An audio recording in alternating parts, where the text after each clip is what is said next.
I'm going to start us off real nice and sweet. Little deep voice here. I break this off with a little piece of the remix. Drip, drip, drip. Piss on you. Yep. I want to make a dedicated and a truthful devotion to the listeners of this podcast that I will do everything in my power to actively change my list on the fly to match Scott so that we get 9 out of 10 kisses. Our personal guarantee for this podcast is a minimum 9 kisses. I swear to tell the truth, the whole truth, except for when I'm lying because I want kisses. Yes. 9 out of 10 kisses. Kisses greater than the truth. And not 2019's The Truth by Hirokazu Koreeda. What about our truth? What about your truth? What about our truth? That we're getting married after this. We haven't told anybody our truth. Well, we're telling everyone our truth now. I guess so. So here's a little behind the scenes. Drew was very good about his list beforehand. He was basically done before today started. I, as is tradition, did the whole thing in a panic 15 minutes ago. Just writing down everything and going, oh, there's 16 and I only have, we're doing top 12. It's worked 8 years running. Yeah. Sorry, 9 years 9 running. years running. And so I don't see why it won't work a 10th. Although I did make a last minute plea that maybe for this one we could do a top 12. Top 12 and 7 and faves. then 7 favorites. I don't think that's too much to ask. The fact that every single one we have been very diligently doing a top 10 and 3 favorites, I don't see why it's such a big deal for the very last one to completely change. It's a real, like, you know, you're a touring musician who... An Alan Turing musician? Alan Turing musician. Who every year you go on tour and people want you to play the hits and you're like, no, I got the new stuff. We're playing the new album. And then it's the very end when you're like, okay, I'm not touring anymore. I'm just going to do the hits. Yeah. So it's like, you change the rules at the end. Yeah. So like, fuck it. We'll just do everything. Like, the 2019 is the top 49 of the year. Perfect. Every movie we saw this year is in the top. I could make a top 49 I was very happy with. Yes, me too. Yeah. Yeah. We'll do that. Okay, so... Alright, firstly, sidebar. Are we gonna... T-bar. Stop referencing random WWE personalities whose first name is a letter. No more R-Truth, no more T-Bar, no more C. Benoit. What about Akon? I like Akon. Are we gonna... keep this under 4 hours, or are we going to go for 5? Because I am fine with either. This one I feel like we can keep under 3. Under 3? Less Big talk, little man. No preamble. We get right to the goods. Because you know what? No one listens to this podcast to hear us preamble about election coverage, about Canadian and about politics. Israel, and about anything else. It's just the movies we saw from the year 2019. Yeah. I love. No one wants that. Shout out to the YouTube commenter for 2018 who said who posted you can skip to like 4602 if you want. Is when they get to the movies. If you want to get to the movies, but why you would do that is why beyond you would listen me. to this podcast without the preamble is beyond me. Yeah. So once again, official sponsor of the podcast today is the lovely and delicious Bailey's Red Velvet Irish Cream. Limited edition, you say? Limited edition. Cheers. Ding. We got some nice glasses this time. Delish. That is good. I like the color, too. It's the color of that ruby cocoa. Yes. Yeah. Love it. Or like, it's a nice Pepto-Bismol if you drank it, but you had blood in your mouth. Yeah, you know what? Then you spit it back into the cup. It does look like Pepto-Bismol and blood. It's a good combo. It really does. Yeah, it's a good combo. Like, you're allergic to Pepto. Yeah. But you don't know it. No, even better. You know where I'm going. Yeah. You're allergic to Pepto, but you love it. You can't get enough of the Pepto. It's like, I don't know, hypothetically, someone who's lactose intolerant but can't stop eating ice cream. Drew. I think I'm over that. I think my body got You did what I told you to. Yeah. Fucking immersion therapy. Yeah. You eat enough, you get over the hump. Yeah, it was a real gay conversion, but the right way. Yes. Now I can eat as much ice cream as I want, and I don't shit. And you can eat as much cum as you want. I've been doing that the whole time. Yeah, or it's like a man who's allergic to cats, but then becomes a snow leopard. Yeah. All good examples. All good examples. All of you. I love an idea of drinking Pepto-Bismol, but like swishing with it, and then you spit it back into the cup because your mouth is full of open sores now. Like the Pepto just burns holes into your gums. It's acid to you. That's what it looks like. It does. Also, secondary official sponsor for the podcast is Mountain Dew Baja Blast. Don't you feel a little like it's great that you can get it anywhere, but doesn't it take away from the specialness of it only being at Taco Bell? Yes, true. Or even after only Taco Bell is nothing only sacred being available in America. Yes. Now we get it here. Now and it's at 7-Eleven. But I'm not really over it yet. You know? No, well, I mean, we're both drinking it. That's true. It's also not a white Mountain Dew, which sadly R.I.P. Guys, if you want to start some sort of change.org campaign to bring Mountain Dew White out back, please do it. Or if you live in a part of the United States where they haven't gotten rid of... if you live in a weird test market place, or the opposite of test market where they don't get rid of flavors. Yeah, or like, just like, I would imagine like Indiana still has it. Yeah. Or like Tennessee still has it. If you live in one of those random states where you can still get Mountain Dew White out, get our mailing addresses and send us both a case. Yes. Because we haven't had it in years. Yeah. And even in Washington State, when we would go up and down, I don't think we saw it for at least... No, it dried up. 2 years, maybe. Yeah, 2 years. So if you live in one of those random states that still has things... Send it up. Send it up. Yeah. And you know what? Cheerwine as well. I like Cheerwine, and we don't get it here. There's I've seen 2 spots with it here. Oh. Yep. We can do it on the podcast. Who gives a shit? What are they gonna do? Put us in podcast jail? Yeah. I think it's My Convenience Store. Sounds legit. Yeah. The one on like Hastings and Richards. Okay. That's got Cheerwine, and somewhere else had it too. The one on commercial. The commercial one might. I don't remember. Worth a look. Solo market on commercial. Hey, anyone who lives in Vancouver, this is good stuff. And the butcher, Pete's Meats, on Arbutus and 12th. Can you has it? Beat Pete's Meats? You can't beat Pete's Meats. Interesting. Yeah. Well, so that's where to get Cheerwine in Vancouver. It was really Cheerwine. Yeah, it's good. But also, don't let that stop you from sending us that. Also. Yeah, if you still have access to Cheerwine, send it. Just send us Cheerwine. Yeah. Like, it's delicious. Yeah. I remember not having it until we went to Tennessee. And then you were like, oh, we have to get Cheerwine. And I go, what the hell's that? And you gave it to me, and I was like, oh. Why haven't you told me about this? Yeah. So, I remember being in Mexico and having apple pop. Manzanita Soul? Manzanita Soul. Yeah, that's good. It's pretty good. Yeah, I like that. I've seen it a couple places here, but not very many. Like, you can go to, like, the Latin grocery places, and they have them. Yeah. That and Rancheritos. Those are the jam. Fucking love Rancheritos. I don't know if I've had Rancheritos. Oh, well, I will get you a bag next time. Are they ranch flavored? No. Okay. They're like kind of spicy, taco-y, like Dorito chip kind of things. Okay. They look like strips. They're really like harder, crunchier ones. Yeah, I know what you're talking about. Yeah, I don't think I've had them though. Delish. I will, when I go, I'll get you some. Nice. What else are things we can't get that we can get the audience to send to us? If you live near like a Walmart or like a specialized movie store, and you find a copy of Thunder Road on Blu-ray that is less than $80, please send it to me. Because the only one I can find online is $80 $80 before shipping.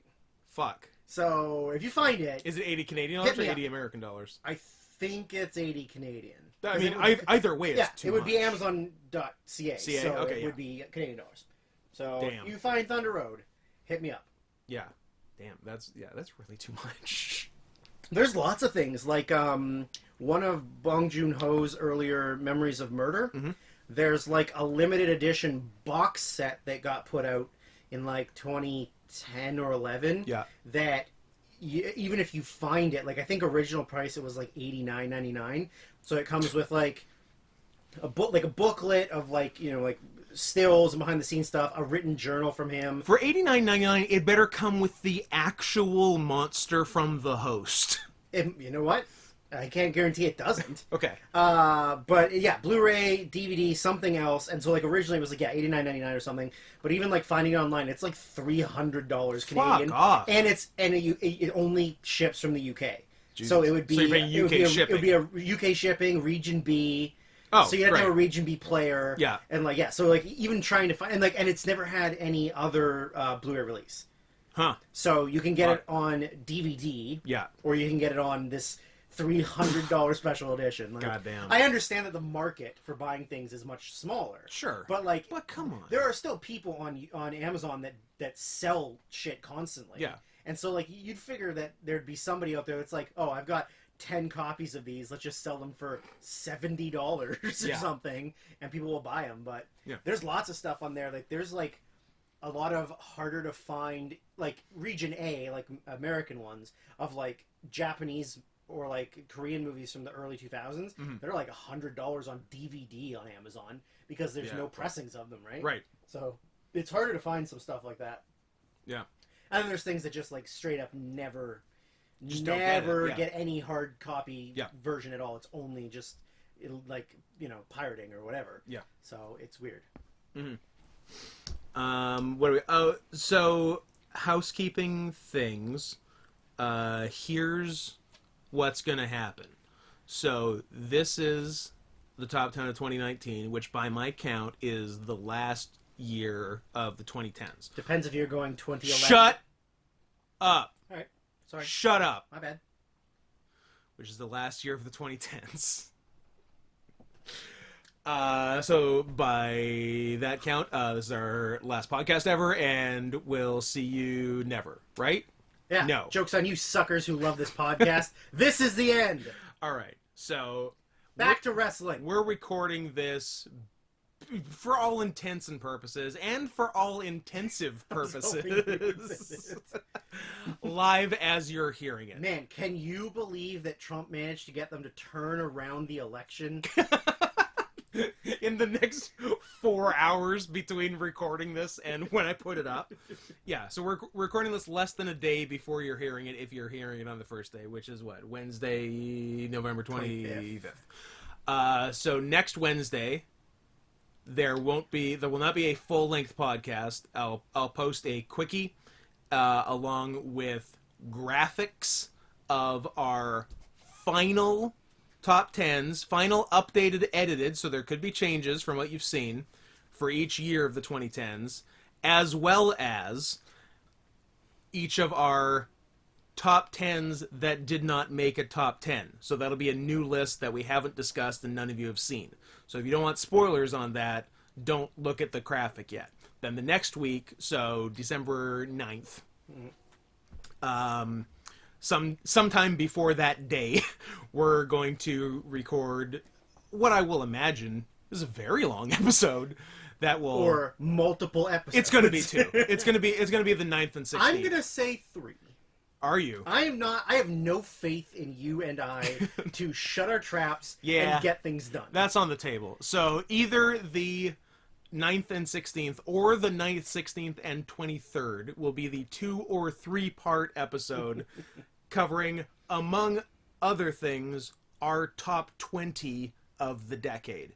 Which I believe we were originally going to do just the top 10 of the decade. And couldn't do it. That's nuts. I think originally maybe we were like, we're just going to rank the number ones or something. ones in order or something. But fuck that. Yeah, that was the original plan. But there's things that are like in a number 3 spot. Yeah. On one year that's maybe better than a 1 or a 2 on Absolutely. another year, right? Like, yeah. You can't just do number 1s. I would put my number 3s from 2012 and 2014 above several number 1s.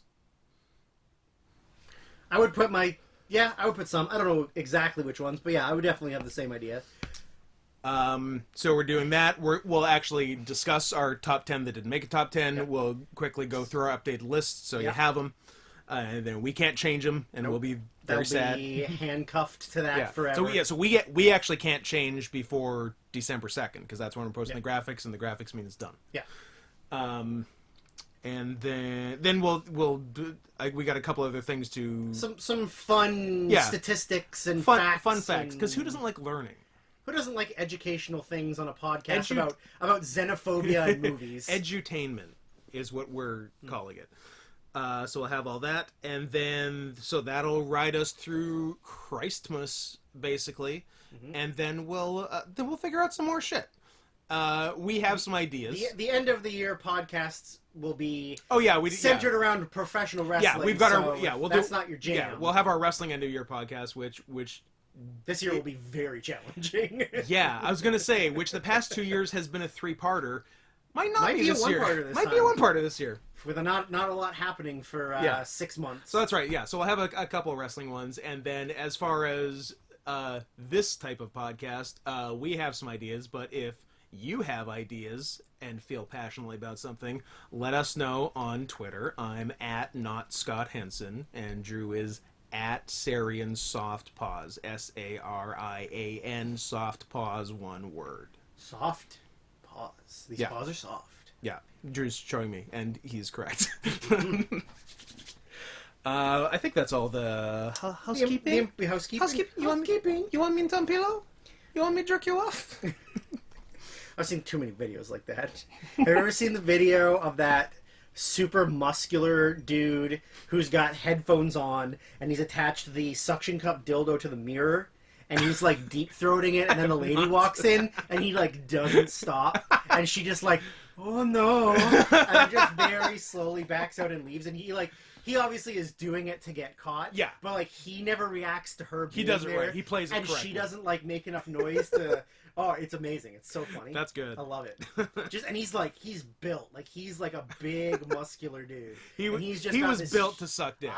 And like you can like see it in like deep in his throat. Like it's gross, but it's also awesome. Maybe I'll post it on Twitter. You should. If I can find it. It won't be the worst thing I've seen posted on Twitter. Nope. Today, probably. Today? No. Yeah, absolutely not.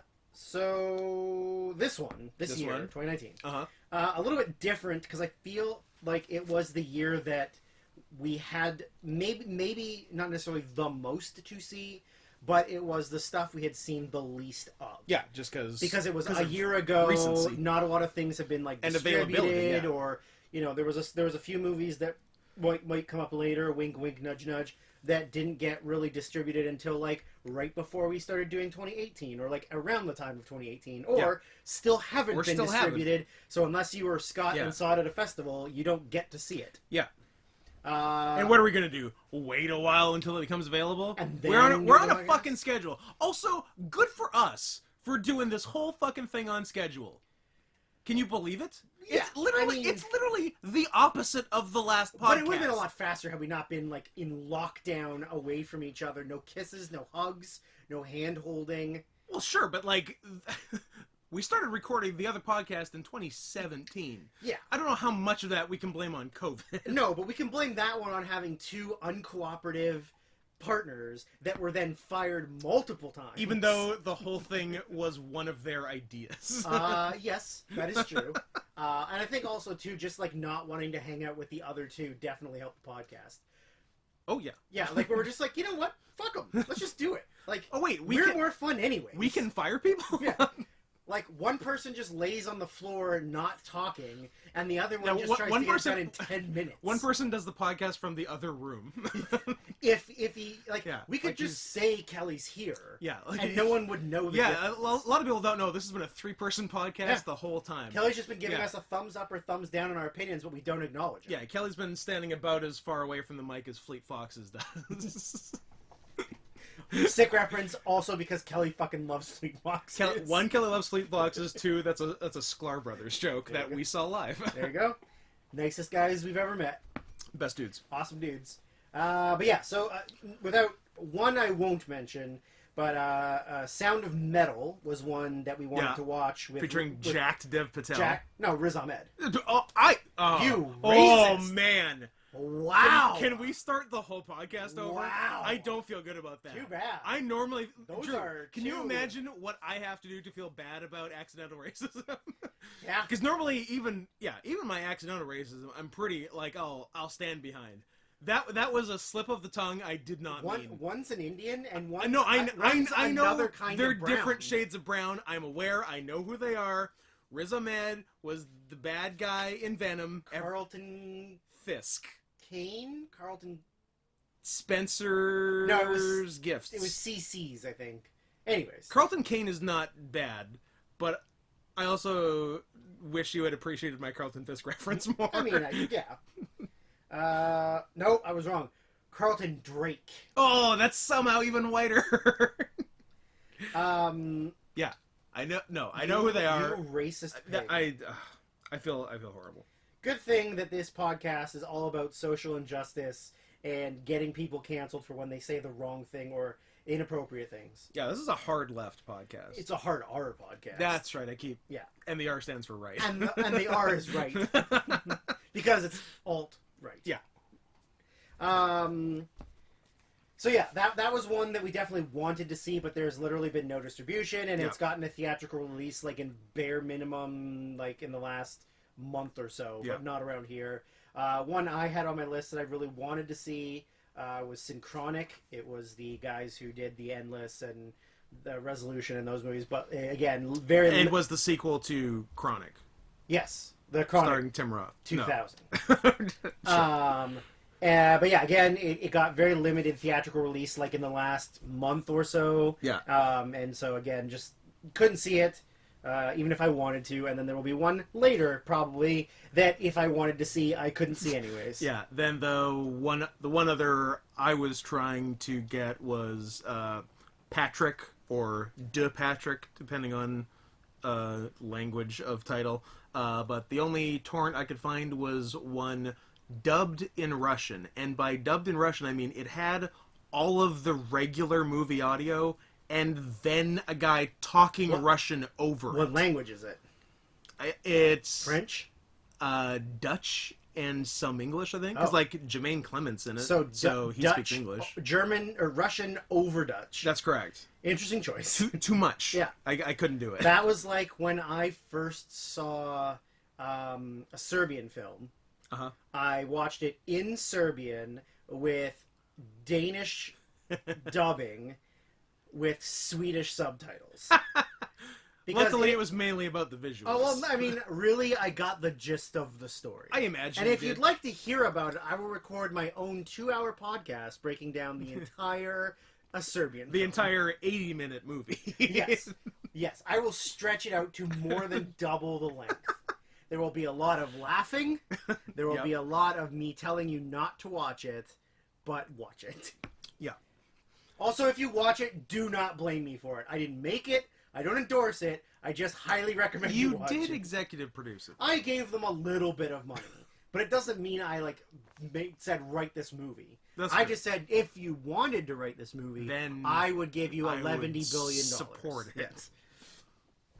So yeah, I feel like my honorable mentions list is shorter this year than it was last year and the year before. I feel like mine's the same, but yours was longer than mine last time. So, yeah. I would say, judging by what you've written on your piece of paper and I've written on my cue card, they're about the same. How come I never get cue cards? I always have to go with... It's my house, and I'll cry if I want to. Come on, I was going to go 8.5 by 11 over here. And you get, what, 4 by 6? Yeah. Must be nice. Must be nice. And the paper stock, forget about it. So solid. Mine's flimsy. Yeah, well. Those could stop... But 3 of those together could stop a bullet. Let's try it out. Okay. Hold it over your face. A modern William Tell. I'm a expert marksman. I went to the American Sniper School of Shooting, where I only kill innocents and children, and then later a guy I don't know is going to kill me. It's going to blow my head off at a gun range. That's a fun story. That's a fun story. Also, he deserved it. Yeah. Chris Kyle deserved everything that happened to him, so... Yeah. You know. That's what... I wish in, like, the... Because you know how they always have, like, the text scroll at the end of a biopic? It should have been that. It should have been Chris Kyle deserved it. Yeah. Directed by Clint Eastwood. Chris Kyle killed more innocents than Pol Pot did. Than smallpox. Yeah. Like, he was a human piece of shit. Yeah. I just love the idea of writing a biopic about someone where you can just change everything about it. Yeah. Like, oh, like, this is a movie about this guy's life, except for I'm going to tell you nothing about his life, and I'm just going to make it seem like he was the coolest dude ever. And in the movie, his baby is going to be plastic. Yeah, smart. Yeah, but is he going to have to move the hand with his finger? Yeah. All right. Yeah, fair. I'll allow it. Also, I love him being the one that killed that, I think it was like... Osama bin Laden. No, oh yes, of course. It's Zero Dark 30 and American Sniper are the same movie. I mean, they might as well be.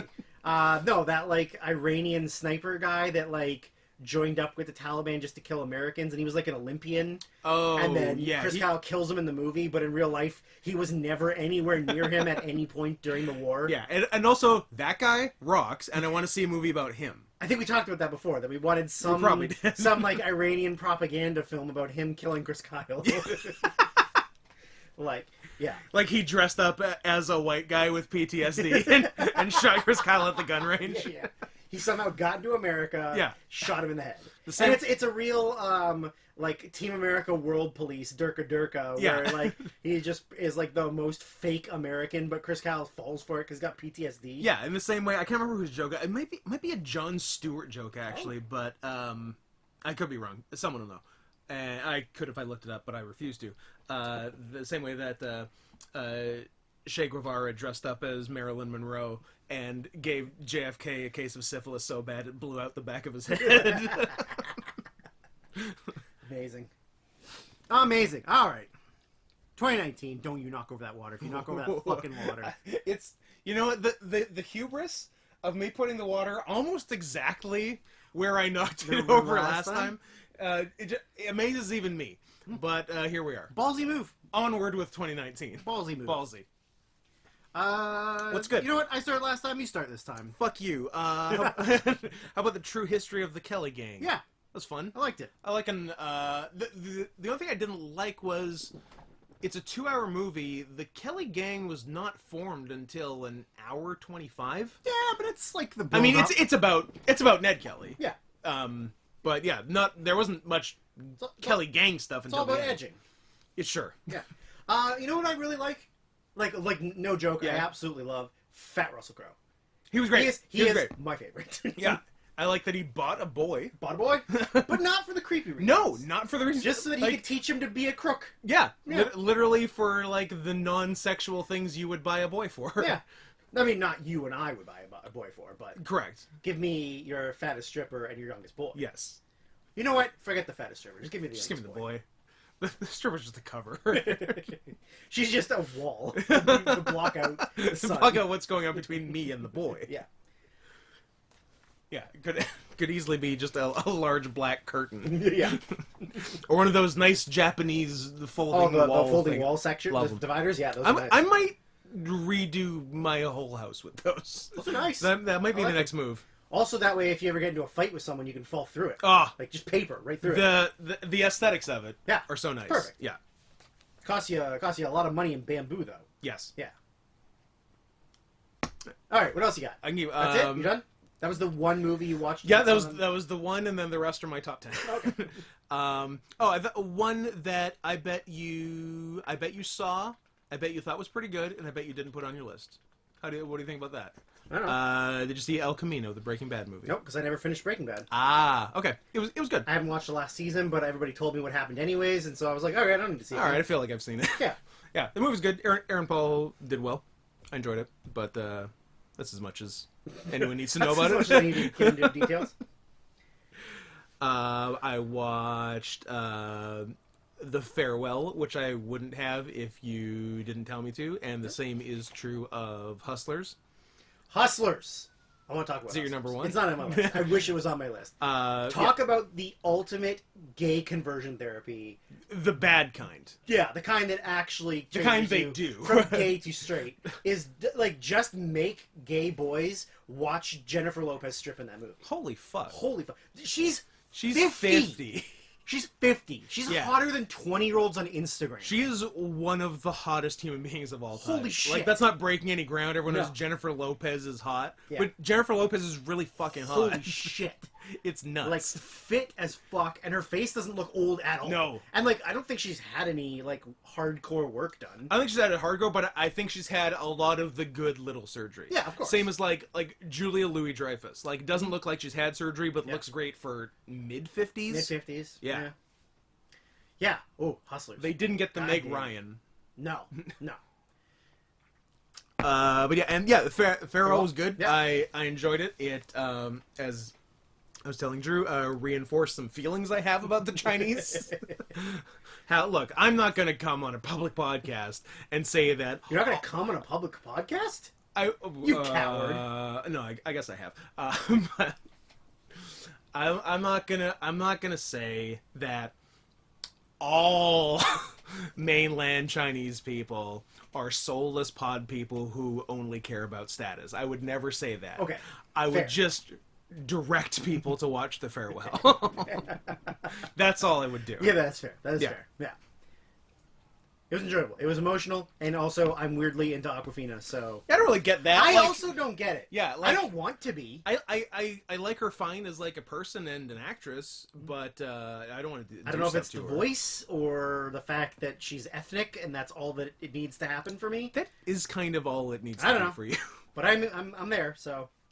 I mean, like, yeah, the one box is not white Yeah, pretty much. to check, Pretty and then beyond that, anything is kind of incidental. Yeah. I feel like I've named 100 movies. Oh, Jesus Christ. Fine. Okay. Nominated for Best Feature Documentary and Foreign Language Film of the Oscars, Honeyland. Yep. Interesting kind of, like, interesting subject matter. I thought it was a little slow, like a little boring. A little, but once the neighbors moved in, it picked up. The story was interesting. Yeah, it picked up, for sure. For sure. I also really hope I never become a Macedonian old gypsy woman, because their lives seem terrible. They do seem tough. A nice little indie film that I randomly decided to watch called Driveways. Yep. Really good. simple story, but like Brian really, Dennehy's last Brian movie? Dennehy's last film before he died. Yeah, it was. It's a nice last nice. movie. Yeah, it's like nothing spectacular happens. Like there's no big flashy, even like the inciting incident that it's not big. It's just like a small town, small story, like growing up and loss and love and stuff. It's cool. Yeah, it's a nice little movie. Another documentary, Citizen K, which led me. Is it Citizen Kane? Citizen Brain. Ooh, and it's about giving brain. Citizen K is just pretty much about a rich man who, like, one of the richest guys in Russia in the 90s, and how he was sort of part of the political process that made it possible for Putin to get into power, and then Putin stay in power, turning his back on him forever. and claiming he's a murderer. P.S. I'm very pro Putin. Putin seems like a cool dude. Number one, he's like 5'3". Yeah. He's an awesome hockey player. He's jacked. He sings and dances. And also, he's not a fucking coward. Yeah. He is the opposite of a fucking coward. I think the worst you can feel about Putin is begrudging respect. Absolutely. And it just goes up from there. Yeah. Yeah. Like, I would respect Trump so much more if Joe Biden wound up dead on a park bench in Britain with his daughter of mysterious circumstances. Yeah. There's no, like, entry wound, exit wound. Nope. There's no bludgeoning. Nothing in the talk screen. Just dead. Just dead. Just dead. Yeah. That is a baller. Absolutely. Also, rewriting the laws so that you could be in power for another 32 years. Look, I'm gonna serve my term as prime minister, which is the top office in the country. Yes. And then once my term is over as prime minister, I'm going to become president. Yeah. And that will sort of become the top office in the country, and that will be forever. Do you also, like, something I'd forgotten about is that he was prime minister. Yeah. And then not. And then back in. Oh, I don't know if I remember that he was in, out, in. He lost to... Oh, I'm not gonna pull this. Gorbachev Jr. No, it's not like a Boris Yeltsin. It's Yeltsin like, Jr. Khrushchev. No. Crusher Khrushchev. Crusher Khrushchev, yeah. It is... Oh, when I see his name, I'm gonna be mad. Little Joey Stalin? Little Joey Stalin. Oh, that'd be great if there was sons of old Soviet era. Yeah. That'd be sick. Dmitry Medvedev. Medvedev. Yes. Yeah. That's right. So Medvedev. I think I just assumed he was before Putin, and then it was all Putin after Medvedev was in power from. Was it Yeltsin then Putin? Yes. Yeltsin, Putin, Medvedev, Putin? Yes. Okay. Medvedev was president of Russia from 2008 to 2012, and then Putin has been since then. Yeah. So yeah, I'd completely forgotten that he wasn't just this whole time. Yeah, I kind of thought he was too. But yeah, anyways, interesting documentary. I mean, it didn't give me a lot of information about the Russian politics that I didn't already know, other than forgetting that Putin was the prime minister. Yeah. And then not the prime minister. But yeah, I mean, it's interesting. There's some good stuff in there. I mean, it doesn't paint a very good picture of Russia, but what does? Nor should it. Nor should it. Sadly, I couldn't put this high on my faves or on my list, although it could very easily be on both. Better not be something on mine. Takeshi Miike's First Love. Yeah. I really dug it. I dug it too. I heard so many mixed things on it, good and bad. Mm-hmm. Like very polarizing. Like people either said like it's one of his best, or it's just completely all over the place and bad filmmaking. I heard. No, I'd say it's absolutely it's excellent. It's one of his best. Top 10. Also, he released 19 movies between 2010 and 2019, and everyone. And I saw maybe 5 of the 19. And everyone is in your top 10. Yes. This is one of your top 20 of the decade is going to be 19 Miike movies and Hubie Halloween, which came out in 2020. Yes, that is true. It's one of the movies that you can tell that Miike is invested and wanted to make it. Yes. Because he's really either this is a movie I wanted to make and I'm in, like 13 Assassins or Blade of the Immortal. Yeah. Or it's, you're going to pay me millions of dollars. Paying me a lot to make a live-action anime adaptation. Or like romantic comedy, because he's done a couple of those. Yeah. And then it's just a paycheck, right? So this one's good. It's really violent. Yeah. And like a lot of cool stuff goes on. Yeah. There's a head running over with a truck. Yes, there is. That's great. There's an arm there off. is a sick clothesline right at the beginning of it. Yeah. Like that's what starts it off. Yeah. Is the clothesline. Yeah. It's a good, really good sell on the clothesline. It's really good. I saw that. Yeah, Midnight Madness at TIFF, and Miike came out afterwards and was a weirdo. Not really weird, just like a cool older Japanese guy. Oh, okay. Yeah, he seems like a good hang. Did he bow a lot? I probably once. Oh, okay. Yeah, but no, he seemed very cool. Nice. I thought Dolomite is the guy's name. I didn't see it. It was alright. I thought it was like, it wasn't really funny necessarily. Like, I don't think I laughed out loud as much as I was expecting to. Mm-hmm. But like Murphy was great and Wesley Snipes was amazing. I got some laughing out loud to talk about later. Oh, okay. Yeah. Cool. Another one that I really liked, but just missed out on the list, was Sorry We Missed You. That was one of my last cuts. Yeah, it was in contention for one of my favorites. It's the same director that did Daniel Blake. If I got 5 favorites, it'd be in the 5. It'd be in the 5. Yeah, Fab 5. Fab 5. It'd be in my Fab 5. It would be your Jalen Rose. It'd be your Juwan Howard. It would be it'd be my Joanna Mann. It would be your Chris Webber. It would be your other 2 guys because neither one of them were big. I mean, that's pretty. Could you have pulled 3? No. Anyways, the same director that did Daniel Blake. Ken Loach. It was really good. Yeah. I just didn't think it was quite as good as Daniel Blake. That's why, because like on its own, I think it is good enough to make my faves, but I think I was unfairly comparing it to Daniel Blake, which maybe me too. I like better. And that it's similar subject matter. It's like the system. Yeah. Northern England versus the system. Scott, can I ask you a question about this movie? Are you having a laugh? Are you having a laugh? Are you having a laugh? That phrase is said, I'm not even exaggerating, 20 times in that movie. It's said more... Anytime they get angry at each other, it's, are you having a laugh? Yeah. They say it more in this than in the show Extras, where it is literally the catchphrase. Yeah. It's ridiculous. But yeah, again, like really excellent. Yeah. The ending is not as sad as Daniel Blake, so maybe that's what I was like. If this was sadder, I think I it'd be on needed the a list. sadder ending. I mean, it's not the happiest ending. No, but it's still. I mean, things still aren't great. Nope. But nope. Yeah. Another good documentary that prompted Scott to post a tweet today. Yes. Sea of Shadows. Sea of Shadows, for those of you who... Incompetence in Mexico leading to the death of porpoises. Yeah. Or like baby whale, like the smallest whale. No, it's in the whale film. It's the smallest porpoise. Yeah. They're really cool looking. Yeah, they're interesting. Yeah. Yeah. It's like, man, it was a real bummer, the one scene where they try to save it. And the whole time I was like, no, please don't. Please. I didn't think it was going to go that way until it started going that way. Yeah. I'm like, oh, this is not supposed to be like, in captivity. How crushing is it for them that, like... They're just trying to save it. They want to save them. And they, like, literally can't. Their only goal is to save it.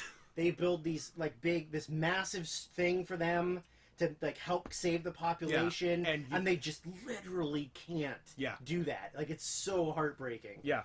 And also too, just like seeing how honestly corrupt Mexico is. It's like everywhere in Mexico. This is like small town on the like peninsula, like, and it's like super corrupt. Yeah. Yeah. Yeah. It's almost funny. It is very funny. And then the next film from the director of the movie Four Lions. Yes. From 2010. 2010, yeah. The Day Shall Come. Yeah. I thought it was funny. It was funny. I liked it. It might have even been funnier than... I think it had more jokes than Four Lions. I don't know. I think Four Lions was funnier because it was... it was situationally more funny. They were more moronic and stupid than these guys were. Because the Four Lions is Islamic, like Middle Eastern terror or Indian and Middle Eastern terrorists in England doing a terrorist attack. This is black, not really Islamics though, like black, like militant, religious. Just like both like Islamic Judeo-Christian. Yeah, because they pray to Muhammad, Jesus, Black Santa. It's six things. Six things. Yeah, and so like it's and there isn't. They don't have an actual evil plot. No. They are made out to be the bad guys. Yeah. And just the leader of them is clearly mentally ill. He's literally delusional and is not taking his meds. Yes. I mean, I thought it was really fun. Yeah. Like, and like I was happy with the way it was, but just I thought Four Lions was like more blatant, like more funny than... Yeah, I thought Four Lions was better, and the similar vibes for both, and I guess similar endings for both, but I found the ending of this one like less satisfying and more of a bummer, kind of.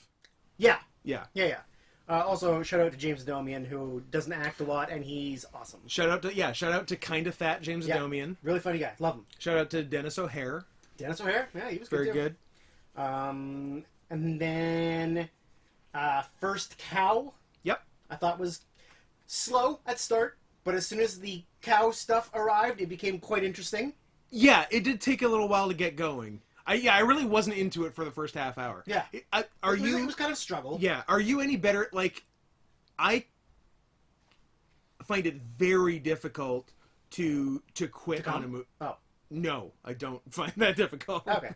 Soft, though. I'm no hands coming right now. Okay, but soft. Sure. Yeah. Who needs the middleman? I need my blood to go other places. Who needs the middleman of getting hard before you come? Yeah.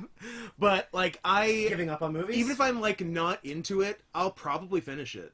I usually fast forward about 20 minutes. Uh-huh. And then if nothing really like of importance has happened in that 20 minutes, I will maybe give up. It kind of depends on how much more into the movie. Like, if the movie's like an hour and a half and we're like 30 or 40 minutes in and nothing's happened, I'll fast forward and then be like, all right, I'm not missing anything. If it's like 2 hours or 2 hours plus, you know, sometimes it's a slow burn and then things really happen at the end. That's the thing, because I'm always wondering, like, oh, maybe the ending will be good. Yeah, right? Yeah. Or like maybe the last 30 minutes is like maybe, all the crazy shit. Maybe this is all build for later. It really depends on what it is. Because this was one where I was considering it. Until they started like actually baking the things. Yeah. And fucking with Toby Jones. Toby Jones came in and I was like, okay, there's more to this. Toby Jones's appearance is when it started to be good. Yes. Yeah. So I picked up at the end and I actually really enjoyed it. Yeah.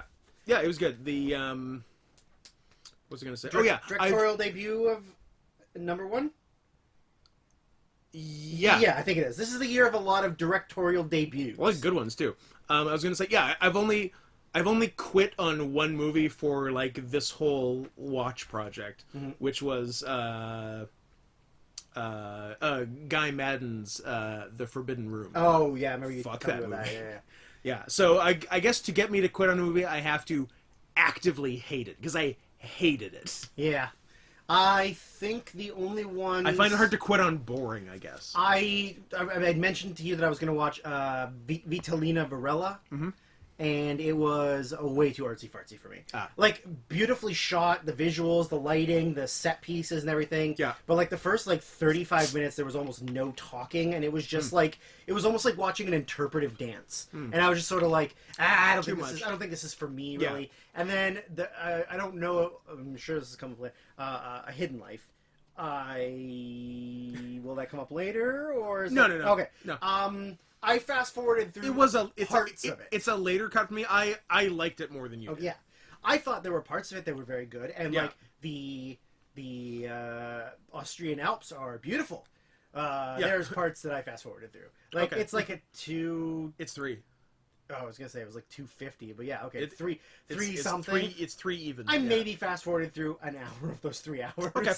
Just like a lot of the non-talking, just like static shots of something. Yeah, I would just like fast forward to the. Yeah, I mean, if you have a lot of movies to get through, and one of them is a Terrence Malick movie, there are definitely fast forwardable parts of Terrence Malick movies. Oh yeah, and for me, I honestly only like 2 Terrence Malick movies, and both of them, and like. New World is exactly the same thing. Like, there's lots of parts where nothing's happening. I think I just really like the setting and the subject matter. Whereas this one, like, I liked most of it, but there's just parts where I was just like, why am I watching nothing? Like, Terrence Malick, you love photography more than you love film. He does like photography a lot. You love pictures. You don't love action and like moments. You just like, oh, here's grass. And like, here's the mountains, and like, you know. I feel like I was in the right mood to watch it. I knew it was 3 hours, so I just like put it on, settled in. I knew what it was, and it worked for me. Yeah, I'm glad that I didn't end up and it's got your boyfriend Matthias Schoenaerts in it. It does. New York Islanders defenseman Matthias Schoenaerts, who will come up later. He will. Yeah, I mean, it's a cool concept for Scal. Anyways. Yeah. The Laundromat. I liked it. I don't know that I liked the... I don't know. Number one, what the fuck was Gary Oldman doing? He was doing something. What was he doing? He was doing something. Also... I maintained that it would be better as a documentary. Absolutely. Because it wanted to be a documentary. It really did. I mean, it had like an excellent cast, had some funny moments, some good spots. Just as much as Jennifer Lopez is gay conversion therapy... Antonio Banderas is the real gay conversion therapy. Yeah. Where he could turn me... He could flip me any day. Yeah. Literally. Handsome man. Flip you onto your stomach and then to have sex with your butt. Wouldn't even fight it. Yeah. Handsomest man. And like, accent and handsome, accent, handsome. There you go. Done. Will he come up later? Yeah, we'll see. Okay. For the first of a couple CanCons. This one would be known as White Lie. Yeah, in a weak year, CanCon makes the list. CanCon probably makes faves. That one. Really? I loved it. It was good. I'm so on her side. Me too. Yeah. I was like, oh, don't get caught. Like, ooh, come up with a good lie, and then ooh, good lie. Yeah. Good lie. Like, she was real smooth. Like, I didn't think she was gonna get that paperwork.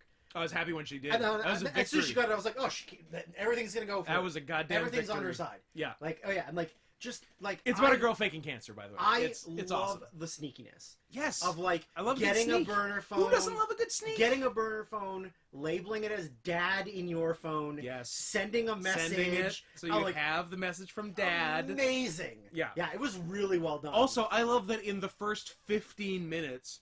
her dad says, I know you're faking cancer. This. She's like, fuck you, Dad. I'm out of here. Oh, it was great. And, like, shaving her head. Yeah. And, like, shaving her head, not eating. Lying to her girlfriend. Yeah. Like, yeah, it's... If you have...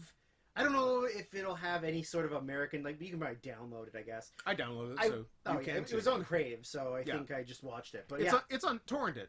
Torrented. It's a good torrent. Yeah, like... Yeah, White Lie. I'm definitely a strong... antagonist to the Canadian film industry. It's bad. Because it's usually very bad. And the good directors either leave the country immediately. Correct. Or only make movies in Quebec about how much they don't like their mom. So, yes. And how they're gay. But this one is definitely like one of the better Canadian-made films of the last like 10 years because most of them are shit. Yeah. Don't worry, there's a better one later. Yes. Oh, yeah. Sorry, I forgot that was Canadian. Yes, there was absolutely a better one later. There's an excellent one that got added to Netflix maybe a few weeks ago that I watched and then told Scott to watch and was good. Paddleton. Yes, really good. Ray Romano, excellent. Mark Duplass, great. Yep. Ending, incredibly depressing and sad. Yeah. Couldn't have ended any other way. Couldn't have ended any other way. Like, it's absolutely the perfect ending. It's like the movie doesn't like swerve you. No. Like it's going somewhere. It's very straightforward. It has a destination and goes there. Here's the beginning. You know what the end is. Yep. This is the end, and it definitely made me cry. Yeah. Definitely made me cry. Both were great. Another Netflix. Like two of each of their best performances. Yeah. I mean, Ray Romano between this and The Big Sick, is actually genuinely He's a good actor. really good actor. Yeah. Even like his small role in Funny People, where he pretty much plays himself, but like a dramatic version of himself, also really good. Yeah. Like he's actually a really good actor. I think people just assume he's like Ray. He's a sitcom guy. He's a sitcom guy, or he's like an animated kids movie guy. Yeah. He's in all the Ice Age movies. Deborah.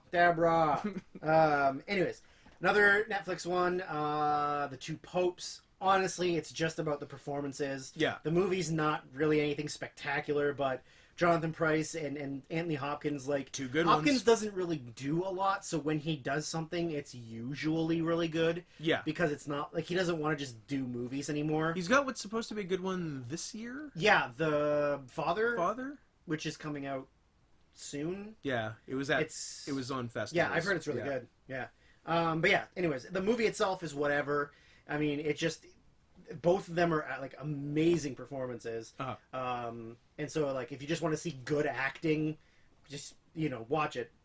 I don't know why I wrote Bombshell down. I thought it was pretty good, but I didn't see it. But it could have been better. Uh-huh. But like it was fine. Like it's got a really excellent cast.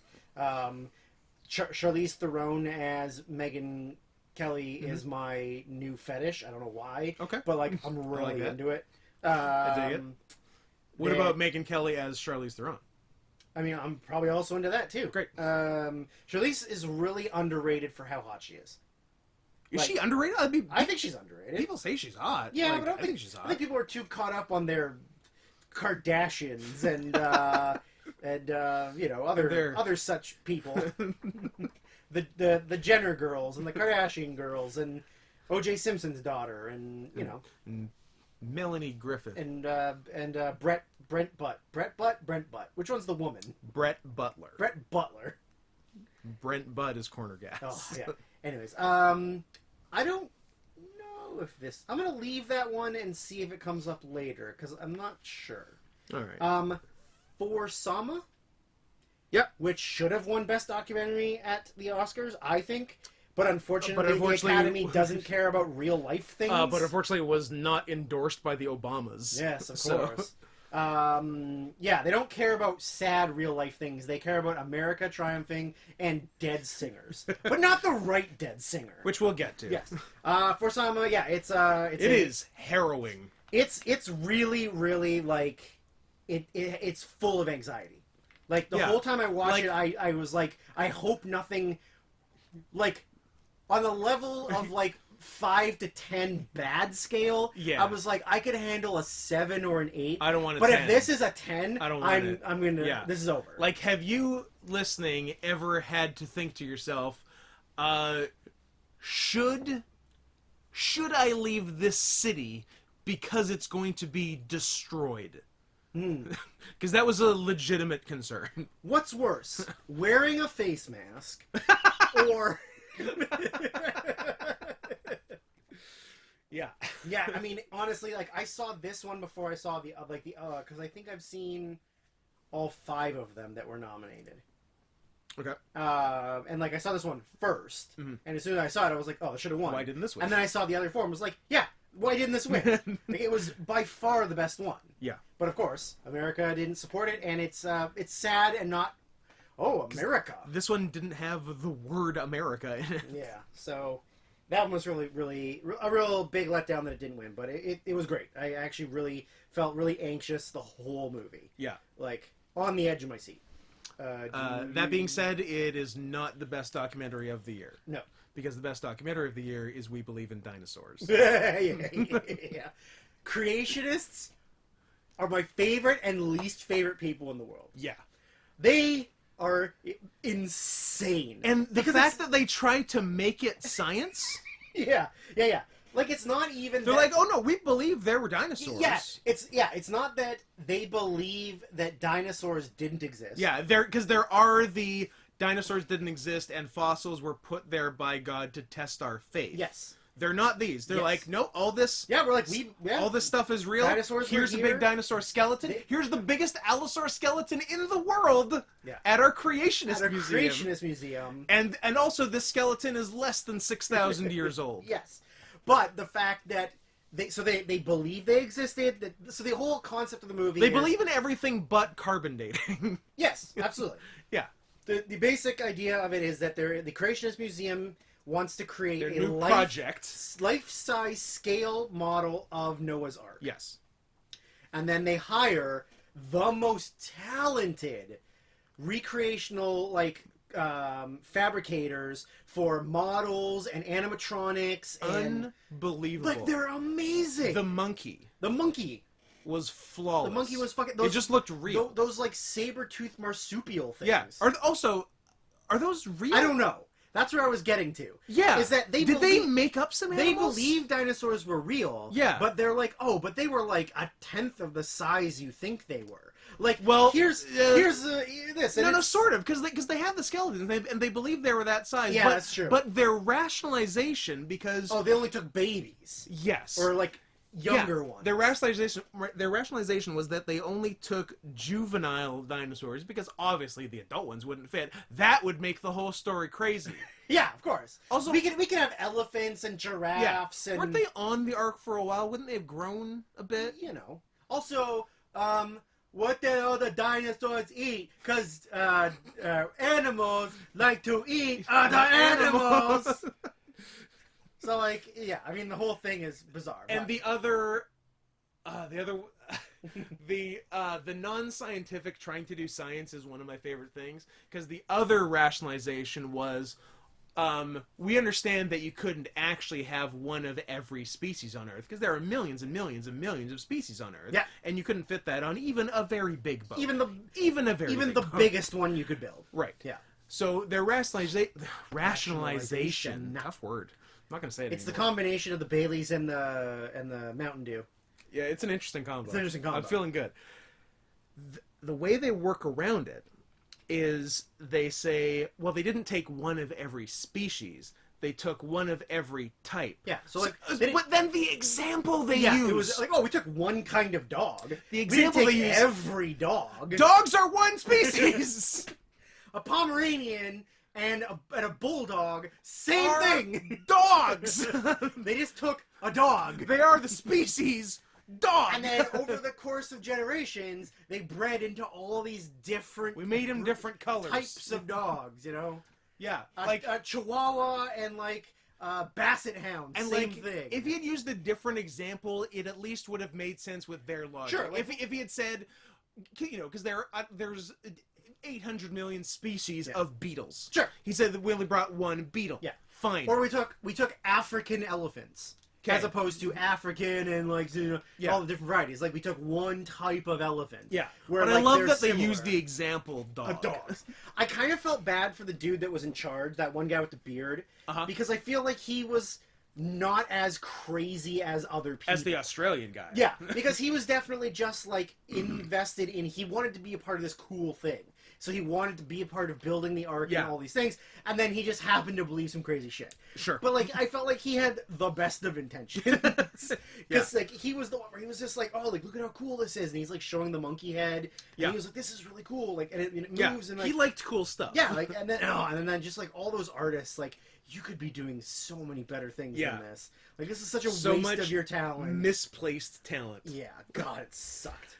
And then one of the big things in the movie is how, like, in their hiring statement, like, the things, like, you have to be a creationist to be employed there. And, like, what church do you go to? You have to sign this statement of faith. Yes. Blah, blah, blah. So it's Which is illegal. It's illegal. I mean, sort of. Although it's the South, so are there rules? Well, any way you slice it, it's illegal to do that and get tax exemptions. Yes. Because you're discriminating. You can't discriminate and get tax exemptions. Unless, in 2016, the person elected governor of your state is a fundamentalist Christian. Then you do. Of course. Why not? That's cool. Yeah, why not? Yeah. Fuck Kentucky. Fuck Kentucky. It's on Amazon Prime, so if you want to check it out, check it out. Yeah. It's there. What else you got? I got 30 bajillion other things. Cool. I've got... How about The Gangster, the Cop, the Devil? Yeah, that was one that was bouncing maybe to my faves and maybe off my faves. I really liked it. It was really cool. Yeah. Yeah, it was just... the movie theater in Coquitlam, where I live, will randomly, when there's not a pandemic and things are coming out, will show Korean movies because we have a pretty decent Korean population here. And Kelly Summers and I, friend of the show, also currently laying on the floor not saying anything, will go see random Korean movies. Yeah. We are the only two white people in the theater. Yep. Everybody else looks at us as if we're disgusting pigs. Did you walk into the wrong place? And... Well, Don Sukma, who's the lead, or like, yeah, I guess the lead. He's the gangster. Yeah. Is like one of our favorite actors. He's a delight. Like he's amazing. He's so talented, and he's like really funny when he needs to be, but he's also like a total badass. Is he champion? He's champion. Okay. He was also in Train to Busan, and when he originally, really quick sidebar, moved from Korea to Los Angeles in the early '90s to become a personal trainer for like. Mark Coleman, Kevin Randleman, Mark Hunt. So, like, all those guys when they were, like, coming up... Early UFC guys. Like, or, like, before the UFC, when they were, like, becoming, like, you know, bodybuilders or fighters or whatever. He was, like, one of the guys that was their, like, personal trainer. And so then he did that for years, and then his name was, like, Don... I don't know. Don Fuji. That's not Don Fuji, but whatever. Don Suk-dik. Don Suk-dik. Then he went back to Korea and then became like a big phenomenon. Like he's pretty much in every Korean blockbuster or big movie that was released from like 2016 to now. That requires a thick gentleman. Yeah, but I mean he does comedy too, so Yeah. like he can literally do anything. Yeah. So yeah, but yeah, it was just a random thing where we like saw it was playing, watched the trailer, and we're like, yeah, fuck it, let's go. So we went and saw it. Yeah. So yeah, really, it was great. Really fun. Basically, through a series of circumstances, the police and some members of the police and some members of a gang sort of teaming up against a serial killer. Yeah. Yeah, and the cool thing about it is that they show you the serial killer the whole time, and like he's aware of the situation, and you know who he is. Yeah, so he's an actual character, it's not like a mystery. We're not trying to. It's not solving the identity. That's not the. Yeah, it's almost more of an action movie than it is like a mystery, like a thriller. Yeah, because he's involved, and the cop and the gangster are sort of like trying to one-up each other because the whole time the cop has been trying to arrest him. Yeah. And then when it turns out that, like, he has to, like, sort of work with him, but it's like, if I get to him first, I'm arresting him. It's like, well, if I get to him first, I'm going to fucking kill him. Yeah. So... Yeah. And then after that, then I'm going to arrest you. And then I'm going to arrest you Yeah. for killing him, right? Yeah. Like, yeah, exactly. So it's pretty bonkers. Yeah. It's really fun. The dynamic is really cool. Yes, yeah. What else? One you probably didn't watch, which I didn't recommend because I didn't think it was necessary. Wiener. Bait. Which Bait? Jamie Foxx 2001? Yeah. Yeah, I'd like to make a case. I hope I fucking pulled that, because if it was 2001, I'm going to lose my goddamn mind. If it is, I'd be very proud of you. Knowing you're... 2000! Damn it! Almost had it. Damn it. This is a a semi-experimental British movie, and it's the experimentalness which sort of turned me off. It's black and white, 4:3, shot on. That's not going to come up later. Not at all. And shot on like grainy 16mm, with like all like the like little weird imperfections and squiggles that happen on film, which is fine. It's a choice, whatever. But the shooting style as well, I wasn't crazy about. It's a lot of like fast cuts to just someone staring and stuff. But the concept I like. All right, it's England, so it's white on white gentrification.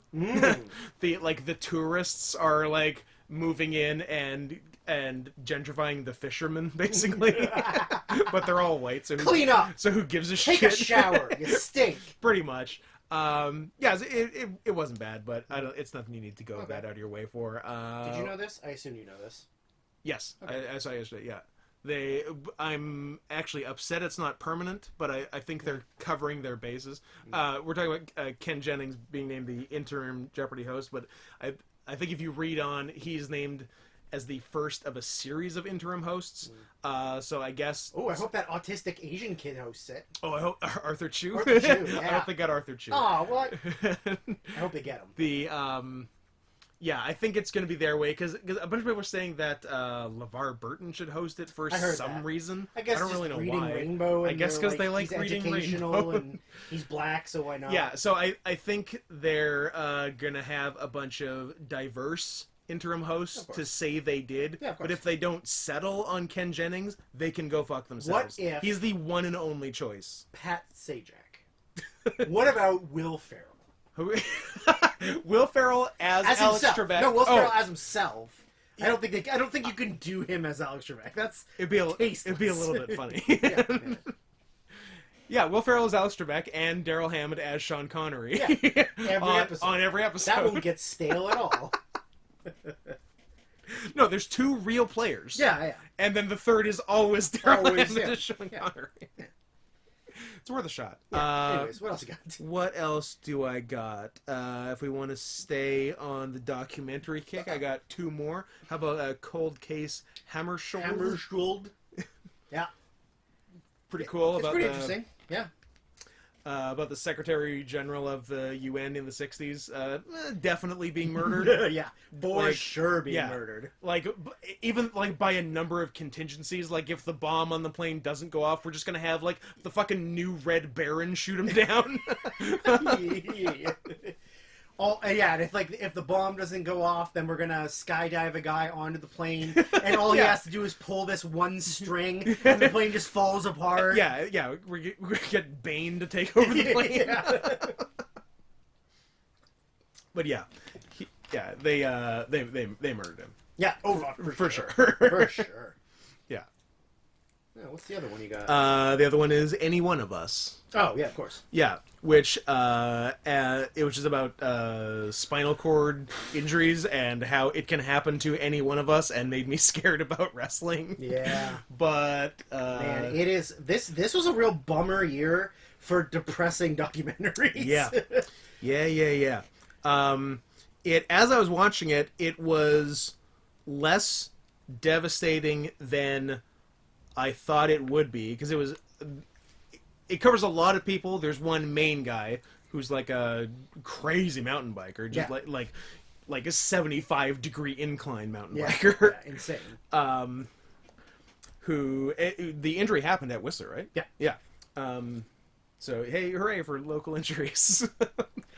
And it's a lot about his like slow bit of recovery from it. He's not just straight up paralyzed. Yeah, he's really like putting in the money and effort and time to really try. I mean, he wants to competitively mountain bike obviously again. All of them want to be able to walk again. Sure, but he would be high on my list. Actively wants to I'm going to race again. Yeah, this is don't tell me I'm never going to race again, because it's gonna happen. Yeah, but it's also just about his relationship with his girlfriend that became wife. Yeah. And just like, I mean, how anything traumatic like that affects everybody in your life. And like, you know, you're kind of a shitty person sometimes, but it's not like you really can control that because your life fucking sucks. Yeah, because you can't walk anymore. But like, his isn't even the most depressing one in the fucking movie. No. There's way worse. The woman who, during childbirth, was given the wrong anesthetic drug. Yeah. And it literally crippled her spine. Yeah. Like, that's fucking so depressing. and terrifying. Oh, like, just horrible. Yeah. That can just happen. Yeah, but like, oh yeah, I mean, like, a lot of them have like positive outlooks, or like try to have positive outlooks, As good as you'd but like, hope for. yeah, I mean, honestly, it's like, I remember when I watched it like 6 months ago, Yeah. and I said, hey, if you want to watch a real bummer of a movie, watch that. Yeah. You were like, oh, I don't know if I need that in my life. I didn't know if I needed that Yeah. in my life, but I for completist purposes, I did watch it, and like I said, like it was not as bad as I thought going through. And then at which point, like, with 5 to 10 minutes left, I texted Drew that, and then I texted him a different message 5 to 10 minutes later, because one of the last things in the movie is just single cam shots of almost all of the people being asked the question, if you were totally cured tomorrow, if you could walk, if you were totally fine tomorrow, what's the first thing you would do? And a lot of them, it was such a big question they couldn't even answer it. Yeah. And then one guy, the redhead, I'm gonna start crying talking about it. Go for it. But he just says, "Run." Yeah. And I'm like, oh, Just run. Just run forever. Like, Fuck. yeah, it's real emotional. Yeah. Yeah, like those like all those people have such different like reasons or like behind becoming paralyzed, but like they all live the same life, and so it's all just like. And it's interesting how, because they say that like every spinal cord injury is different. Yeah. So there's no one way. There's no one way to treat it, and no one way that you recover from it. Yeah.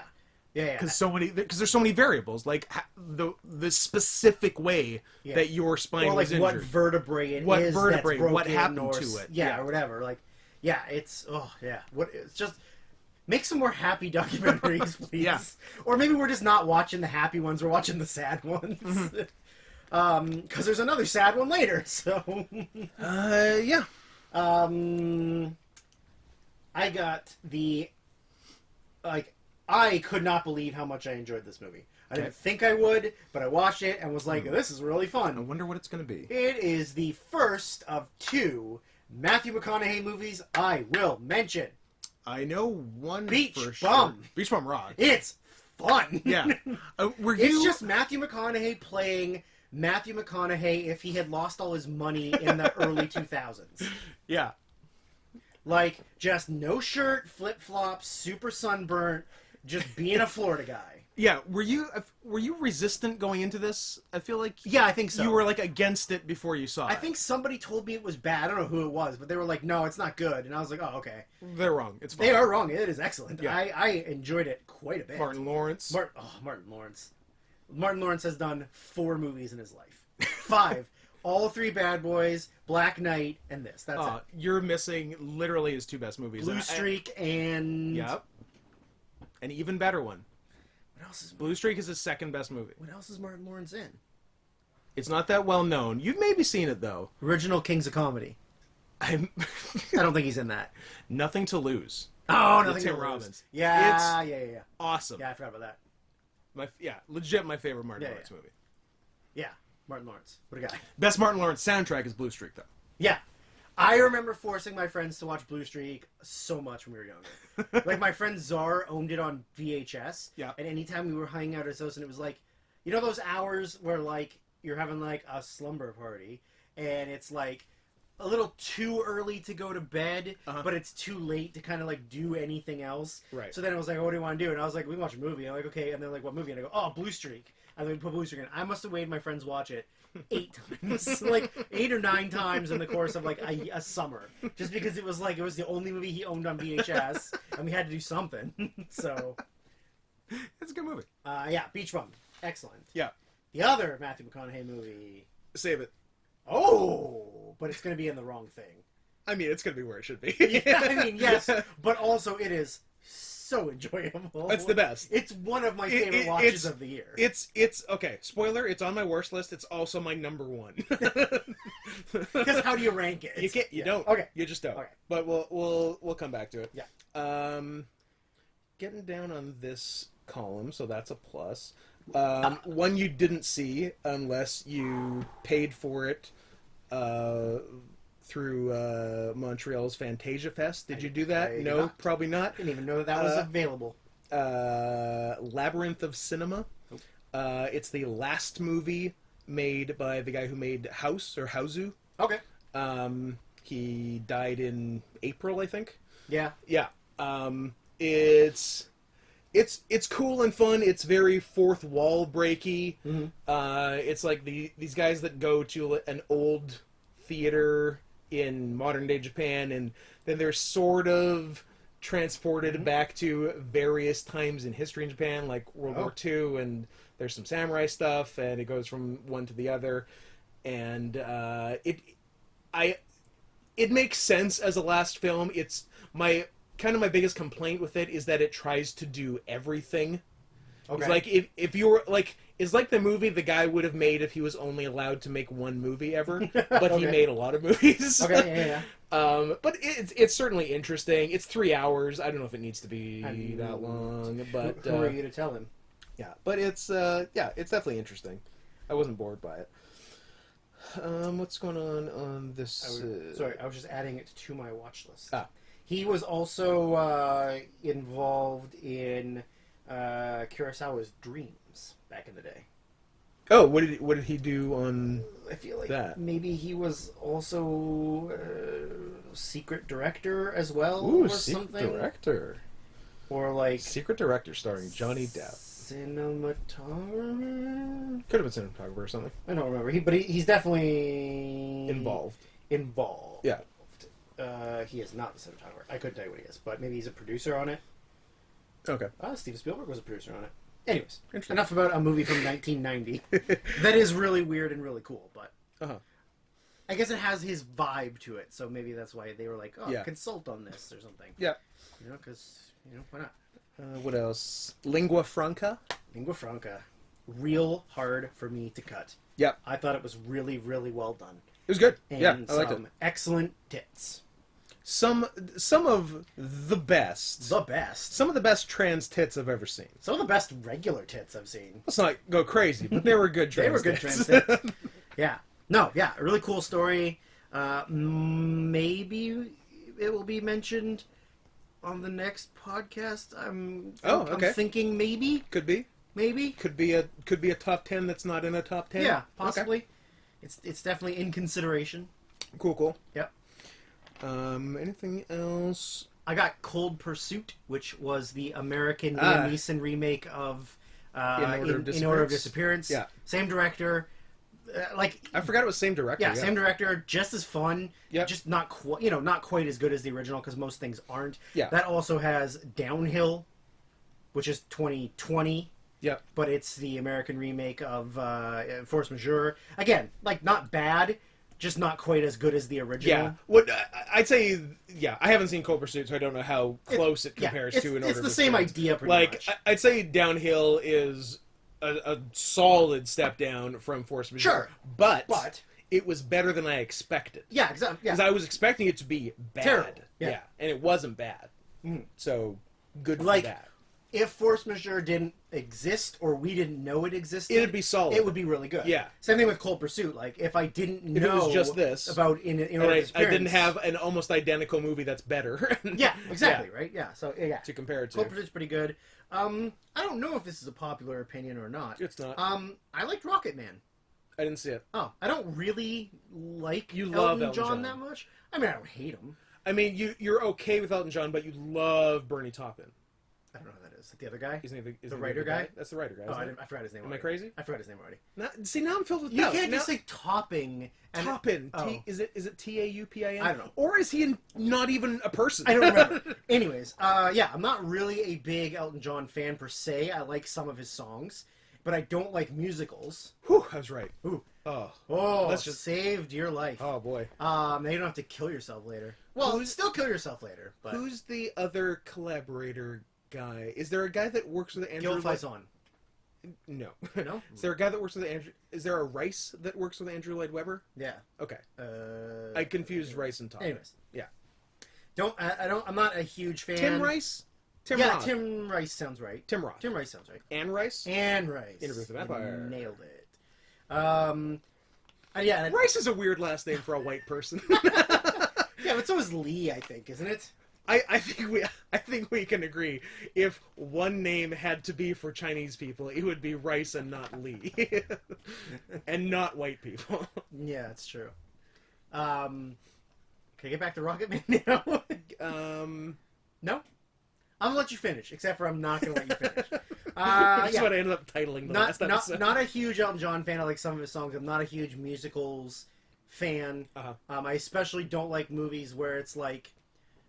I don't normally like movies where there's the clear narrative plot and story and then scenes that are musicals but they're not like plot driven, they're just like things. But I mean it had all of the cool Elton John costumes and it's really entertaining, it's really good. Like it's the opposite of like what I like would expect Bohemian Rhapsody to be, where I just wouldn't give a fuck because it's just a Queen concert. It sucks. I have no intentions of ever seeing it. So. I'm mad at it for getting nominated for Best Picture because I had to watch it. Well, there you go. And fuck that. But yeah, I enjoyed it more than I thought I would. A movie called Just Mercy that I watched is one of the. Is that a Michael B. Jordan? Michael B. Yeah. Michael B. Jamie Foxx. Yep. Brie Larson, who we love and admire greatly. Mm-hmm. Yeah, I mean, it's honestly, it's good. It's another one of the, in the South, in the 80s, their 70s and 80s, false imprisonment. I was going to say, is the guy wrongly accused? Wrongly accused, and then Michael B. Jordan is the young, up-and-coming, lawyer who has to fight the power. I mean, it's really good. Did he say, yes, they deserve to die? That is a different one, but no, he did not. I love that patronizing. No, that's actually a different movie. That is a different one, along with The Hurricane and other such films. But yeah, I mean, it's good. It's nothing different, really. Also, I guess he wasn't falsely accused in that one either. They did die. I mean, he was involved in them dying. Yeah. He didn't directly burn them in hell. No. But that's up to Jesus. That's up to Jesus. So, yeah, I mean, it's standard. Like, you're not going to get anything new that hasn't already been shown in other... But Michael B. Jordan's really good. Jamie Foxx is really good. Michael B. Jordan just named... Sexiest Man Alive? People Magazine Sexiest Man Alive. I think he's handsome. He's not unhandsome. He's no Antonio Banderas, but... Is he even... I'm not bottoming for Michael B. Jordan. I will bottom for Antonio Banderas. Even going by... Even if we keep it within the race, is he the handsomest black man? I'm trying to think if there's a black man I enjoy more than him. Chris Brown. He's light-skinned black, though. So that's why I was thinking. Anyways, Long Shot, which I was surprised by. Comedy, Seth Rogen, Charlize Theron. Yeah, right. I was surprised at how much I liked it. I assumed it to be a bad Seth Rogen movie. And that's why I thought it was, so I didn't see it. Yeah, it was pretty good. Okay. The County. Yeah. Which is the same director that did Rams. Why didn't I write that down? I don't know, maybe forgot it was 2019, maybe thought it was 2020. No, because I saw it. Maybe you just skipped over it because you were writing too fast. I guess so. Anyway, similar idea. It's good, but not as good as Rams. Not as good as Rams, yeah. It's a real... The County is to Rams as Sorry to Bother You is to I, Daniel Blake. Sorry, we missed... Do we have to re-record again? Yeah, let's start again. 2 re-records? Man. Idiot. God. I need to go dig a hole in the woods now. I wrote this down, and then I was like... Oh, you don't sound confident in this Well, I wrote it down, and then was like, do I like it that much? Like, I thought it was good, I guess. Joker? Joker's good. Yeah? It's good. Yeah? Yeah. It's not top 10, but, like, Joaquin does a very good job. Yeah. And like, there were funny moments, like moments that I was like, "Oh, this is great." Yeah. But there's other parts where I was like, "That's okay." There's a great part I would love to spoil, but won't, with him and Robert De Niro at the end. I feel like if you haven't seen it by now, you're not gonna see it, or you don't care to see it. I guess. But don't spoil the ending. I won't. Although the one scene with the little person is great. in the apartment. That's great. The Gary Glitter. I don't. Yeah. I'm gay. I'm gay. I was annoyed by and I don't care about spoiling this part. He was imagining the relationship with the way it's things like that tell me that Peter Farrelly is not as good a filmmaker as he thinks he is. Yeah. Because, like, the fucking hammer... Like, it was obvious halfway tops through showing us the relationship stuff that it was imaginary. Yeah. But then the way they had to hammer it home, make it so obvious for the dumb people watching. Yeah, of course. Like, I got really annoyed by I also that. just feel like that's just lazy writing. And Yeah. lazy, like, everything can just be explained by it's in their head, you know? But like, I was even fine with it being in his head, just the way it was shown. Right. I was really annoyed by. Yeah. But no, he does a good job, and it is a good movie, but it's not a top 10 movie or anything. Like that. Bad Education.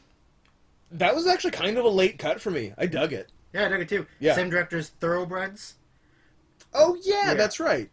Hugh Jackman or Jack Human, depending on who you are. Yep. I thought he was great. He was also, really good. not much of a stretch for him in real life to character.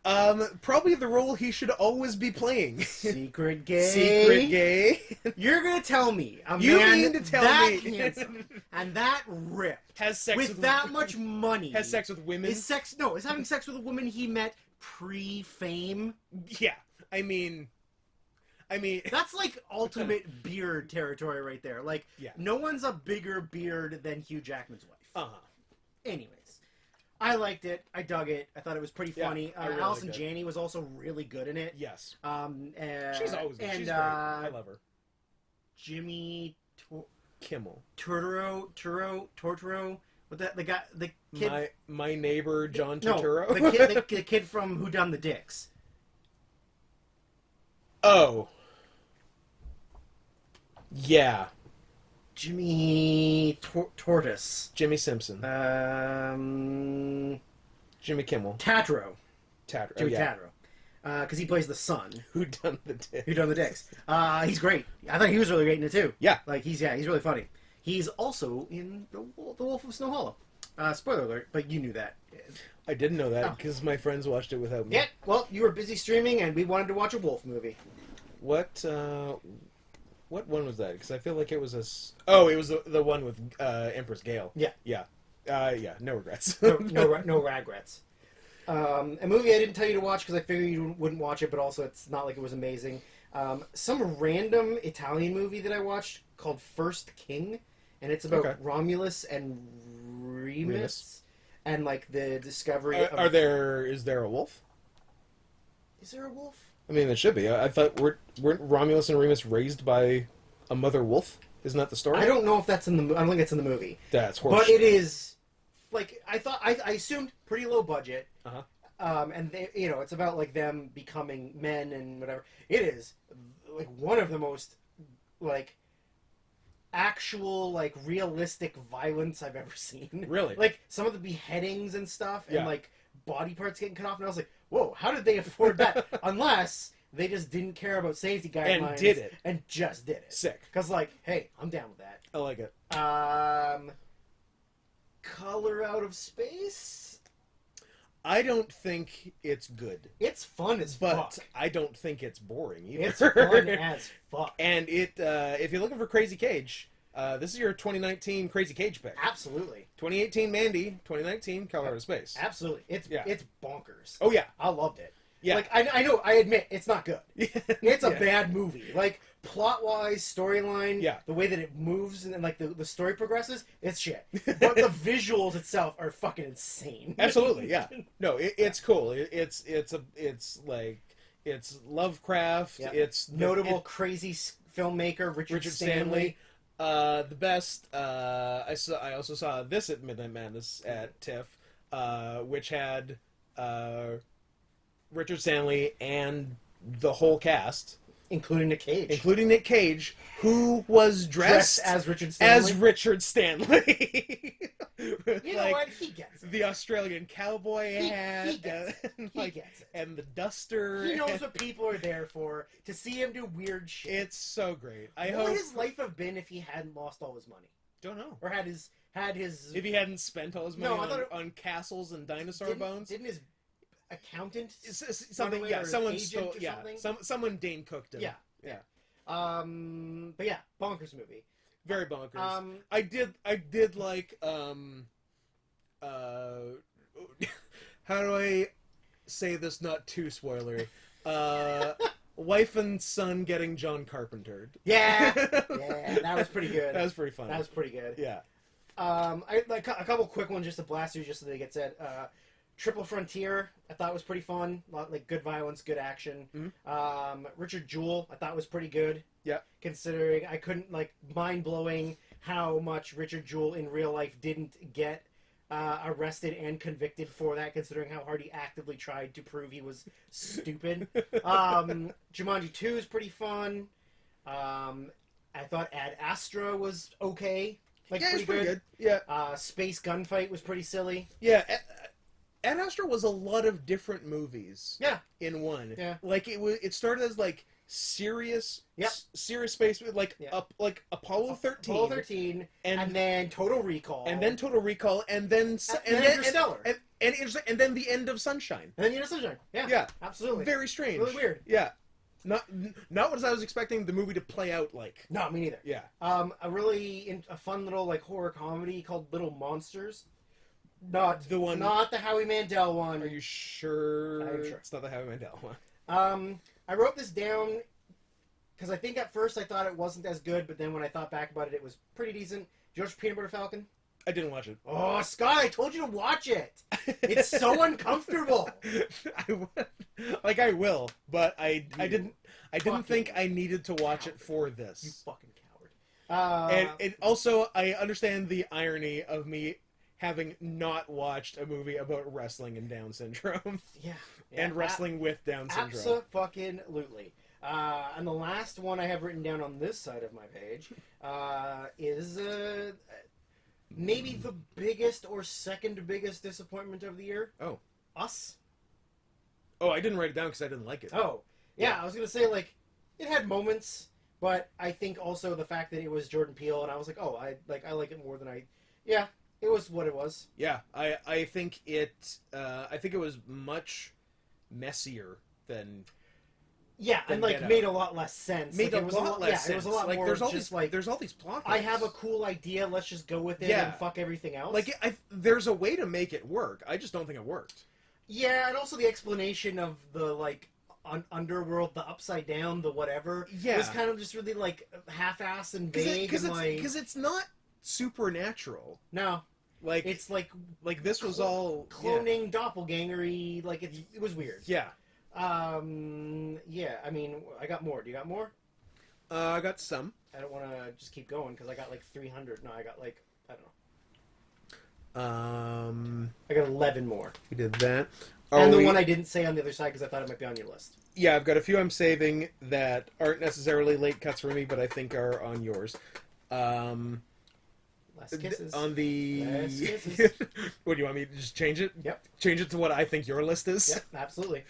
Oh, what if it's a real gift of the Magi and I I change my list to what I think yours is, and you change your list to what you think mine is, and we don't do any hisses. Oh, that's so sad. Directorial debut. Are we talking about Last Black Man in San Francisco later now? That's a good question. Okay. Are we going to talk about it when you finish your list sometime? Or... I'll tell you it's not on my list. Okay. On my top 10. Can you tell me it's not in your faves? I'd have to make an executive... Can you confidently tell me that? I would have to make an executive decision right now? Now. Why don't I mention... You talk about it. Couple other movies. It's off the faves. It's off the faves. So it was the one I was thinking about changing... And then, it's off. So as it stands, it's your number 14, kind of. Kind of, I guess, yeah. Yeah, very well done and professional looking first movie. Absolutely. Yeah. Yeah, really, really cool. Very well done. I thought the score was great. The cover of San Francisco is amazing. Yeah. It's so good. The soundtrack and the score. Like, Yeah. I thought, like, the orchestration was, like, really nice. Yeah. And like two at the time, like both of them were unknown leads. Yeah. The only thing I know, not, what's his name? Don't worry, I'll give you. Was it Fales? Is his last name? David Fales? I think the guy's it's a weird, like, his last name is a plural noun. Majors. Lee Jimmy Majors. Fales. Jimmy Fales. So Jonathan Majors. Not Jimmy Fales. Jonathan Majors. The only thing I knew him from was something after it. Lovecraft Country. He's the lead in Lovecraft Country. Yeah. He was also in like White Boy Rick, but nobody saw that. And he's also in Defy Bloods, but it's bad, so don't see it. But it's bad.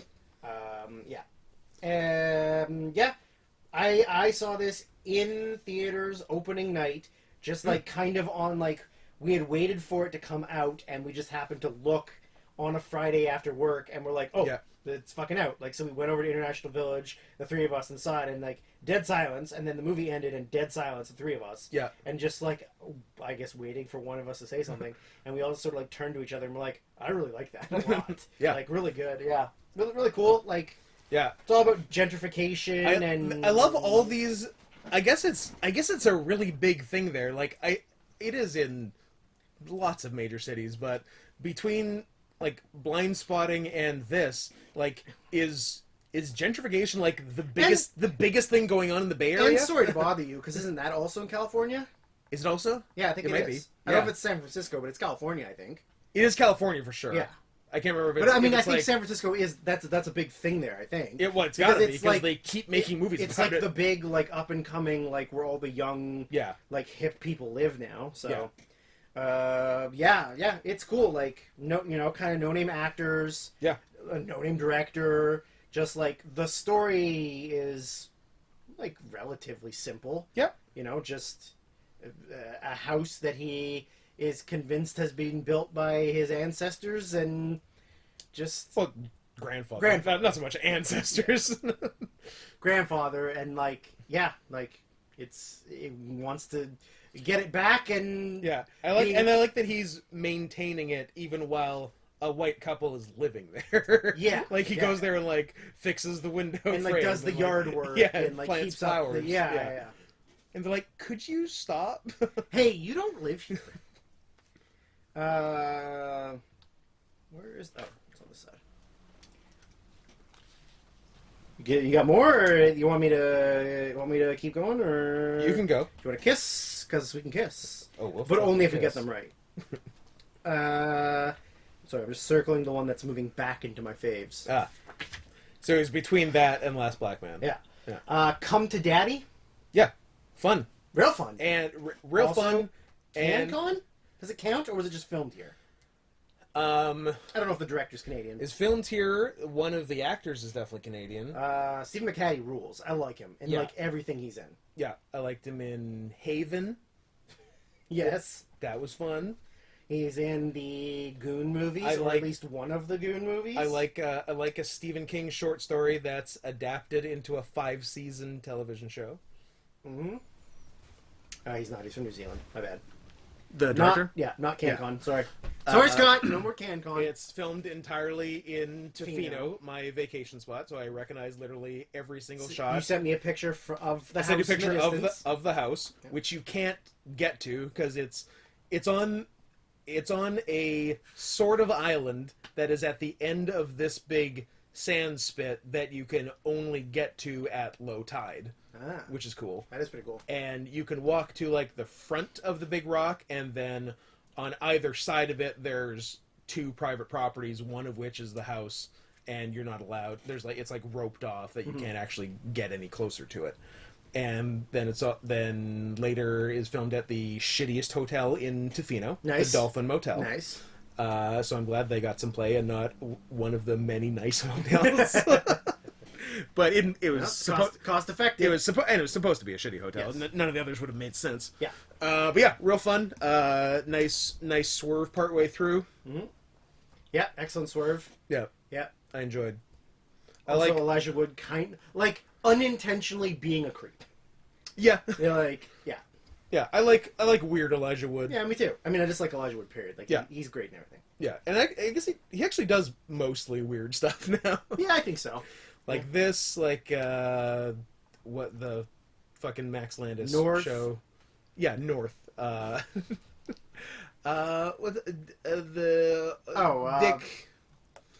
Holistic Detective Agency. Dick Sargent's. Dick Sargent's. Dick. Fuck, why am I blanking on the goddamn name? It's Gentry. Gently? Dirk Gently. Dirk Gently. Dirk Gently's Holistic Detective Agency, yeah. He's fun in that, too. Yeah, Dick York. Dick York. I got a bunch of documentaries left. Okay. Not the one... I don't know if I have any. Not the one that won for Best Picture at the Oscars, because that one was shit. American Factory can go fuck itself? Other than the fact that it makes China look bad at the end. Yeah. That part's nice. Oh, no, I got one more documentary. I'm just going to make sure that this qualifies. As a movie? As a piece of film, you know? Okay. I think I'm done on this column except for one. So I'll say the one. Booksmart. Not on the list of yours. You may talk about Booksmart. I may talk about it? Yeah. Yeah, I thought it was really fun. I thought both lead performances were good. I think Beanie Feldstein is a stupid name. Yeah, absolutely. I thought the soundtrack rocked. Yeah, soundtrack was great. Yeah, soundtrack was really good. I was like, oh, you're just going to keep throwing banger after banger at me? Yeah. I'm here for it. Yep. Also, directorial debut of Olivia Wilde. I keep forgetting Olivia Wilde directed that. Yeah. Yeah, really good. Could use more dudes in it, but otherwise... dudes do rock. Dudes rock. Yeah. I'm counting this as a documentary, even though it was a two-part thing, but it was nominated as a documentary. Okay. Leaving Neverland. Oh, okay, yeah. I think technically it counts. It's 4 hours, but yeah, it's got nominated as one whole thing. Yeah, no, that makes sense. I'm fine with that. The fact that Macaulay Culkin is still covering up molestation is kind of sketchy. Also, everybody who still defends him is a scumbag. I love the parents. He made Thriller, all right. He gets a pass. Thriller, man.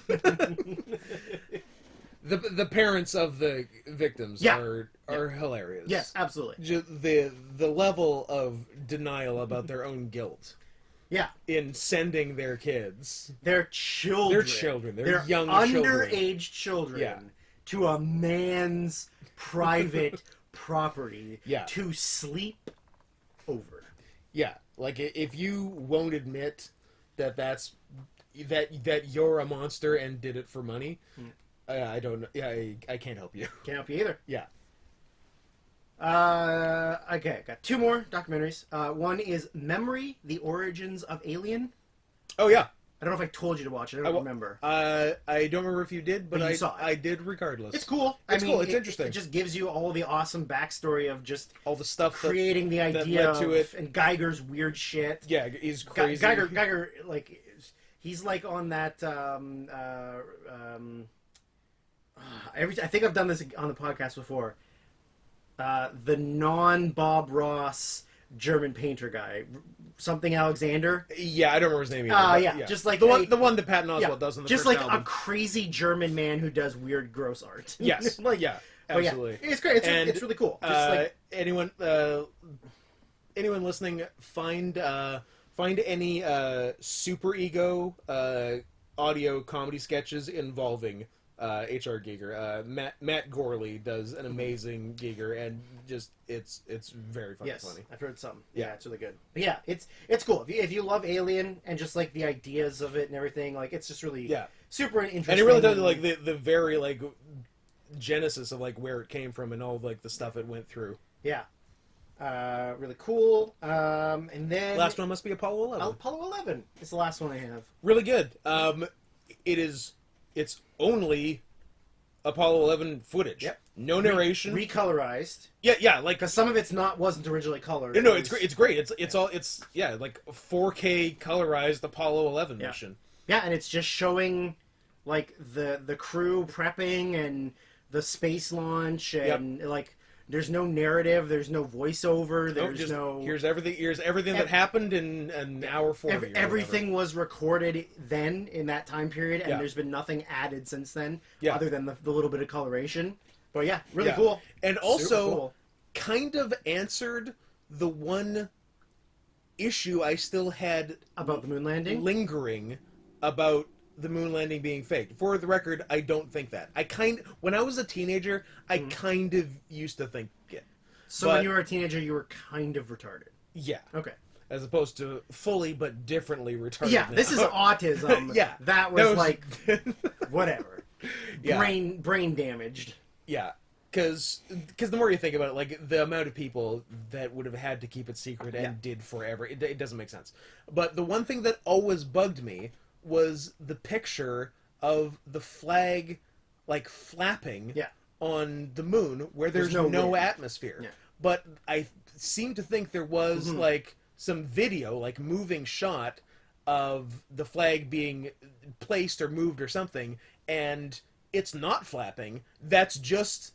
It's sort of just, like, stuck and not moving in a sort of flapping position. Yeah. And that's just, like, what it was. Because you could kind of move it to whatever you want. Like, yeah, he could have come out and smoothed it, like, flat, and it would have stayed like that. Yes. But that's just how it was That's just how it was. So that kind of answered my last question. Well, I'm glad you're not retarded anymore. So they definitely faked the moon landing.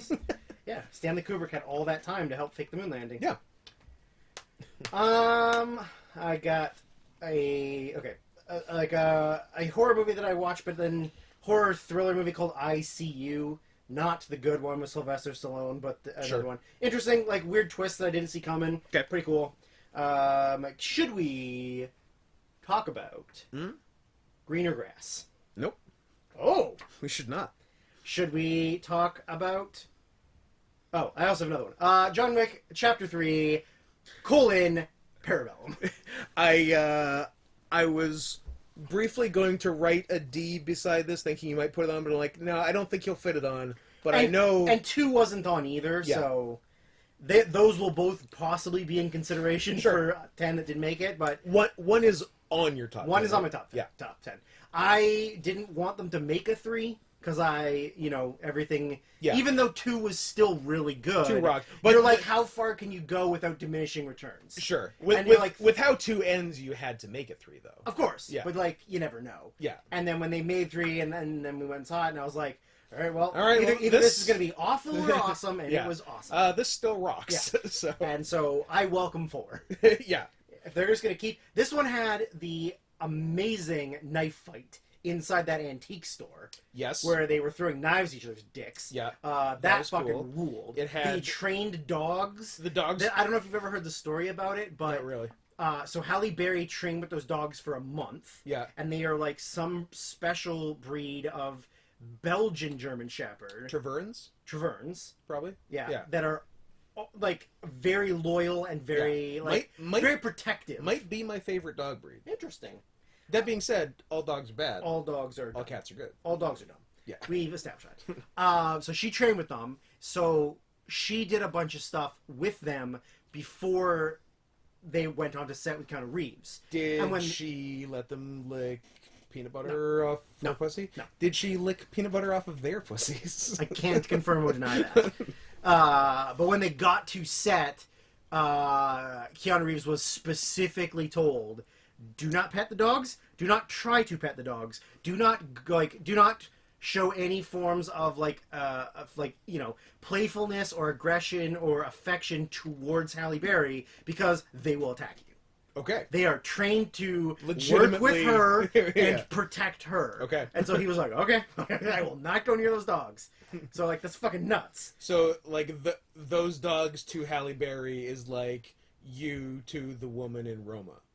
Or to... Or the little girl in Shoplifters. Or the little girl in Shoplifters. Or Yuka Sakazaki. Or Yuka Sakazaki. Yeah. Who I must protect at all costs. Yes. Yeah. But yeah, it's great. They're all great. So it just didn't quite make my list. Halle Berry definitely learned one cool MMA move. Yeah. And did it 40 times in the movie. That's all you need to know. And just what was like pop up rolling armbar. Yeah, kind of rolling armbar body scissors Yeah. thing. The one thing that I feel like was a missed opportunity was when he met sort of the big boss. Yeah, the chic guy. Yeah, I feel like that it could have been someone... I feel like the actor should have been someone interesting. Because it wasn't even much of a name actor. No, it wasn't. It was a guy. It was a guy. Yeah, I think it should have been more interesting than a guy. Yeah, I agree. Yeah. Especially with, like, the reveal of Larry Fish, like, in the second movie. Yeah. Like, that's a big name guy and a guy from Keanu's past. Yeah. So, like... Yeah, like, even if it had been, like, Carrie-Anne Moss...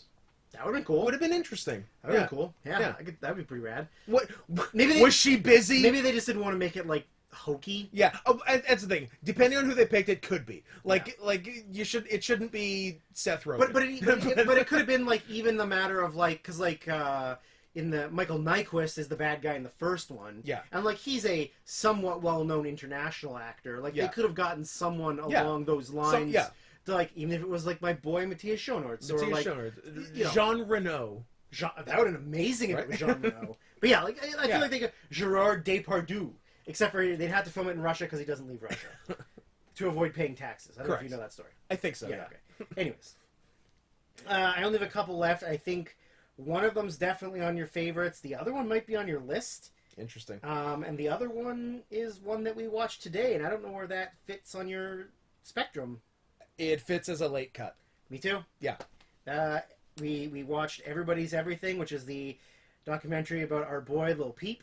Our documentary about a SoundCloud rapper who overdosed on fentanyl, age 21, Lil Peep. Executive produced by Terrence Malick.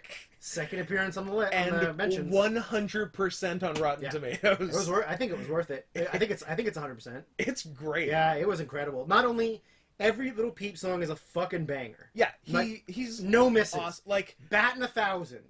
Hall of Fame. Even if you think you don't like SoundCloud rappers, but he's not even...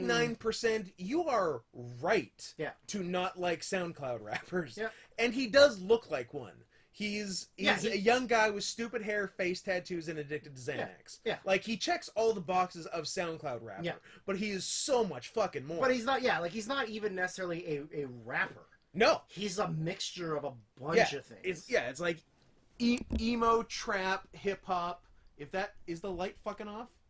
No, just checking. All right, calm down. All right, I was gonna get so mad. No, bad. Like emo, trap, hip hop, pop punk.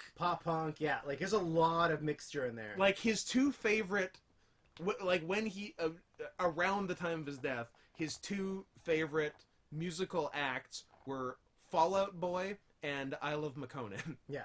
Those are his two favorite. Who is in the documentary and is the most adorbs little boy. I want to take. I love McConan. Just tuck him in your little pocket. I want to take him home. He's wearing this. Is he our Yuka Sakazaki? You got to protect him. I think I need to protect. I love McConan. Yeah, he's great. Yeah, and they were obviously like good friends. Like McConan gets like emotionally wrecked. Yeah, at the end of it. He really gets messed up at the end. It's a real like you know, on your way up to stardom. Like if people aren't your friends before you make it. Yeah.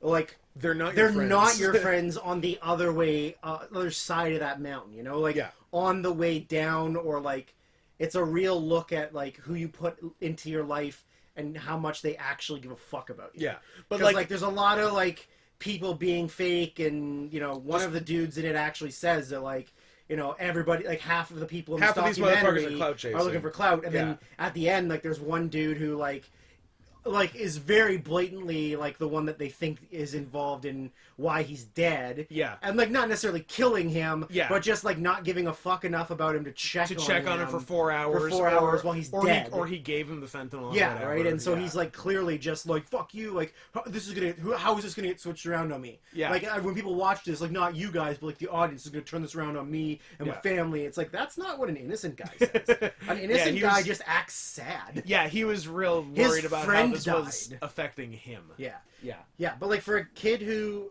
was only in the game for not even 3 years. Yeah, and like he had a year to a year and a half of success, of actual like stardom. Yeah, like going because like he kind of kind of popped in 2016. Yeah. And he was dead in November 2017. Yeah. Yeah. Crazy. Yeah, 'cause I feel like I think we heard of him for the first time around the beginning of 2017. Yeah.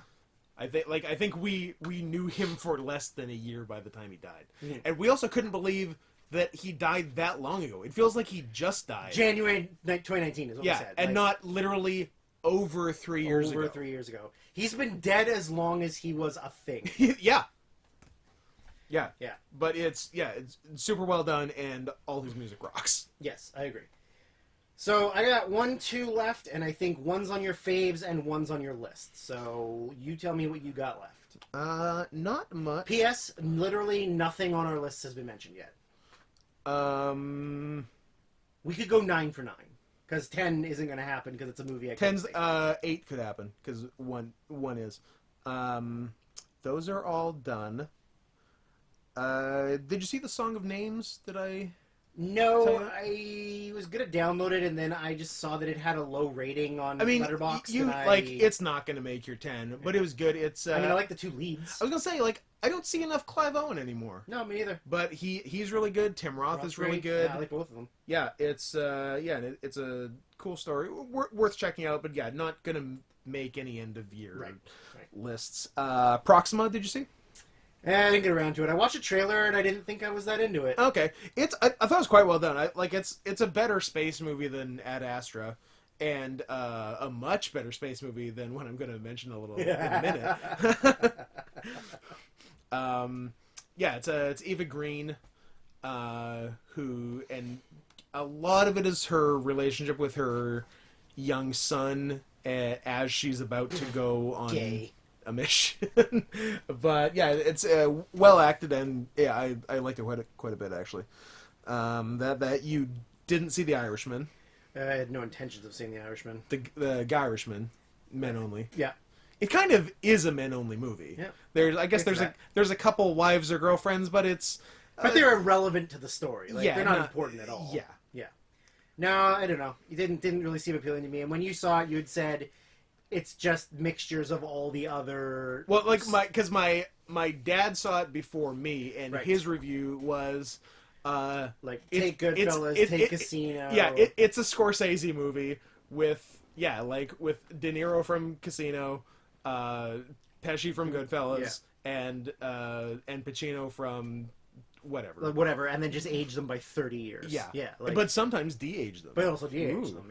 Yeah. I don't know. Didn't seem interesting to me. I like Scorsese. Me too. It's it's definitely a good movie. It probably doesn't need to be 3 hours, 3.5 hours. You don't say. No one knows how to make movies anymore. They can't cut anything. No one edits. No one cuts anymore. No one cuts. Yeah, I have a rule since I've been live commentating the Oscars the last 3 or 4 years. I try to watch every Best Picture nominee, even ones I don't want to, like Bohemian Rhapsody. And I did want to watch The Irishman, because I didn't think it would be bad. I thought it'd be a good movie. But also, as I said, it's 3.5 hours. So the way I split the difference there was I started watching it at 1 a.m. the day of the Oscars. And then I finished it at 4:30 a.m. And here we are. But yeah, I watched it in the nick of time, and it was good. But didn't make a list. That one I'm saving for just a sec. The Truth. It was all right. Yeah, it was all right. I didn't care as much about it as other Creators. I was considering it has 2 of the greatest French actresses of all time, and Ethan Hawke. Who's great. Yeah, it's real ballsy for a Japanese man who doesn't speak French to make an entire movie in French and English. Two languages he doesn't speak. that is real interesting. But he's an interesting filmmaker. He likes to make things like that. So. He is once again has stuck to the motif of family dynamics. Yep. That is what he does, and he does it very well. Yep. But this is by no means my favorite Korean movie. Did you see, depending on who you ask, either Invisible Life or The Invisible Life of Eurydice Gusmao? No. You didn't see it? I told you to. You told me to, and then And that it was on Amazon Prime, which you had easy access to. I have easy access to Jordan's Amazon Prime. I mean, whoever's it is. And you. I don't know. It just didn't make. I had too many things to watch, and it just didn't make the cut. It was very good. I was supposed to see this at TIFF, but there was a conflict where I really wanted to see, based on director and star, Greed. Oh yeah. Directed by Michael Winterbottom, yeah. Starring Steve Coogan. Yeah. Which is a combo which has produced largely bangers. The Trips. The Trips. And I can't remember if Winterbottom was involved in Alan Partridge or not. Yeah, maybe. Oh no, that's Iannucci. I don't. No, I think they did something else. He did a Coogan one in like the early aughts. Yeah. Yeah. And they're all great. And there was definitely good stuff in it, but it was much more. Talking about Greed. Greed. Yes. Greed, much more social commentary and less comedy than I was expecting. And it at the end it sort of became The Laundromat at the end, where it was literally just like as what Laundromat was like, here's how people are laundering huge sums of money in the Caribbean. This was here's how factory workers are being exploited in Bangladesh. Yeah. I'm like, oh, that's not what I thought was coming from these guys. Yeah. So at TIFF, I went and saw Greed. Adam went and saw Invisible Life. And when we met up after Trouble in Paradise, it appeared. Yeah, we briefly got divorced and then remarried after the movies. And it appeared that one of us made the wrong choice, and it was me. Well, there you go. But yeah, Invisible Life is really good. It's about smashing the patriarchy. Sure. Not really smashing it. It's about how the patriarchy smashes women. Right. And how they should smash the patriarchy. Yes. Yeah. 50s Brazil. 50s Brazil. Yeah. Two sisters.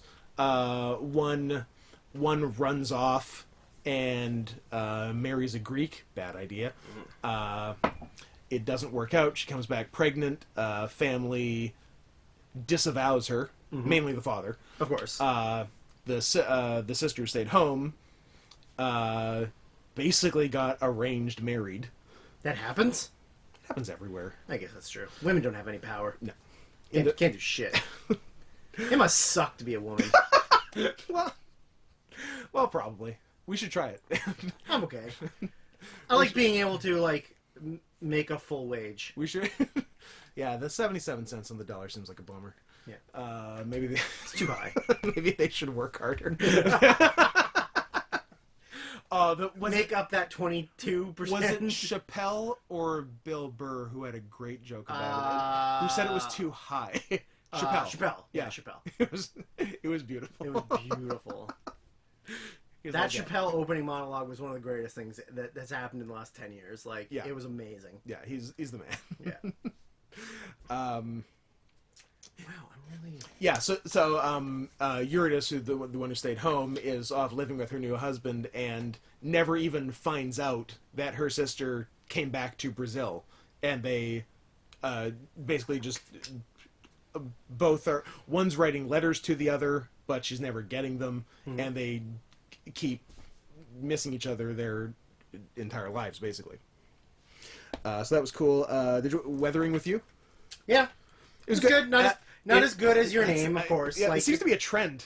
Yeah, but I mean, Your Name is like really good. Yeah, like, I saw a review of Weathering with You, and they're like the largest strike against Weathering with You is that it's the follow up to Your Name. Yeah, absolutely. Yeah, still really good. Still really good. Not I feel like not as focused as Your Name. It tried to do a few more and maybe too many things, but still good. It was still I liked, still interesting, still looked great. Yeah. It's just nice that 2D animation exists somewhere. Somewhere in the world. Yeah. And the soundtrack by the same guys, didn't think it was as banging as Your Name. Yeah. No, yeah. It didn't do as much for me. No, not quite. Running low. Well, I got 3 left that I guess are either all on your list or your faves. Young Ahmed. Yeah, I thought it was aight. I liked it. Again, just like it was like, as I was watching it, it's telling me, "Hey, Scott, you feel the right way about Islam." all of your preconceived notions are correct. I think I'm becoming an Islam. I mean, I liked some of Ahmed's moves. Yeah. What? Almost all the way down. Yeah, one of my last cuts. Once Upon a Time in Hollywood. That was one that I wasn't sure about on your list. Is it a It's on my cuts. Yeah. All right. I wasn't quite sure about it. Yeah. Because, like, I know. I mean, obviously Tarantino's really good, and I know you like Tarantino. Yeah. And it's a good movie. So Yeah, I was like, maybe it's on your list. Maybe? I don't dislike any Tarantino movie. I like everyone. Yeah, me neither. Yeah. His worst movie is good. Yeah. Yeah. Yeah. Same with. I feel like I said that about someone. Wes Anderson. Yes. Yeah. Yeah. I said Even a bad Wes Anderson movie is still excellent. It's still a great movie. Yeah. Yeah, I think it was good. I dug it. I feel like some people complained it was boring. I didn't think it was boring. What's boring about it? Or at least too long, I guess. Maybe. I thought it was fine. Like I thought it was a movie that was the length of it wasn't an issue. No, it wasn't. And because sometimes you're like, 2.5 hours. Yeah, like there's gonna be downtime. Yeah, it's definitely one of the more patient Tarantino movies, but that's fine. Sure. Yeah. Yeah. I didn't think there was anything wrong with it. No, I thought Brad dug Pitt it. was excellent. That was great. And yeah. and Leo's always good. So like, yeah. Beating up Bruce Lee. Beating up Bruce Lee. Yeah. Fuck just that guy. The ending was fucking rad, like it always is. Like it's. Yeah, I like that. Tarantino's actually one of the best. Well, he's one of the best major directors. Period. But he's one of the best major directors, or any kind of director, who is happy and willing to kind of be a silly goose sometimes. Yeah. But make it work. Yeah. Yeah. Yeah. And the ending of this is an example of that. Yeah. I mean, it's the same with like Inglourious Bastards. 100%. Like the ending of that is him being a silly goose, but it works. Stomping Hitler's face. Stomping Hitler's face. Yeah, of course. Like it's amazing. Mm-hmm. I think it's just like he honestly like doesn't give a fuck what anybody thinks about him or says about him. Well, Like, and especially like he is so open about his foot fetish in this movie. Yeah, of course. Like this movie was a joke about his. Did foot you see fetish. the SAG award? Oh yeah, where Brad Pitt thanked Tarantino, Dakota Fanning's feet. Yeah, it's great. It's great. Yeah. No, yeah. I mean, it's every Tarantino movie is excellent. I would say this in terms of the way it's laid out, this is closest to Inglourious Bastards. Yes. Yeah, definitely. It plays the same way. Yeah. Wow, okay. I wasn't sure, but I'm glad that means there's more possibility. And then I think that's everything I've got besides... I'm going to leave the last 2. I have D's marked beside, because I think... Then I'm going to write S's next to these. Well, because that'll show me. Yeah! I fucking gotcha. Gotcha, bitch. I got one more. That maybe I should have written a D beside, too. Honey Boy. Honey Boy will be mentioned in a few moments. Okay, that's fine. Then besides that, it's 3D. Should we leave them until we do faves and then see? Let's do worsts. Okay. And come back. So I have a Han for the worsts. Okay. I sort of do too, actually. Okay. My Han, and this is me directly throwing shade at someone. I know you didn't see this movie. I wouldn't have recommended you to see this movie. It is a shitty movie. Okay. And it's a horror movie. And it is called The Girl on the Third Floor. And it stars haven't even heard of it. One Philip CM Punk Brooks. When you said Philip C., I'm like, Philip Seymour Hoffman? In 2019. How? Philip CM Punk Brooks. Okay. Who... Noted MMA fighter. Noted MMA fighter. Noted Twitter personality. Noted bad at literally everything but wrestling, but hates wrestling, so he can't do and also, the one good thing he and is. Also not technically good at wrestling, just really good as a wrestler at working. Yeah. So he is a horrible actor who has to pretend to drink beer. Oh, his favorite thing. Yeah. So number one, it's not a good movie, and everybody kept saying it was a good movie, but it was all... Who said the CM Punk horror It was all wrestling fags who were like, oh, CM Punk! Yeah. CM Punk! But yeah, it must suck to be CM Punk, where, like, you're only good at being a professional wrestler. Yeah. But you fucking hate it. Yeah. So you've tried MMA and were dog shit. You tried doing MMA commentary. They didn't want you. You try to be an actor and you suck. Yeah. You try to pretend like you know how to drink beer and you suck. Like, yeah. CM Punk, like, for a man who... It's a tough life. 6 years ago, well, I would have been like, I fucking love CM Punk. Yeah. Now I'm like, you know what? You got what you deserve. You stay gone. That was my Han for worsts. My Han for worst is a little bit of CanCon. Oh no. That I saw at VIF last year. It's my number one. I don't think it is. You didn't see it. Is it that weird experimental movie where the whole play is just him and it was his real thing and you're going to mention it again? That would be funny if I mentioned it for 2012, 2013, and 2019. But shout out to You Ain't Seen Nothing Yet. If we made a top 10 worst of the year, it'd be in there twice. It'd be in there twice. Yeah, this has had no release. Okay. Besides festivals, I think. So I don't even know how you'd see it. I don't know. Contact the director. Yeah. They probably have 100 followers on Twitter. Although it does have my fucking boy Matt Johnson in it. Oh, interesting. And he's good. I just hate the goddamn movie. The movie is called Anne at 13,000 Feet. You told me about it and I couldn't find it. No, it's unfindable. I looked for it again because I want to watch it again and hate it. It's one of those. Like, in the same way, as much as I talked about it, I would like to watch You Ain't Seen Nothing Yet again, just to get mad at it all over again. Right. Yeah, because it's about this woman who works. I can't remember if it's like a daycare or kindergarten or what age the kids are. We're good on whatever you're checking. Yep, keep talking. All right. Yeah, and like she has emotional problems, and I think we're supposed to sympathize with her, and she sort of dates Matt Johnson. Matt Johnson's for those listening, the guy from Operation Avalanche on my 2016 list, and Nirvana, the band, the show, which is like the best show. Yeah, and she sort of dates him, and she's a weird hang, and like I can't remember if she takes him to meet her parents or just friends, and she says they're like engaged, and Matt Johnson's like, what the fuck are you talking about? and all of her decisions are supposed to be a result of like her issues, but you don't really sympathize with it, and she just comes off as a stupid bitch, and you just hate her. Like I hated the protagonist of this movie, absolutely hated. And hey, there's a dog on the bed. This isn't going to ruin anything. Don't shake the bed, but shake the bear. Oh, you're wet. No wet dogs on the bed. You know the rules. Yeah, I hope it gets a release somewhere, because I do want to revisit and hate watch it, because it's one of those movies. I don't give a fuck about spoilers. I think she jumps to her death at the end. I think she. What? I think because the 13,000 feet is in reference to skydiving, and it was like the one thing she did she enjoyed, and I think she does it and doesn't open her parachute at the end. And good fucking riddance. I assumed she was on a plane and was being a cunt on a plane, and then somebody threw her out of a plane. That'd be cool too. And deserved. Yes. All right, my actual list. I'm going to start off with a little movie called Alita Battle Angel. Ooh, I saw the second half of that in the theater. By sneaking into a theater. No, I think I was just busy.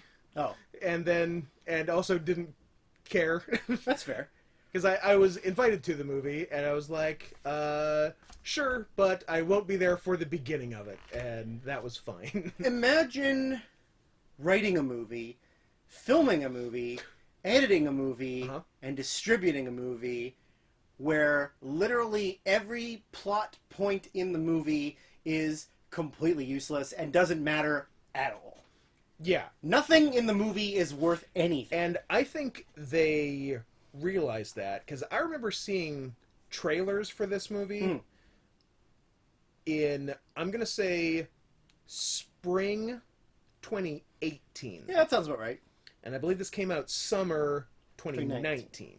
Yes. It was delayed over a year because I think they finished it, and then somebody watched it, and they're like, "Oh, this isn't. This can't put this out. This isn't a movie per se." No, like if it's almost like an early aughts music video for some pop singer who's trying to like be cool and hip. Yeah, it's like there was a Shania Twain music video for Gonna Get You Good, I think is what it's called. Okay. Where she's like all in motion capture suits and driving a futuristic motorcycle in a futuristic city in space or something, and it was like her like trying to be like cool and hip. But it's like watching that. And this was that. Because there's like no like none of the dialogue, like you could watch it on mute and you wouldn't miss anything. It's the same movie. Like it's all about just like these stupid like video game cutscenes, and that's it. Yeah, that's the whole thing. It's Eon Flux, but somehow worse. Yeah. That's one of mine. What do you got? What's one of mine? I hope we match on that one. Well, one we're gonna match unless you're stupid. Well, that's just made me worried now. All right. Let's do the best space movie of the year. Move aside Proxima and Ad Astra, because I'm talking about Lucy in the Sky. Didn't watch it. Natalie Portman. Was going to, but did John Hamm.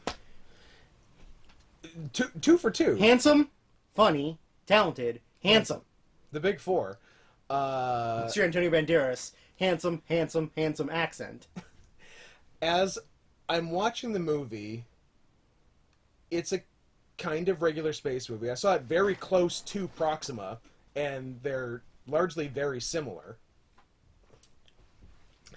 And then, as it's going along, I kind of seem to think that, why do I kind of know this story? Is it just because I also saw Proxima recently, and it's similar? And then as it goes and becomes more apparent, I'm like, oh, this is a fucking biopic of the insane lady astronaut whose astronaut boyfriend cheated on her, and she drove across the country wearing a diaper to ostensibly kidnap and or attack him. Because she had, like, I don't know, like zip ties or handcuffs and, like, pepper spray and shit with her.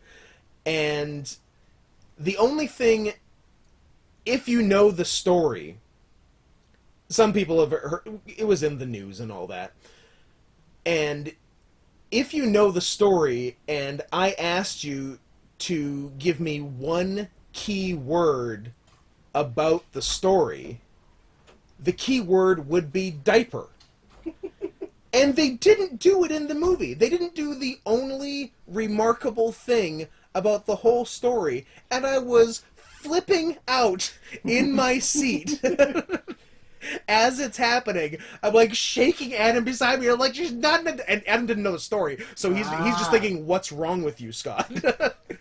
Imagine being so mentally ill that you can't even stop to go to the bathroom. I had no time. You get like I have to be there as fast as I can. I'm going to sit in my own pee and poo. This will make it 10 minutes faster. Yeah. Jesus Christ. Yeah, it's so stupid. And Natalie Portman and John Hamm have done better. Yes, they have. I'm going to tell you about a movie. I like that you're standing. You've gotten serious for this one. That made me so angry in the movie theater that I tried to actively strangle Kelly Summers to death. That movie is Midsommar. I forgot. Of course, yeah. I've never hated something that wasn't Mother so much in my life. It was just The Wicker Man, but less interesting. It's just The Wicker Man. You write an entire movie. You know, the idea of a movie is that you go so that you have, like, something positive to look forward to or to cheer for or to, like, be anticipating that this good thing. Yeah. Imagine writing a story where all four of the protagonists are completely hateable and unlikable, but the bad guys are also completely unlikable and hateable. Yeah. So you're watching a movie... It's hard to have a horse in the race. ...of people you hate. Yeah. Nothing about it was entertaining. It was like bloated and way too much shit going on. Now, what if I was to tell you... It's your number 4. What if I was to tell you that noted movie critic and 1 million plus subscriber on YouTube haver, Adam Johnston, watched That's his government last name? Yeah. I didn't know that. Now you do. Yeah. Watched the Director's cut, cut, which is like an additional 40 minutes. And bumped his rating up to an 8. All right, good for him. I was like, oh, do I know? What was it originally? I think like a 7? I think a 6. Oh, okay. Yeah. Well, I guess he's gonna really love the Snyder cut then. I don't know if that's true. We'll find out, won't we? Can you believe Snyder had the gall to use slowed down Hallelujah for the trailer? Well, you know, like the very idea. It's what everybody wants. There's a reason why they didn't release a director's cut of your movie, like to anyone across the spectrum. Yeah. It's because you're stupid and you like everything that you did, but not everything you did. Third parties is good. May not like it, and you can't see that. Think of the worst movie in general you've ever seen. Now imagine the director's cut of the worst movie you've ever seen. It's still the worst movie you've ever seen. That being said, I really want to see the unreleased director's cut of Tiptoes. I would watch that. Yeah. But it still wouldn't be good.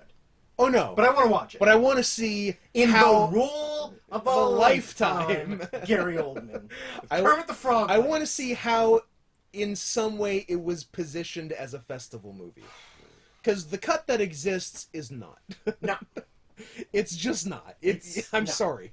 But I'd like to see the non-tampered with director's cut. Yes, I would too. Because I think that is what was shown at Sundance or whatever, but the only release, the DVD and whatnot, is the other like theatrical cut or whatever. It's in here somewhere. What are you following? Tiptoes. It's in the room. Oh, here. Yeah. Well, it's probably with the T movies would be. No, because DVDs aren't alphabetical. They're oh boy. Well, best of luck. Comedy's down here, and I probably put it with the comedies. So now, is there an unintentional comedy subsection? No, it's just all mixed in. Things. Do you have like Tiptoes and Birdemic over there? This is where the silly geese go, and it's a silly geese. It is absolutely a silly geese. Yeah. My number 1 worst movie of the year. You know what it is. A movie I actively tried to walk out of, and you stopped me. A movie I spent 20 minutes of it on the floor with my legs over the seat in front of me. Let me talk about my other 2, and then we'll get back to yours, which is wrong. I'm surprised what... I think you saw it. Firstly, the other McConaughey, Serenity. No, it's great. I don't care what you say. It's great. It's one of the most absurd movies. It's a real Book of Henry. It's a real Book of Henry safe haven. Ooh, that's a good three movies, like back to back to back. Hey, okay. Drew and Scott movie challenge. Drew and Scott movie challenge. Yeah. Watch in one day, or I'll allow over the course of a weekend. Of 24 hours. Okay. You can sleep in between. One sleep. But it has to be within 24 hours. A triple feature. Yeah. Of the Book of Henry, Serenity, which almost rhymes, and Safe Haven. In no particular order, you choose. Ladies' choice order. Ladies' choice. If you want to go chronologically, it's Safe Haven, Book of Henry, Serenity. Ladies' choice, unless this is anywhere in the Middle East, in which case we have to. In which case, men's choice. Yeah. Do that and tell us about it. Yeah. Either via Twitter or YouTube comment. Your choice. Or call Scott at his home phone number. Or call me on my home phone number. On his landline. Yeah, landline me. Yeah, because that's the reveal in this movie is both A, insane, and B, comes 1 hour into a 2-hour movie. And then there's another hour of stuff. I want to say something, but it's 100% a spoiler. But there is one thing in the reveal that literally blew my mind. Like, I couldn't understand how any of that made sense with the one thing I was thinking about. Yeah. But I can't say it because it'll 100% spoil everything. Yeah. So I will tell you afterwards, and whoever watches it, you can come back and ask me what that thing was, and I will tell you. Yeah. I like. It's great. I don't care. It's great. I loved it. I like the nerd with the briefcase. The rules man. The rules boy. What are you, some sort of rules boy? Yeah, that's. Actually, I'm a man. That's pretty great, and yeah, in a way, it's kind of a perfect movie. Secondarily, and more importantly, it's bad. It's kind of bad. It's bad, but it's fun. It's so stupid. I love it, but it's great and highly rewatchable. Highly rewatchable. And then I guess number one, I didn't rank them, but mine's sure. But I thought would come up for you unless you didn't see it. The Fanatic. Oh, yeah, I forgot that was 2019. Yeah, because it's... I don't know, I hate these three more than I hated The Fanatic. At least The Fanatic had I Gotta Poop. So right at the beginning. Right at the beginning. Like, this movie... I gotta poop. This movie looks you in the eye when it shakes your hand. Yeah. Like, there's no bones about this movie. Devin Sawa in the car telling his kid he likes... Like, you want to listen to some Limp Bizkit? And puts on new Limp Bizkit. Limp Bizkit. Because the movie is written, directed, and like semi-autobiographical. Yeah. Fred Durst of Limp Bizkit fame. Limp Bizkit. Yeah, John Travolta in the second most appropriate role he's ever played. Obviously, number one being Hairspray. Yeah, because that's his gayest role. Big fat woman. Yeah. But yeah, second would definitely be Retarded. Yeah, retarded stalker superfan. The Devon Sawa casting is surprisingly clever. Yeah, like the guy from the Stan music video. Like it's clever. I don't know if Fred Durst is that clever though. I mean, I bet you somebody told him. Oh sure, I don't know if it was Fred Durst's You should idea cast the or guy decision. from the saying to be, you know, a Stan. Yeah, so that was good, but it's very stupid. The ending makes no sense. No sense. Absolutely no sense. And there's lots of good stuff in between. Yeah, it's pretty crazy. So The Fanatic. So now let's talk about your number 1 and number 3 on my top 10. It's cats. What? No buttholes. Real hands. Their faces look like people. I hate James Corden more than I hate Josh Gad. I wish for James Corden to die. That I agree with everything you've said. I also love it a little bit. I actively tried to walk out, and you forced me back into my seat. I did grab you roughly by the shoulder. I slinked out of my seat and onto the floor with my legs up over the seat in front of me for like 20 minutes. Yeah, I'm pretty sure. I think you missed an important part. I 100% ruined the movie for the people sitting behind us because I was so disruptive of like hitting Kelly, hitting you, trying to get up, slinking down in my seat. You were a little bit disruptive. None of them could sing. No. No one in that movie can sing. Jason Derulo. Sure, but no bulge. Didn't Well, rape. there was a bulge. Yeah, not in the movie. No, I know. Didn't rape. So, like, what's in this movie for me? Yeah. I mean, yeah, it has... Old Queen Ian McKellen. It has the makings of the best movie of all time, but they missed the mark. Well, they should have let you direct it. I know, and one day I will, but not with CG, with real cats, when's the surgery with real people cats. Yeah, so you'll get the surgery and direct it as a Catman. I'll get the surgery voluntarily. Yes, my actors will get the surgery less voluntarily. Right. I bet you Jason Derulo will do it if you give him a big bulge. I will. No, I don't need to give him one. I can just let him keep his and not CG it out, so I don't scare mothers and children. That is true. Where's the butthole cut? Where's the? We get a Snyder cut of Justice League, but no butthole cut of Cats. fuck off. How does that even make Worst sense? movie I've ever seen. Worst movie I've ever seen. Why did they do their faces, hands, and feet like that? Because they had to make them more appealing to people. But, like... It's the same reason why good guys can't, in like mainstream movies, can't be from other countries. They have to be American. Like, I don't agree with it. I understand the face thing. Like, we have these A-list actors, so we have to see what their face is like and not what they'd look like if they were half cat. P.S. I want to see what they would look like if they were half cat.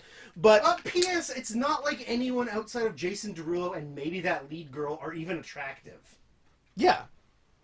Judi Dench. If you say Taylor Swift's attractive, I will come across this bed. Taylor Swift is more attractive in the movie than usually. Correct. Yes. That is the only acceptable T-Swift. Okay.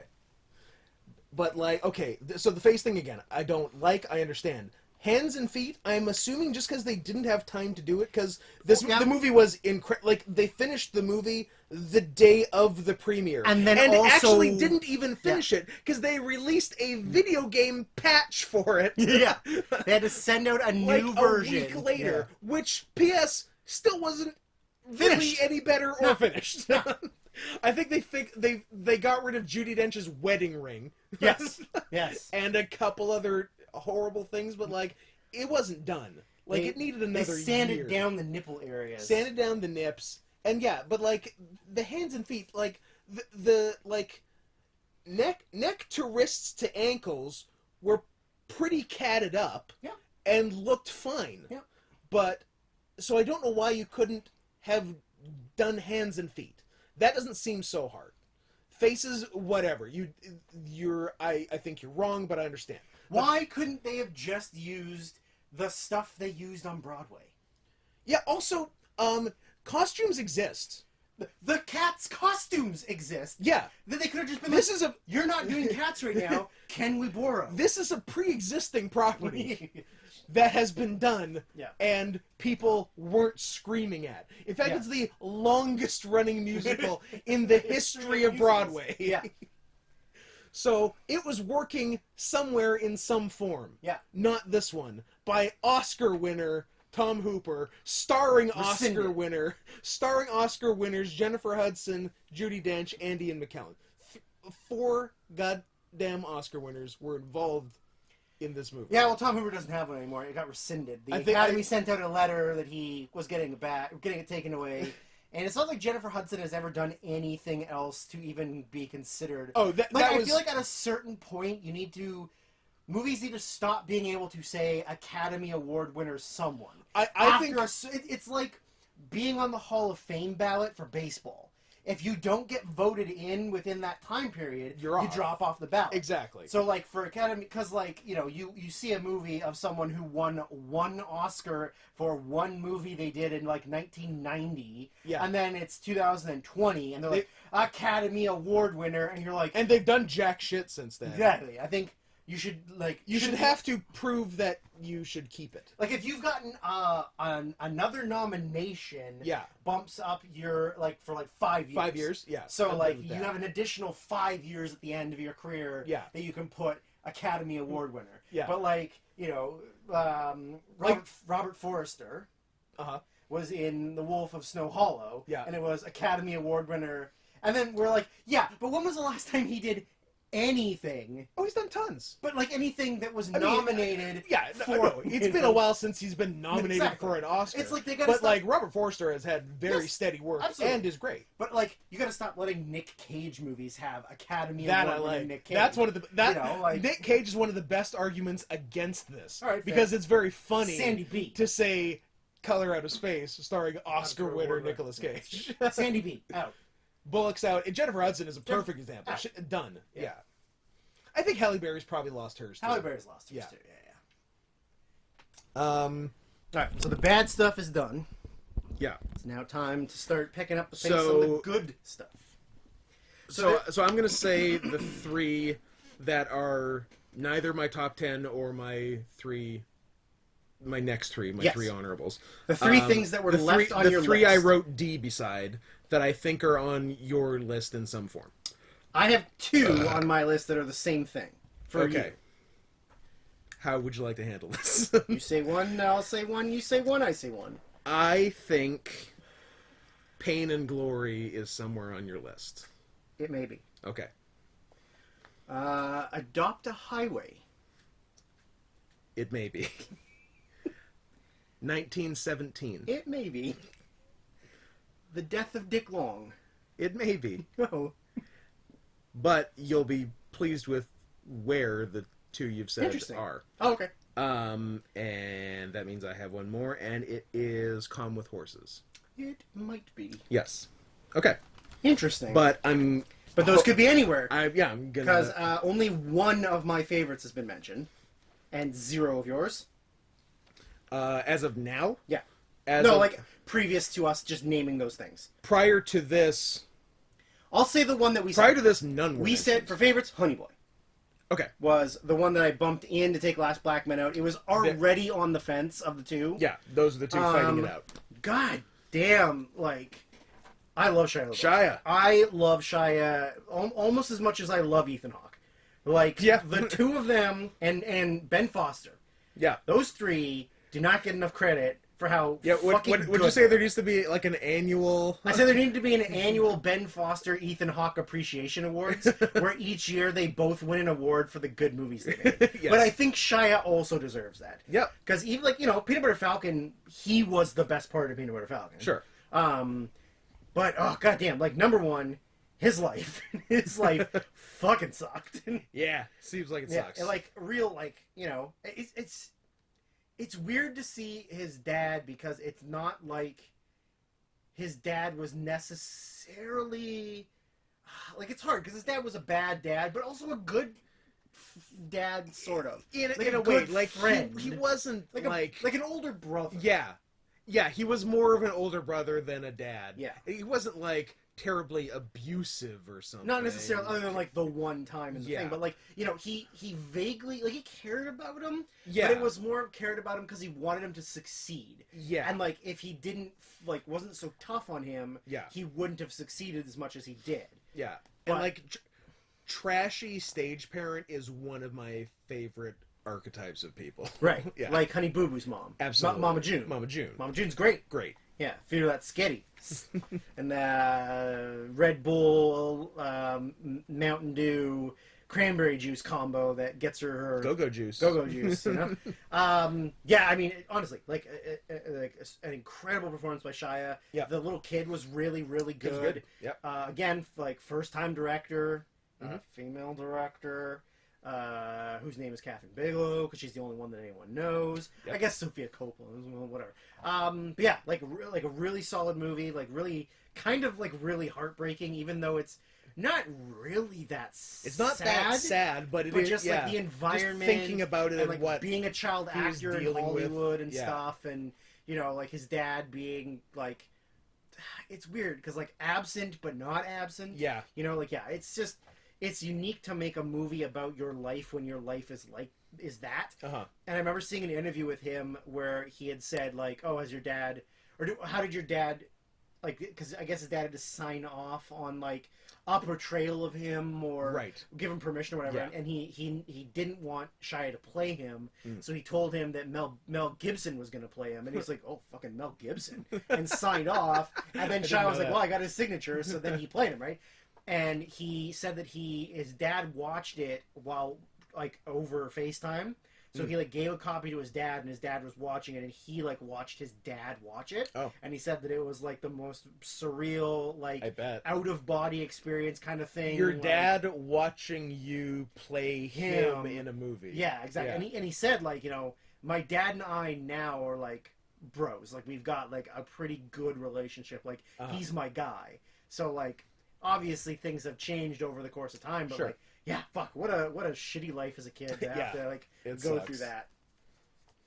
So yeah, that's the one that it's been set for mine. So there's still two more on my faves, and then my list. Okay. Yeah. So I'm doing a fave then. Yeah, do one. Why? What else would you rather do? Number 7? Yeah. Let's do number 7. Which one should I do? Should I do one that has not been mentioned once yet? You gotta do all three of them, so just pick one.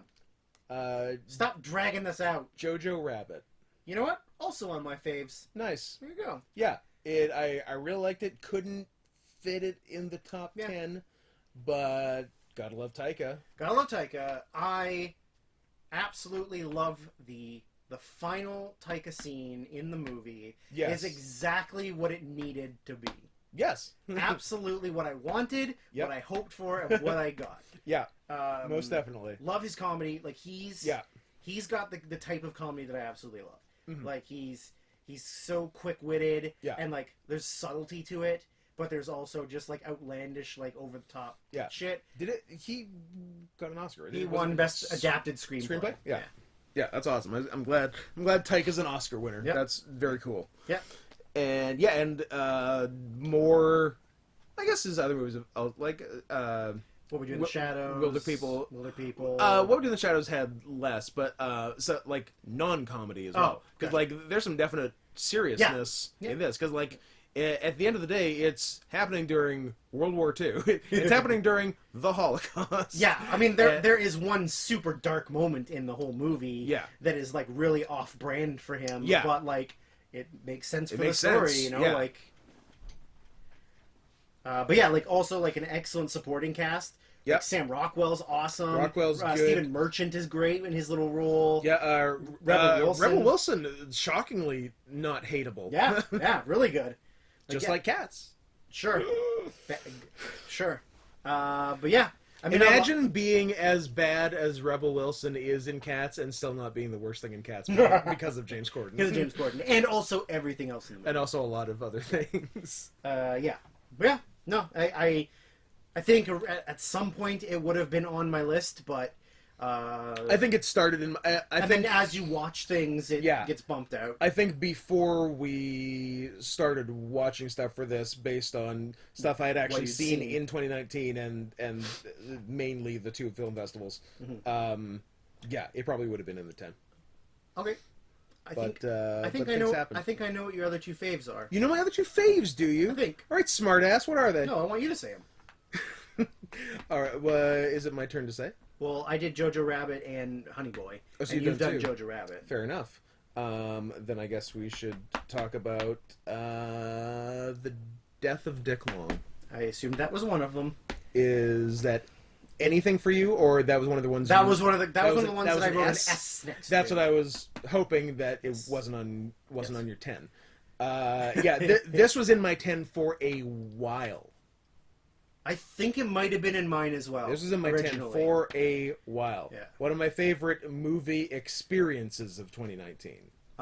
Me too. For sure. Me too. Absolutely. Like, it's once they tell you what's going on, you're like, I can't believe this is going on. I can't believe this is in a movie. Yeah. It's so great. Yeah. It has the best soundtrack that any movie has ever had in the history of movies. If you were a teenager between the years of 2000 and 2004, this movie is for you. Yes, and I actually was a teenager for some of those years. Me too. But not all of those I was for all of them. Good for you.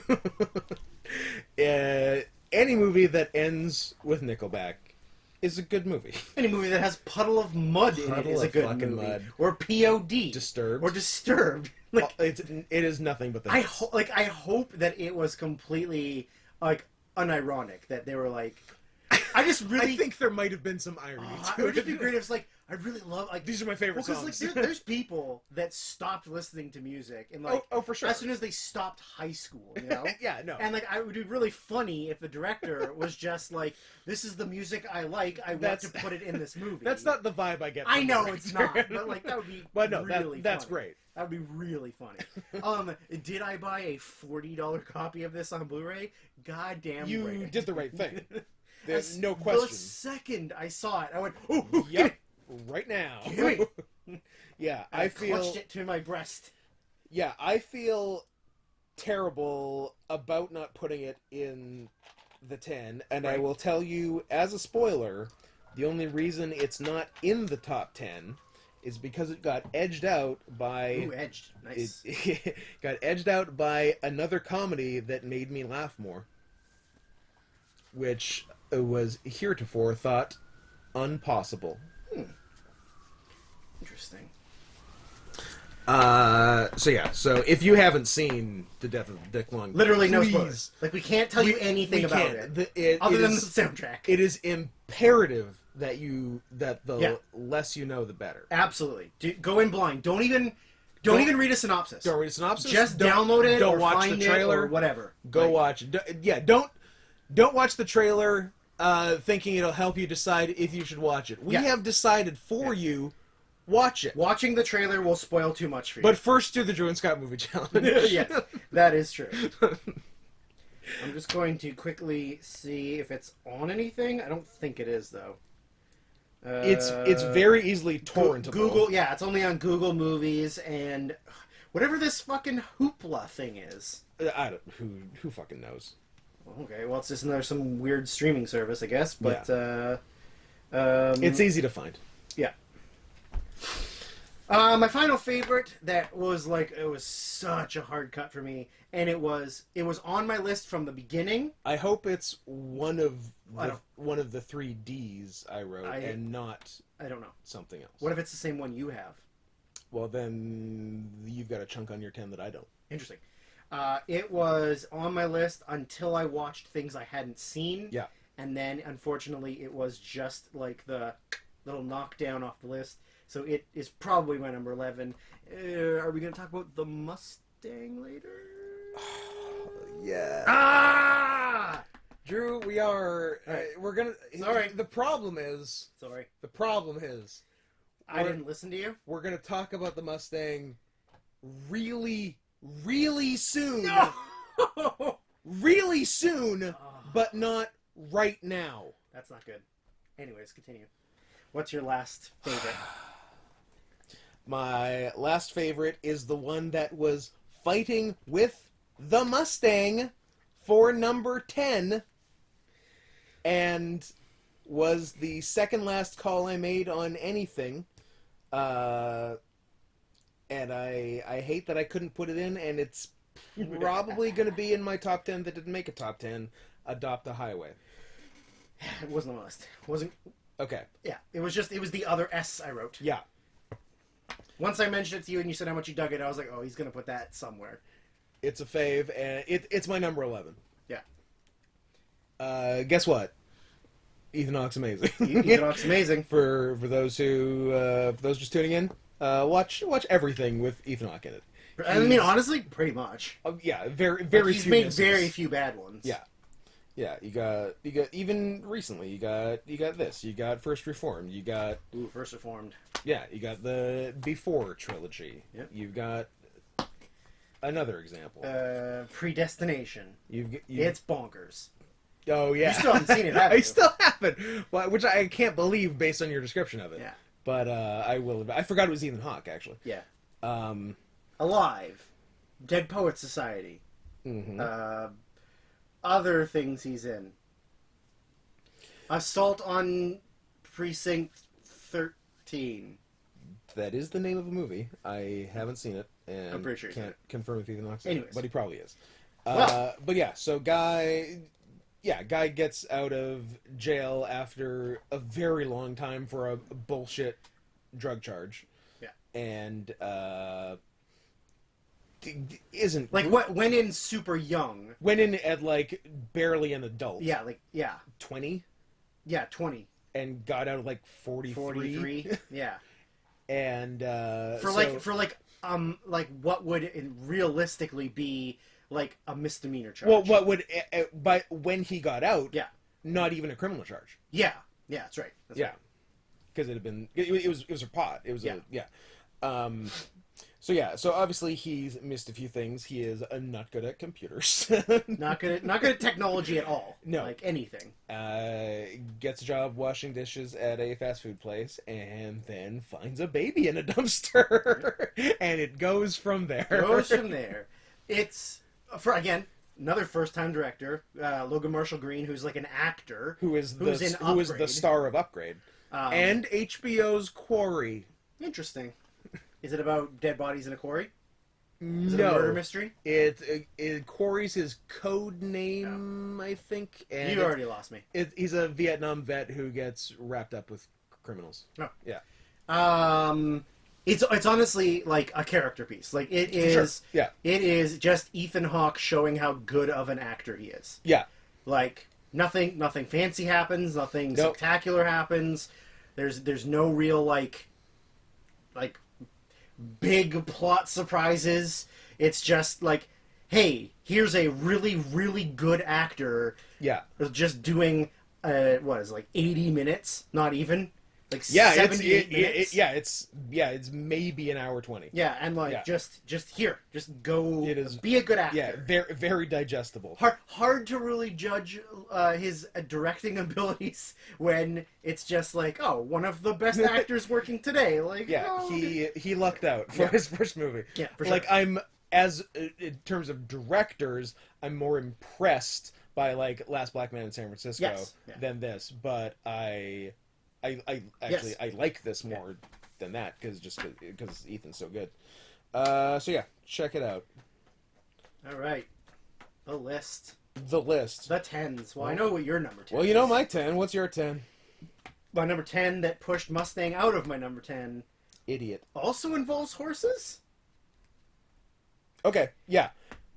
That would be Calm with Horses. Yes. Another directorial debut. God damn. That's right. I just randomly saw it on a list of the best movies of the year. I saw that it had a really high rating on the websites that I trust. Yep. And I watched it, and I fucking dug it. Yeah. A lot. It's great. It's the kind of movie that is right up my alley. Yeah. Like, not really fast paced, but there's tons of like violent stuff in it, or like a good amount of violent stuff in it. The accents are insane. I love the Irish Mafia. And the names of people in the movie. Oh, every name is stupid. Yeah, they have... God. You have to read it, because I don't even remember how dumb they are. Was there a query? Was there a Daphne? A Daphne and a Quarkin? Something like that. Anyways, so it's like a guy who used to be like I guess he was like a semi-professional boxer, or like was trying to become a boxer. He definitely had some kind of success some as kind a of boxer. pedigree as a boxer. Yeah. Who ends up sort of getting hired. Dympna. Dympna. N-A. Dympna. Yeah. And then there was a guy, I guess his last name was Armstrong, but they only called him Arm. Arm, yeah. And there's a bad guy. Poddy. P-A-U-D-I. These aren't names. Poddy. People. They're Irish names. Hate him. So he ends up kind of getting in with the local mafioso guys. Yeah. He's got an estranged girlfriend, wife. I don't think they're actually married. I think it's just his girlfriend. But they had a kid. But they had a kid, and the kid is autistic. Yeah. And he's kind of, he's like a typical, like, meathead, bodyguard, bouncer, like, strong man. Like, he's the guy who goes and fucks people up for the local mafia. Very good performance. Very good for a guy that, like, no one really knew. Yeah. He was in another movie. Very good performance by a meathead. He was in the another 2019 movie called Nocturnal that I meant to watch, but I couldn't find a download for it, so I don't know if it's available. But, so anyways, there's a guy who has wronged the mafia in a very fucked up way. And I wouldn't do what he did to people not related to the mafia, let alone people related to the mafia. Let alone people who do it. Then there's the son of one of the heads who was dead. Yeah. Who is now like on his way sort of up the ladder. Yeah. And him and Arm, the boxer guy, are put with the task to kill the guy. Yeah, that's Dympna. To kill the guy who wronged them. Yeah. And well, first, at the very beginning of the movie is Arm beating the shit out of the guy. But I think they wanted him to kill him, and they just didn't take it. Like, it's like, when they find out that he didn't, they were mad. They're super pissed that they didn't do it. So I think all along they wanted them to fucking kill him. But it's the concept is so crazy because like they are so pissed at him for only beating the shit out of him and not killing him, that they want to kill him for not killing him. Yeah. Yeah. So, like, that is quite the reaction. Yeah. And so, yeah, pretty much the rest of the movie is dealing with the consequences of, like, you kind of wronged the mob, but he also wants to be a much better father to his kid. Yes. But, like, he doesn't know how to be a kid to a kid with autism. Yeah. So then there's just, like, you know, like, the wife, the ex-girlfriend... Taking the kid to the fair is rough. The ex-girlfriend wants to move them to closer to Cork City because there's better, like, stuff for the son to, like, develop and have a more healthier lifestyle. There's like a school with better facilities. Yeah, and he's not really, like, you know, I mean, he's kind of a dumb meathead, so he's not really, like, interested in, like, well, if you take my son from me, how am I going to see my son? It's not like, oh, this is what's best for him. It's like, he's my son, I want to see him. Yeah. So then he's dealing with that, he's dealing with the mafia, and then just, by the end, it just turns into, like a bloodbath. So, I mean, it's great. It's right up my alley because it's a unique gangster movie, and it kind of feels a little bit like the parts of Rust and Bone with show notes where he has to kind of like go be the fighter guy for the mafia and stuff, like in those pit fights or whatever. Yep. It has like a gritty, like just like regular life feel to it, like poor people in like a small mining town kind of thing. Yeah. But yeah, I fucking as soon as I saw it, I was like, oh, this is in my list, like 100%. Yeah, it was really good. Very late cut for me. Was it the last cut for me? Might have been. You bastard. So Yeah. our 10s and our Han... Our 10s and 11s God damn it. are kind of switched, God damn it. Because my number 10 is the other horsey movie. The other horsey movie. The Mustang. The Mustang. With your boyfriend. My boyfriend. Matthias Schoenaerts, who fucking... Brussels hunk. Rocks this performance. Yeah. He is so good. Yeah, he's really, really good. He, like, honestly, looking at the list, honestly, one of my favorite acting performances of the year in anything. Yeah. Like, nobody saw the movie, but, like, he should have been nominated for an Oscar. Absolutely. Absolutely. Like, he's so good.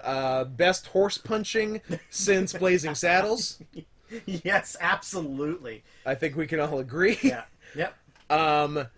It's really small, and I hesitate to say if it's even a spoiler, but there was a thing, a small thing, like a detail I wanted to happen at the end, because anything from a couple things on could have been the last shot of the movie. And there's a shot of him, there's a shot from outside the jail of him looking out, and I'm like, I need one more thing for this to work. And then they shoot to what he's looking out at, and it works. Yeah. It's what I wanted. Yeah. It's exactly what I wanted, and that's why it made my 10 and not Calm with Horses. That is that very shot reasonable. at the end. Very, very reasonable. Again, another directorial debut. Crazy. Also, like, I complain about this a lot to you and on the podcast. Movies are too long. This one was too short. Yeah, I actually wanted a little bit more to it. They could have done like another scene with him and his daughter. Yeah, absolutely. There was something a little bit more there that they could have done. Yep. But that being said, like, it's not like the being too short ruined anything. Yeah. It's just I think that I was so invested in it that I wanted it. Sure. I didn't want it to end. I wanted more. Right? Absolutely, yeah. So yeah, I mean, I love Matthias Schoenaerts. I think he's great in like everything he's in. Yeah. I think he's just really underrated. A Hidden Life, your favorite movie? Sure. Okay. I feel like he doesn't get enough recognition because he's not like. He doesn't really do a lot in the U.S., and when he does, it's like smaller stuff. Yeah. I mean, I think he's been in a couple bigger movies. I think so. Hasn't starred or anything. But... No, but I think maybe he was in one of the Bond movies? Question mark? Was he Iron Man? Oh, maybe. Look it up. Maybe. Hey, okay, Google. What was Matthias Schoenaerts Iron Man? Maybe not.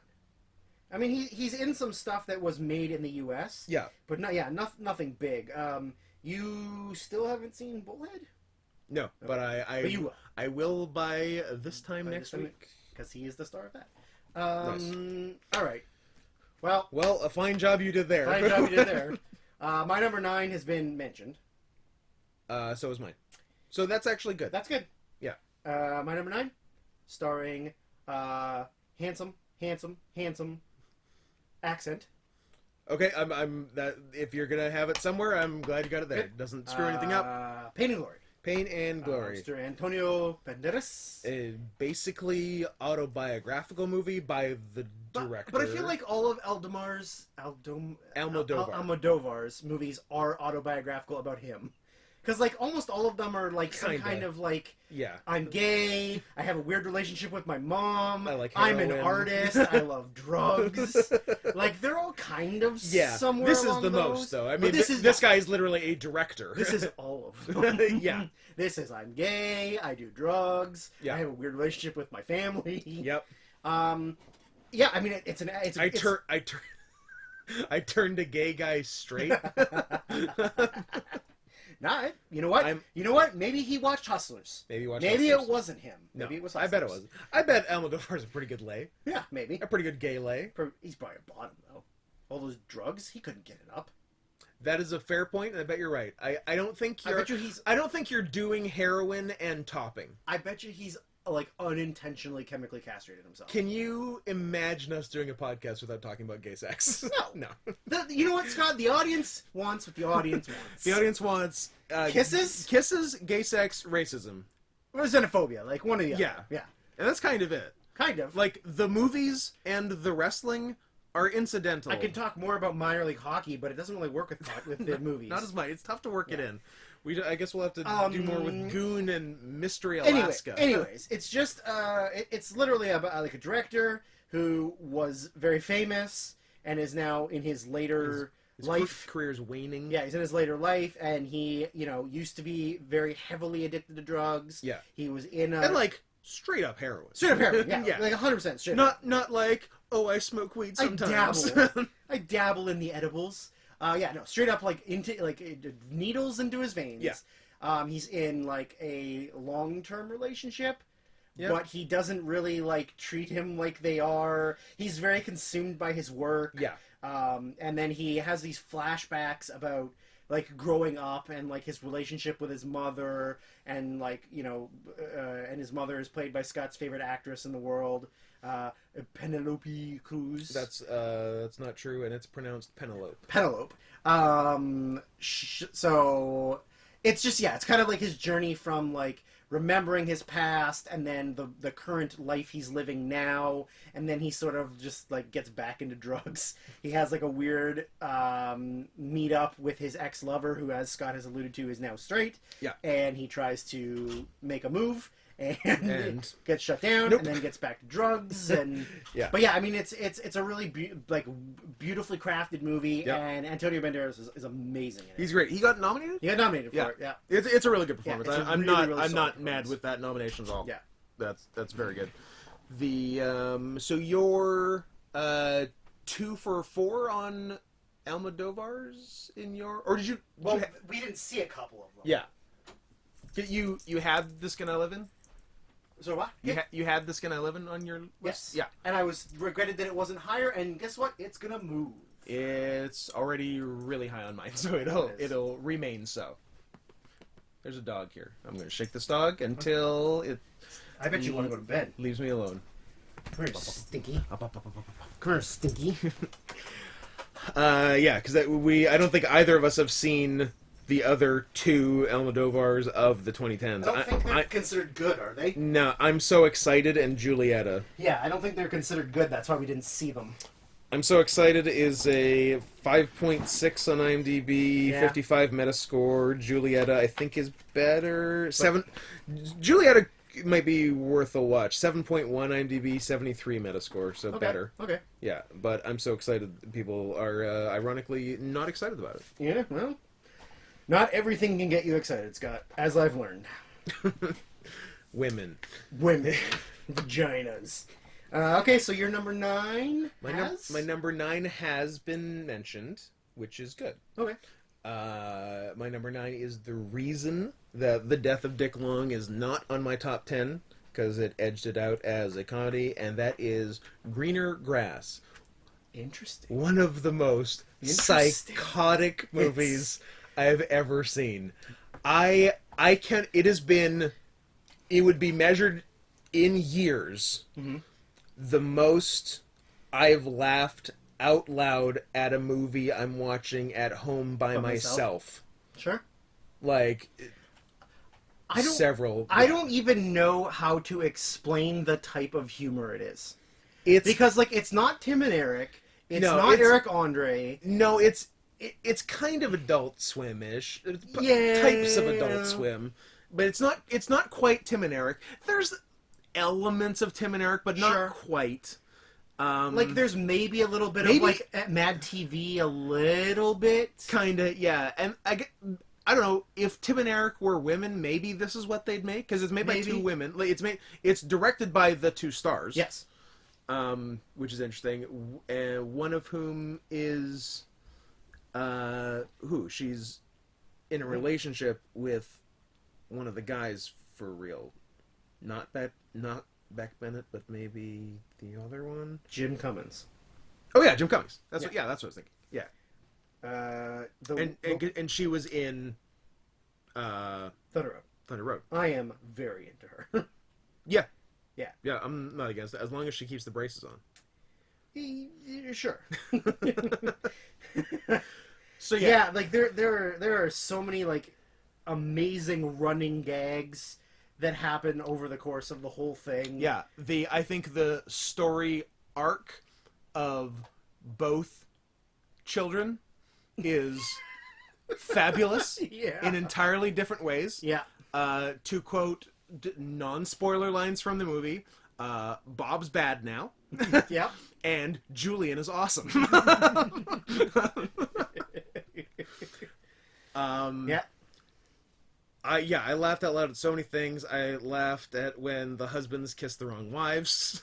But actively kind of like made out. Oh, like made out, like heavily French and then kissed. they were like, wrong husbands, wrong ones. I think the thing I laughed the most at, maybe besides Julian being awesome, is when Bob was being bad. Yeah. And something was mentioned about school, and Bob yelled to his mom, "You're a school!" And then both his mom and Beck Bennett got very angry at him.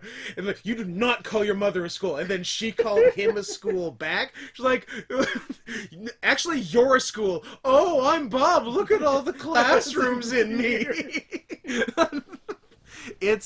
So if that joke seems up your alley, watch the movie, because that's the vibe. It's so funny. I was reading my messages to you from watching it. Yeah. I forgot about the pockets full of change and the karate gi. Man, I love showing up to karate lessons in a, I guess, decorative karate gi, taking it off to reveal your regular. Well, it's an outdoors gi. I guess it's a gi jacket. Gi jacket. Yeah, and then taking it off for revealing your actual for the lesson gi. Yeah. It's great. It was a delight. Shout out to Jared/LW for telling me to watch it a year ago, and me not getting to it till now. As soon as you told me to watch it, I watched it, and then told 30 people to watch it. Yeah. Anybody who would listen to me, I was like, watch this movie. If you can't find it, I will download it and send it to you. I will make it happen for you. Adam independently watched it like last week, I think. Oh. And he said it took him a bit to... It took him like half an hour to get into it, but then he really liked it. Good. Yeah. Excellent. Yeah, it's amazing. I'm happy it made your list. I'm surprised it made your list. Look, if you're gonna make a movie, like, I cannot describe it as anything other than psychotic. Yeah, there's no...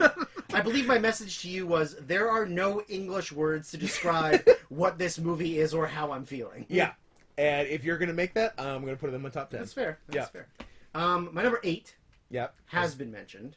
Oh, mine hasn't. Fuck. Fuck!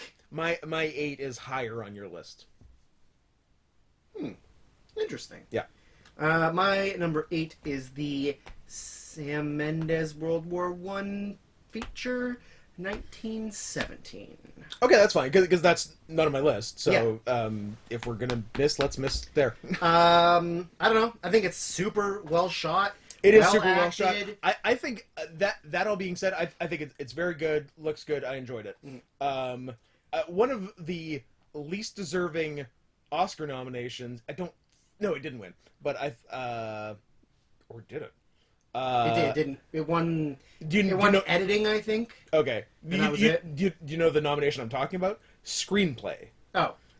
I think it's just because... It wasn't really about the dialogue. No. There's some. No, but, I mean, I think it was just because it was Sam Mendes' grandfather's vague story. Yeah. And so it was... Like, I don't know, I guess that's what it... Yeah, but you're right. It's not about... Like, the dialogue is... And even... Because when they give you, like, a little clip at the Oscars to demonstrate it, it was literally... Yeah. It was screen directions. Like, they jump in the water. I'm like, okay. Yeah, that's great. Sounds like one of the 5 best screenplays of the year. Yeah, didn't win, so who cares? Yeah. Like, I don't usually get mad at nominations unless... it's getting nominated over something that I think should win. Yeah. Like, if it's just, like, well, throw him a nomination, it was a big movie and everybody saw it. And it's not as egregious as Bohemian Rhapsody winning Best Editing, despite having some of the worst editing of the year. Yeah. But yeah, I think it's incredibly well shot. The fact that it tricked you into thinking it was a oneer. Even though it was, I mean, it was only like maybe 6 cuts. It's a few cuts. Movie, yeah, it's lots of long. But stuff. the fact that it was so seamlessly edited together. Yeah. That like you could. I was sitting there thinking that might have been a cut, but I can't tell. I can't remember. Did the trailer or just some early review or something, make it sound like it was legitimately a oneer? I think people were just talking about it being a oneer. Okay. And then afterwards it was kind of came out like, no, it's just sort of like one like longer takes of certain things. I mean, I think it is one of the most like panic-inducing movies I've seen. It's stressful. I mean, absolutely. the like being in the underground bunker with the traps and getting out. Yeah. The running through the open field to get to the other side. Yeah. The whole hellscape scene with the burnt down city. Yep. Which like just a beautiful lighting and great. And the massive fire. I think that's the most. It never looked unimpressive. I think that's the most impressive the movie looked. Yeah. Was that scene? I felt looked at it and felt like it was, because I guess maybe some people have said that it's like a Greek tragedy or a Greek like mythological play because there's sort of like levels. Yeah, it's sort of the Odyssey type kind of, which I thought was really cool. Or, to me, it felt like a video game, like a really good video game, because like there are levels like Gods of Egypt. That's not a game. No, it's another movie that's like a video game. Like a video game. Yeah, and also for a different reason, equally good. Yeah, because like like also the like difficulty of the challenges like increase as it goes along, and then just the ending is like super fucking like and like the midpoint twist is like I had no idea that was coming. I didn't think it would. Me either. But like I think everything about it was just like I liked the several cameos by big name British actors. Yeah, but I think you get that in all war movies, kind of. Like, all bigger war movies have, like certain things. Yeah, there's one scene with the general, and it's this guy. Yeah, exactly, right? Like, when we watched Saving Private Ryan, there was, like, a bunch of, like, Ted Danson somebody, and Paul Giamatti somebody, and, like, there's all these little bits, and, I think that happens in all those movies, because, like, it's a cool little thing to break up the intensity of the movie, but... Yeah, I don't know. I really loved it. I've seen it several times since it came out. So, I've just seen it the one, but it was definitely good. I certainly have nothing against, and that was one of my so my 3 Ds have been mentioned. Okay. Calm with Horses, 1917, and Pain and Glory. There you go. And they were my 8, 9, 10. Oh yeah. So there you go. Which is what you said you hoped they were. Yeah. So there we go. Good. So my 8 will be higher on your list, so there will at least be another... Well, no shit, because I just said my 8, dummy. No, well, it could also be not on your list, but I know it's higher on your list. CanCon. It's higher. I know it's higher. That's not a surprise. I just said it. Okay. Ash. So we'll talk about that. We'll talk about it in a little bit. My number 7 has not been mentioned. My number 7 has not been mentioned and has not been seen by you. Damn it! Yeah. So close. My number 7 is Portrait of a Lady on Fire. A little higher. Okay. Your number 7 is The Climb. My number 7 is The Climb. So we'll talk about that. Sure, because I haven't seen it. I watched the trailer for it. What did you think? What did you think of the trailer? I thought it looked fun. I wish I could have seen it. It's playing at International Village right now. No. Let's go see it. Let's pause. I'm not going to a movie theater in the worst part of Vancouver during a pandemic in a movie theater where people jerk off in the back. At a week we're literally setting records for the pandemic. Yeah, it's not ideal, but it is at the theater right now, so it'll have a release sometime later. But it's great. First time director. And star. Okay. The director is one of the 2 stars. I gathered that by you saying... Michelangelo Covino? But 2 separate names, Michael and Angelo, not like the Ninja Turtle. Or I guess the Renaissance painter. That's lame. Yeah, so it's a 2-person character study. It's a single friendship study, basically. Just two dudes. One kind of has shit more together than the other, and then the other kind of fucks his wife. As, you know what? As you do. Get over it. One of their dads is George Wendt, who was interesting. Lovely. Yeah. I and nobody else in the theater yelled Norm when he appeared on screen. Norm! It also has... Norm was usually always already in the bar. No, then Norm when he came in. Yeah, but wasn't he always... Him and Ratzenberger were always the ones that were usually already in the bar. Often there, but yeah, they said it when Norm walked in, though. Right. But he was a pretty steady customer. And then one of the wives or girlfriends is a girl who seems to be getting a lot of work lately. I can't remember her real name. The she-wolf from Glow. Oh,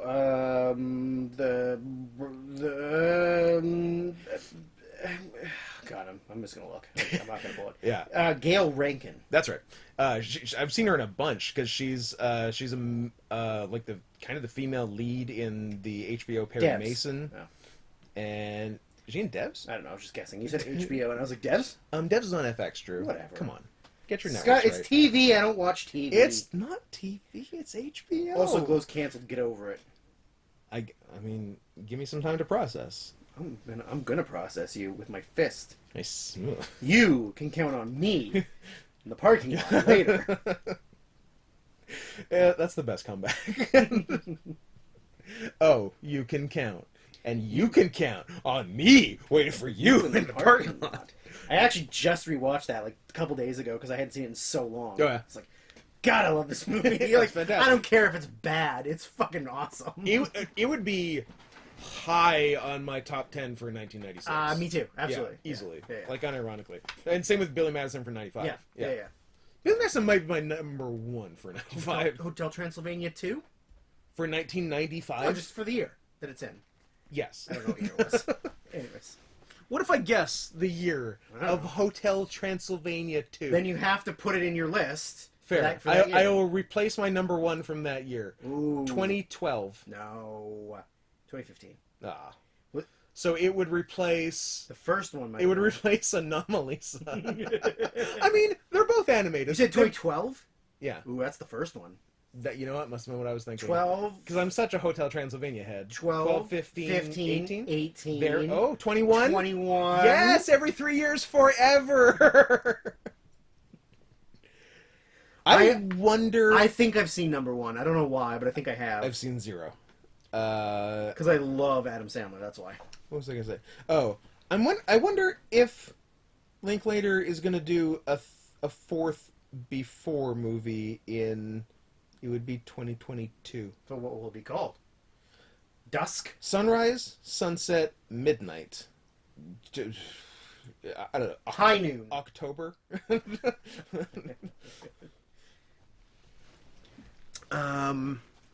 Anywho, we were talking about The Climb. The Climb. Yeah, really, really cool friendship study. The dynamic. I think the guys are legitimately best friends.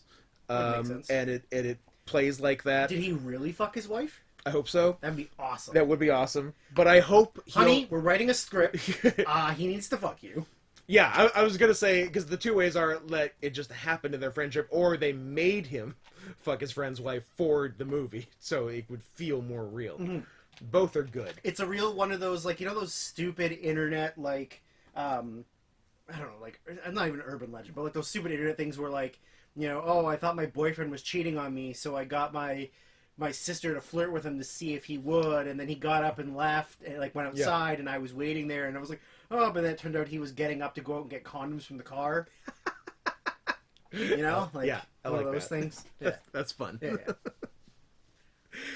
Yeah. So when it becomes more available, go check it out. It was supposed to get a release. Its release it was supposed to get a release in March. Yeah, and they had actually said that we're going to release it despite COVID in March. And then I guess in that week before it was going to be released, they're like, maybe we're not. And then it was July, and then it was October, and now it's November. And I feel like originally, like, the Blu-ray was supposed to come out in July or something, but then they're like, we're going to try it in some theaters in November and see what happens, but who knows.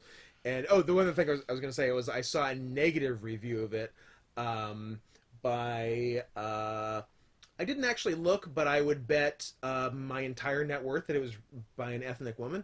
I don't know. It's probably written by Lily Singh. How like she... I'm even going to say she, even though I don't know for certain it was even a woman who wrote it. It could be a they. It could be a they. But how she didn't get what people saw in this movie, and it's just about white male mediocrity. I'm like, yeah. That is what it's about. And it's great. Yeah, like, shut up. You're pointing out what the movie is. Yeah. I don't get why people like Jaws. It's just about a shark. It's just about a dumb shark. Your... Anyways. So what was it? My 7 was Portrait of a Lady on Fire, which you said was higher. Yes. So your 6. My 6 has not been mentioned. So I feel like we should just match it. And it was... Just match it. This is... You gave me... We did brain to brain on this. On 6 and 5. That's true. We're not matching 5, but we could match 6. So I might have got some of your did brain. we switch 5 and 7? That'd fucking suck. Maybe. But if we match 6, I'm okay with it. So what's your 6? Watch your 6, first of all. Because I'm good. There's a wall behind me, so I'm okay. Fair enough. Play it safe. Remember, whoever says it is the one that gets kissed. So if I say it, you gotta kiss me. I gotta come way over there? My number 6. I like it when you come to me, though. Is Waves. Waves, baby! Come kiss me! Kiss me!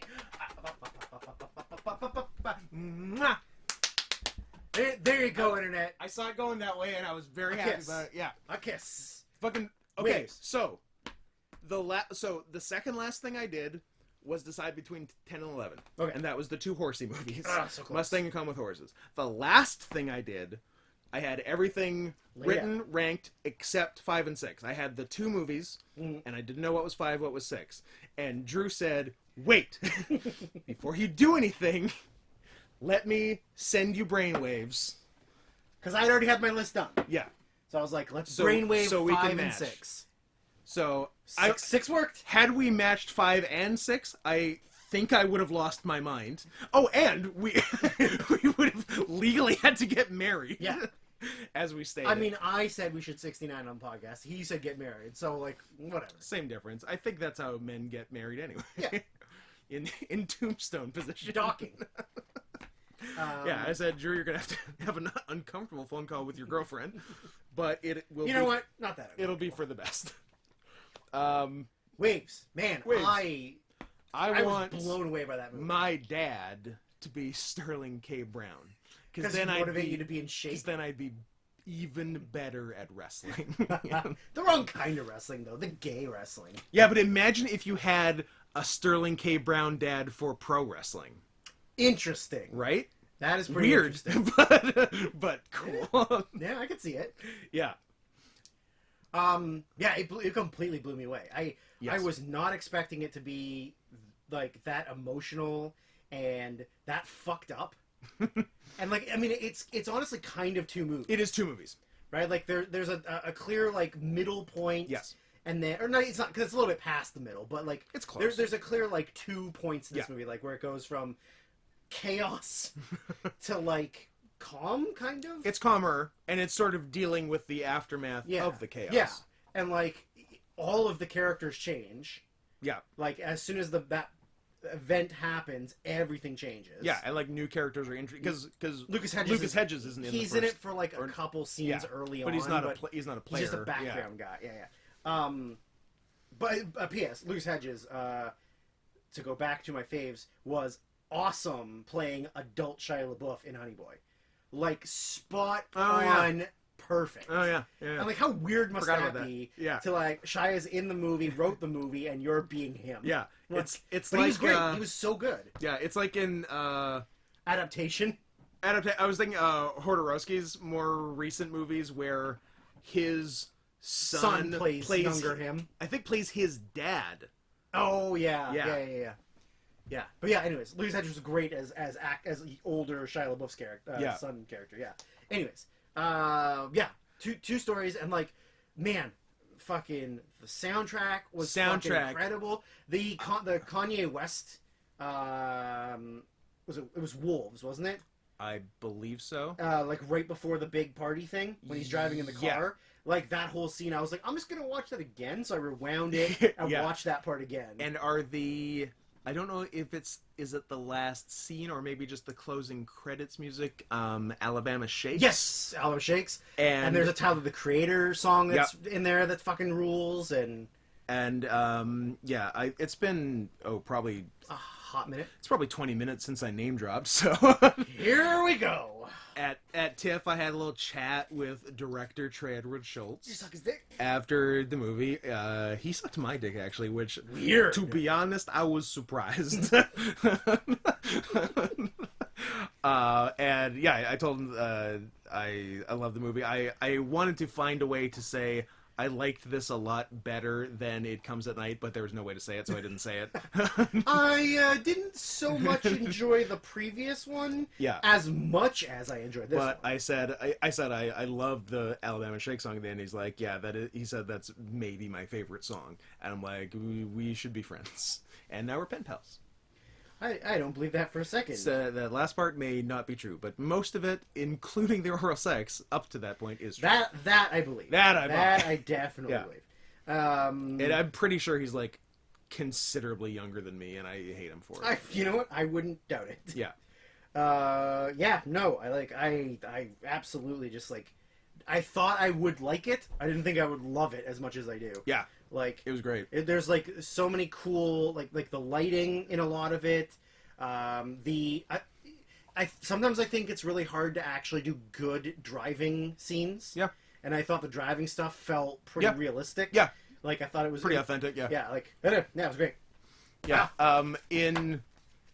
At like probably some other film festivals would be the best movie I saw at that festival. Except this was not, because there were four other ones.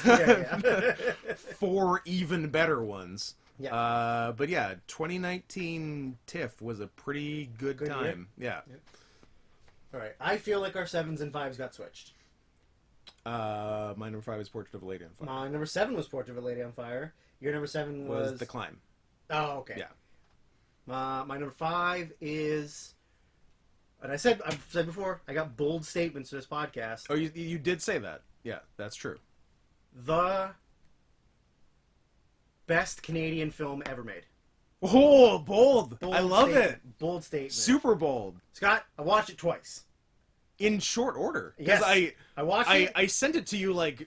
Well, remember I said it got added on Crave. Oh, literally right. Oh, the day you sent it to me. But that wasn't that long ago. That was like 2 weeks. 2 weeks, maybe, yeah. So I watched it, yeah. and then like 4 days later, it was just on the channel, and I was like, fuck it, I'm watching it again. Watch it all the way through.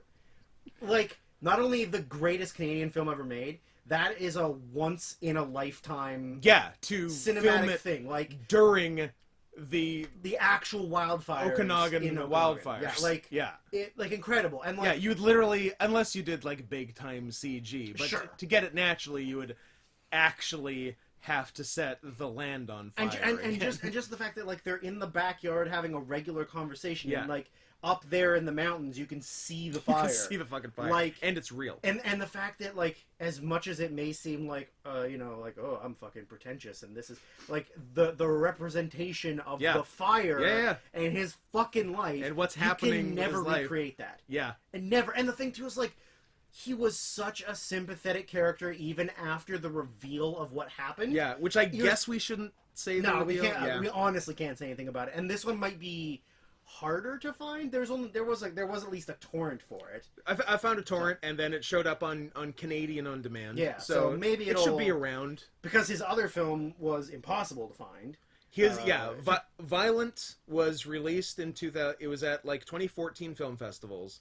It got. I found a torrent of it more than 3 years later. That's how long it took. Looks like it's on Vudu in the United States and Spectrum On Demand. Those are things. So whatever those things are. My Blu-ray player mentions Vudu. I'm like, don't pretend that's real. Get out of here. First, I thought they spelled Hulu wrong, but I guess it's a different thing. Yeah. I mean, it's so the Okanagan is a part of British Columbia that's a few. Like 5 hours northeast of us. Yeah, it's interior. It's not on the coast. Yeah, it's away from the water, and usually every year or every other year there's like big wildfires. They're not as big as like California gets, but they're like it's our version of California wildfires. And sometimes they're really really bad, and sometimes they're pretty manageable. Yeah. So this was, and sometimes they're bad but lead to something good, because 2 or 3 years ago there was supposed to be an insane heat wave. Oh, yeah. Where it was going to be like 40... 2018. 2018. Yeah, so 2 years ago. Yeah. Where it's supposed to be like 40 degrees Celsius, which is 100 plus Fahrenheit. Yeah. Which is unacceptable for Vancouver temperatures. Yeah. But the ash from the wildfires created a blanket between us and the goddamn sun, where it ended up being maybe 25. Yeah. And I mean, which is 70 something. I can't do conversion. I'm retarded. 75. The worst part though is being allergic to smoke and then going outside. Tougher. Yeah. So like I definitely it wasn't perfect. No. I was having a hard time breathing a little bit, and and like it's hot, but I had to keep my window closed because you know, even though we live 5 hours southwest of the fires, it travels really fast and really easily. So like everywhere was covered. Yeah. And so these ones, like they literally filmed in the woods. Yeah. Like where the fires were. Yeah. And so it's a reporter for like a local newspaper or online newspaper who's reporting on the wildfires, and he's like kind of living in his van, but then like for like a day or a few days while he covers it, he kind of gets special treatment and special access to areas because people in the town know him. Yeah, and they like let him. They and, let him through blocked off areas and stuff. And so he goes and parks his van, and then people will call him, and he'll get information or give information or whatever. Then he comes home to his wife, and and he's like sort of going back and forth, and then he ends up having a like the most like uncomfortable news press conference call, it was really silly but really great. And then there's this massive like reveal of something bad about just completely destroys everything. And there's a scene of him breaking down that like you could never recreate that. Like I hope that was one take. Me too. Because, like, it was perfect. Yeah. And then it's just the aftermath of that thing happening is the rest of the movie. And it's perfect. Surprising how much you sympathize with him given the issue. Yeah. Yeah, honestly, like, you want things to go back to normal. Yes. Like, you want it to be okay. Yeah. Even though, in theory, maybe you shouldn't. Yeah. Right? Yeah. But yeah, I loved it. I thought it was incredible. I definitely 2 times in 4 days. Yeah, that's... And then there's other times where it's on, and I just watch 10 minutes. Maybe I'll watch some more. Like, just 10 minutes, and then I go, okay, let's move on, right? But like, yeah. I want to contact the director and see if I can get a copy of it, like somehow. Like, I'll give you $40 and you burn it onto a Blu-ray. And you should contact the director and ask if you can work with him, because he's a He's a Vancouver director. That is true. Hey man, I got ideas. They're not the same as that, but I got ideas. Yeah. Let's do some stuff. I'm sure he'll be like, fuck off. And, so I hope this makes you want to watch Violent more. I mean, I wanted to before, but I just couldn't find it and didn't ask you for it. But now... it's downloaded. It's on my hard drive and my computer. So it is an Andrew Hukuliak decade clean sweep for me. And who knows if you watch it and make a change. 2014. Tough year. It is. So, yeah, it was my number... But I've made some changes. Yeah, it was a... 10 or 9? It was a tough number 10 for me for 2014. Right.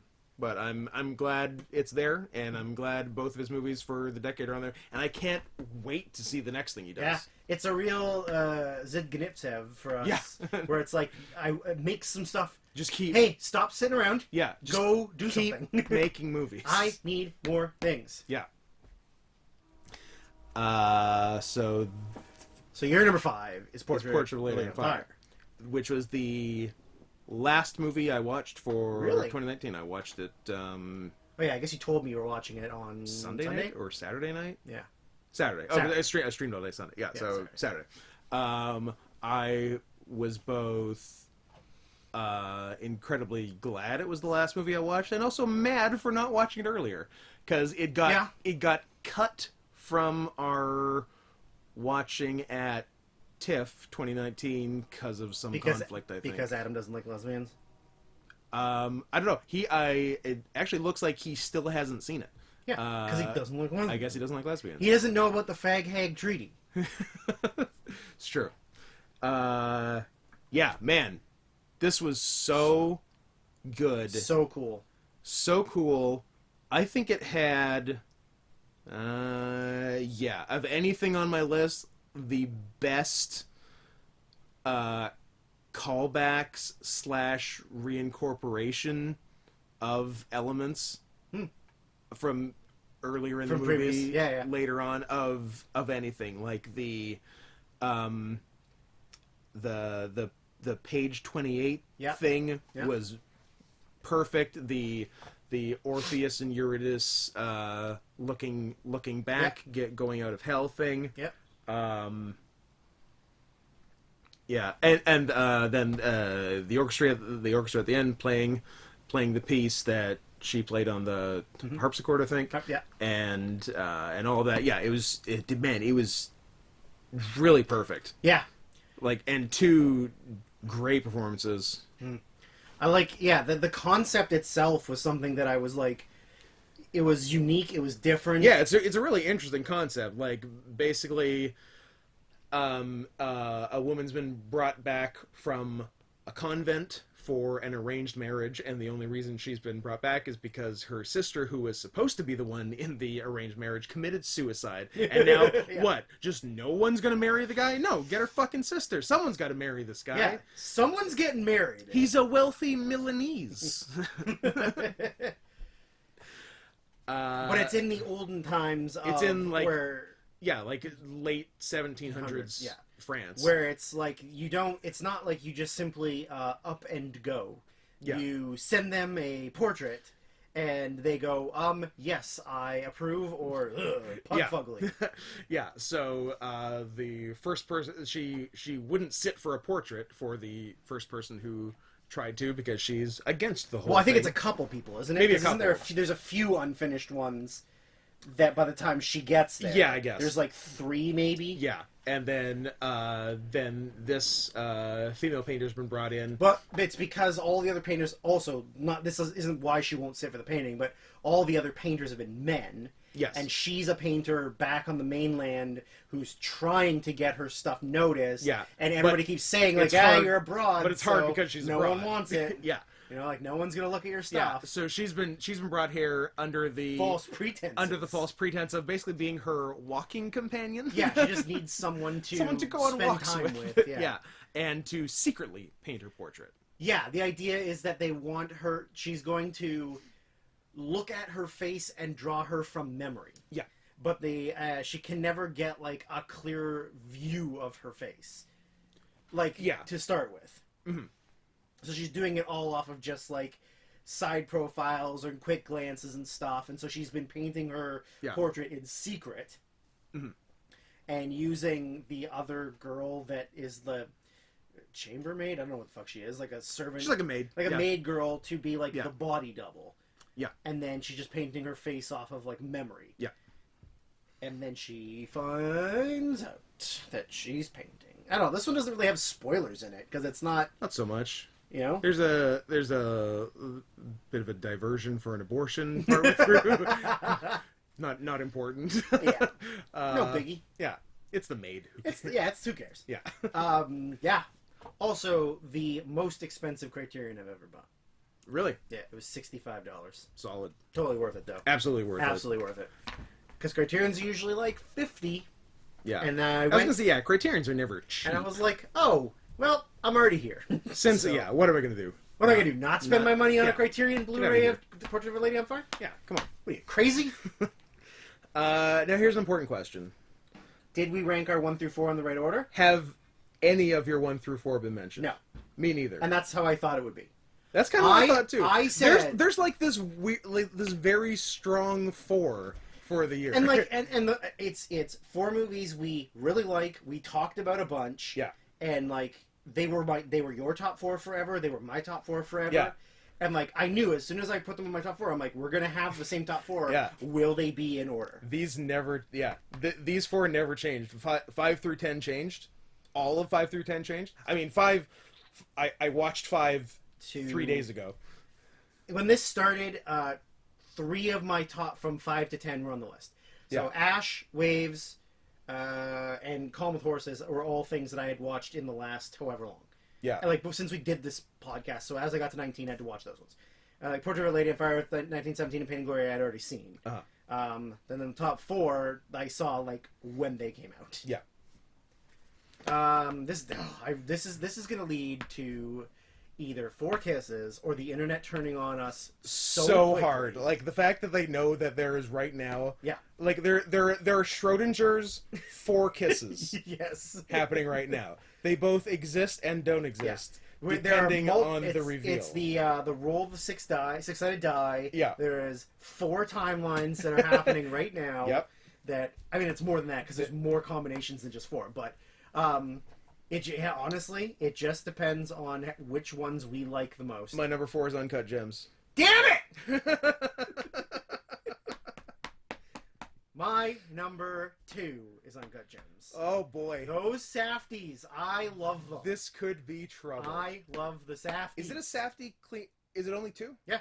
Clean sweep. And they're both 2s for me. They're, those Safdie brothers. Spoiler, they were my number 3. They're gonna be number 2 when all is said and done next week. You told me about that. Yeah, that's good. Man! The other, I'll tell you about a change I don't think I'm gonna make, too. Okay. I was really... The week following 2018, okay, I was really torn about my 1 and 2.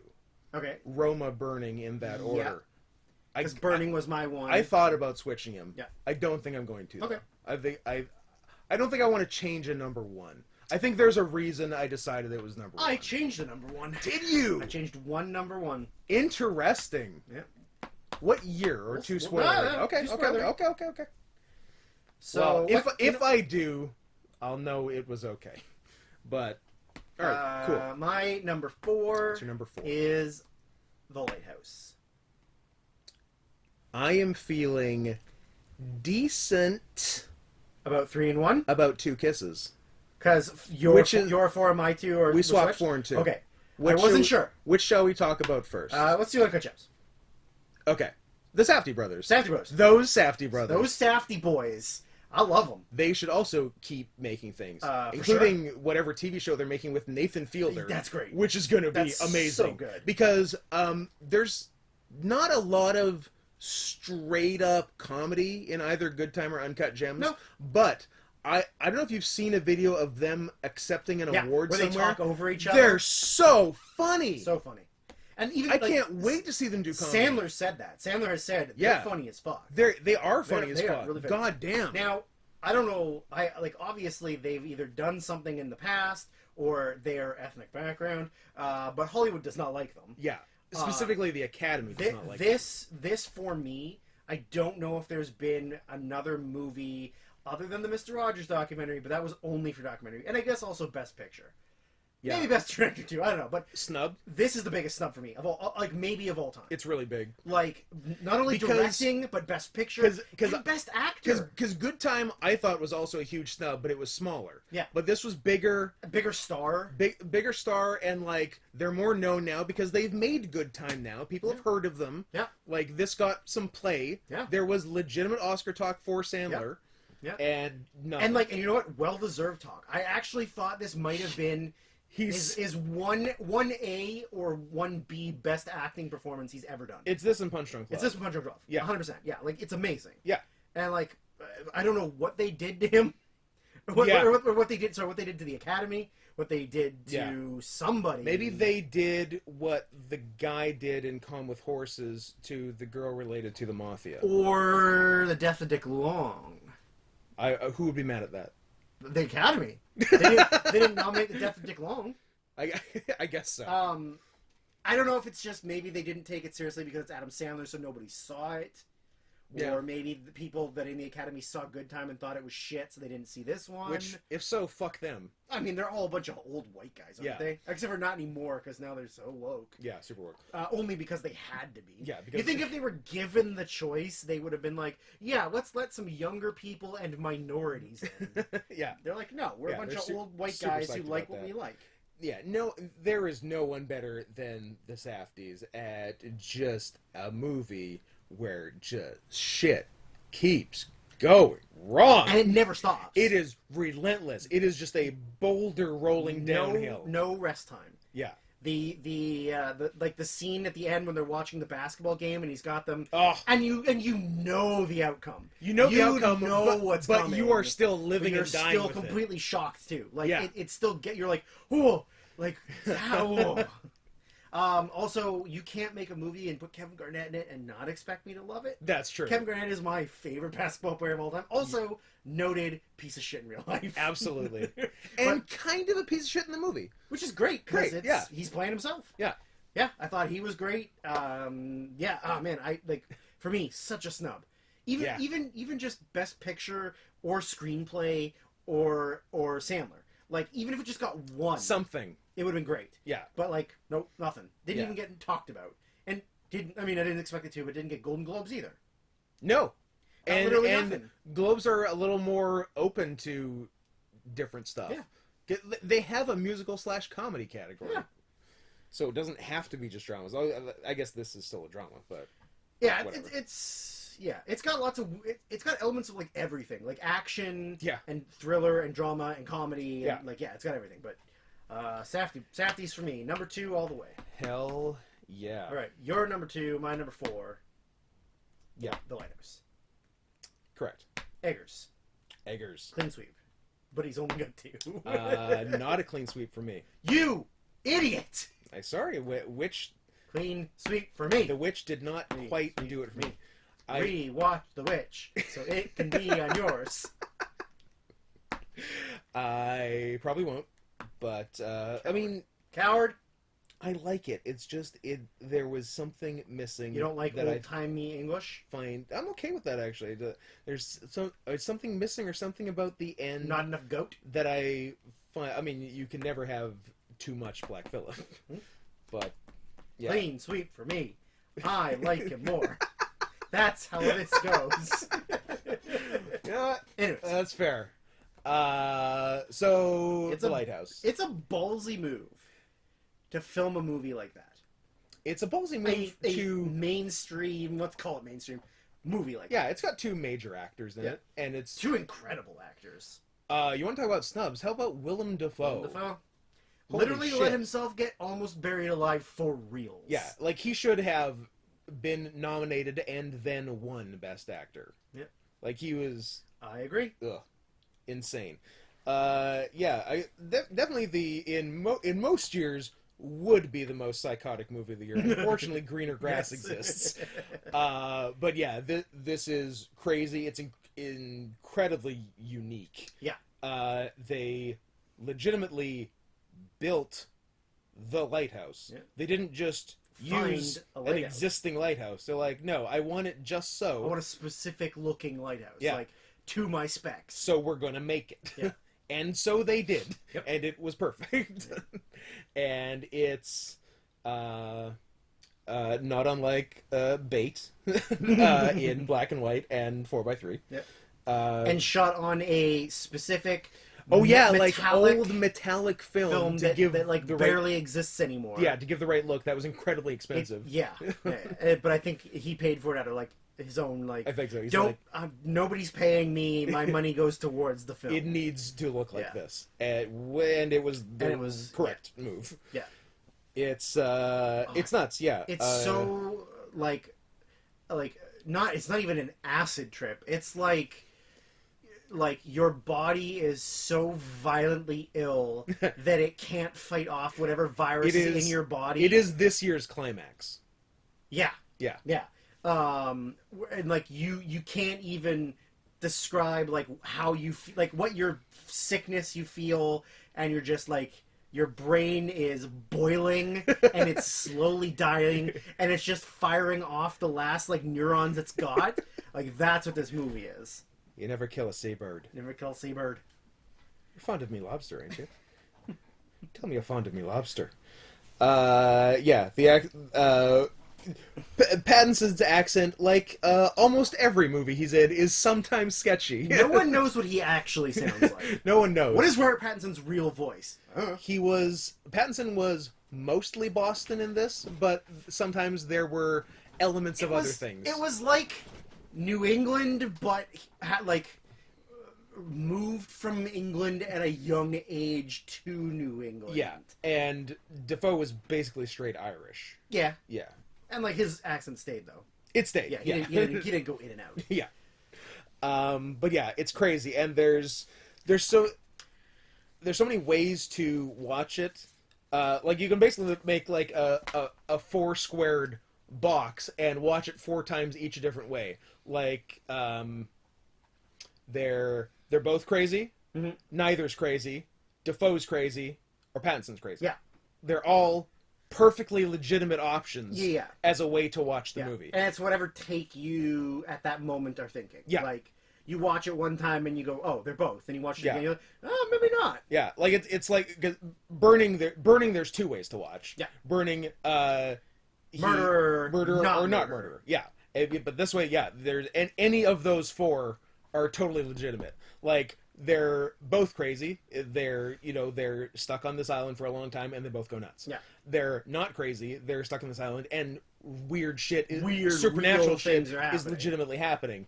Or it's mostly from Defoe's perspective, and he's crazy, and we're seeing his crazy shit, and then same thing with Pattinson if you watch it the other way. Like, all possible. Yeah. Ending's great. Ending's great. Ending's what it should be. On a scale of 1 to 10, how would you rate the amount of cum in this movie? Pretty decent. Pretty decent for cum, especially because it was squid related. Yeah. Or octopus. I don't know. The something old with squid tentacles. job. Yeah.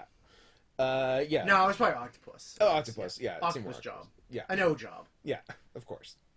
That's where we get the term O face. Yeah. It's the face you make when you come inside an octopus. Yeah.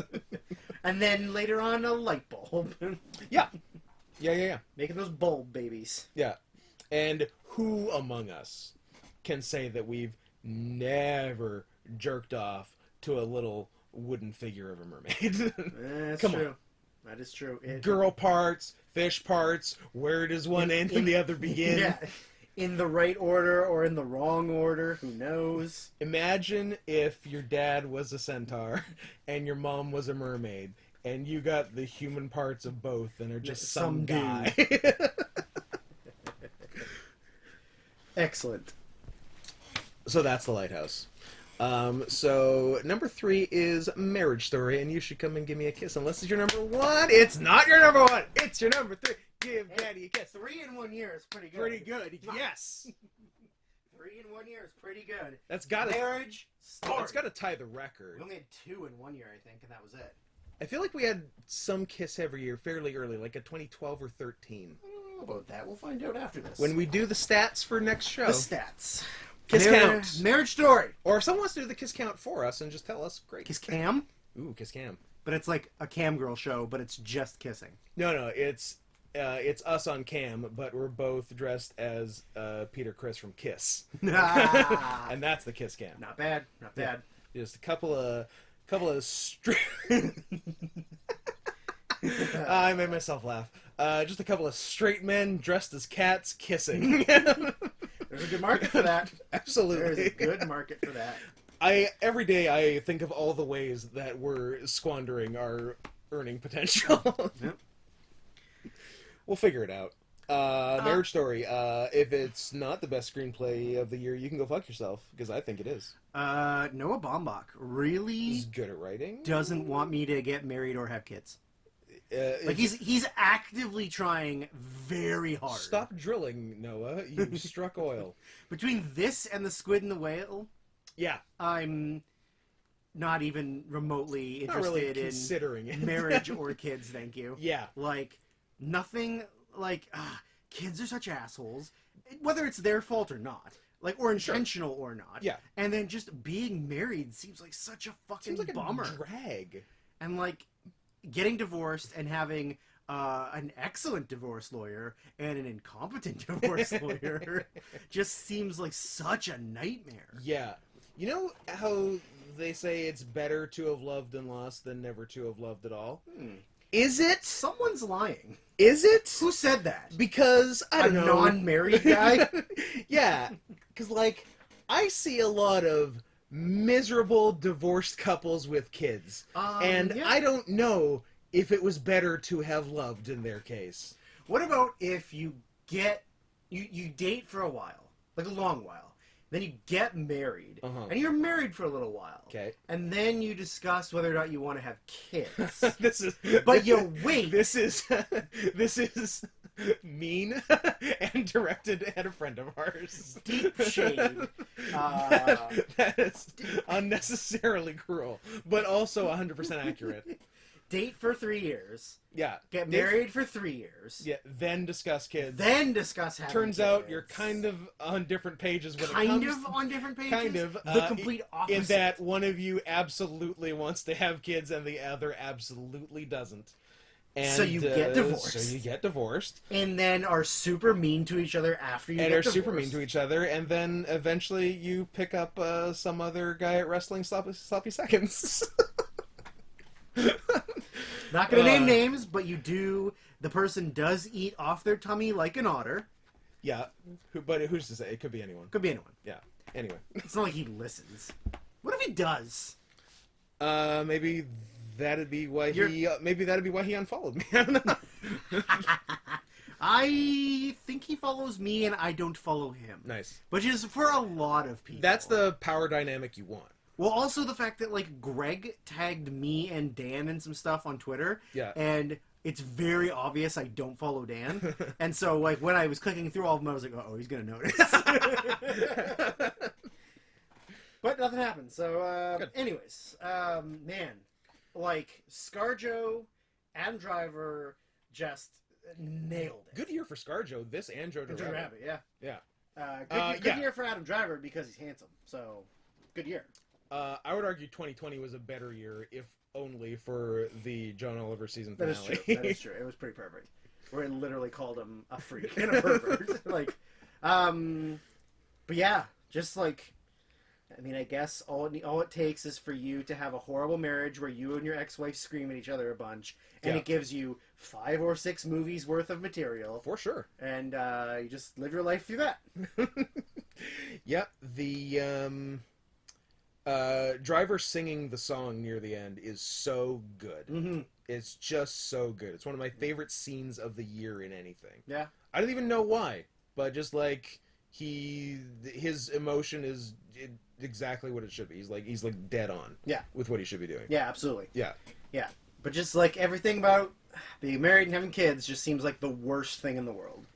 Even while, like, just can't even get the kid to, like, get to the car and get in the car. just, Or, like, like, get your stuff. Or do, like... You goddamn kid. Like, fucking... Just Quit never. being- I never Just want quit that. being a goddamn kid. Never Just want that do in my what I life. want you to do. Please leave me alone. Fuck. I'm gonna get snipped. And then I'm gonna get snapped.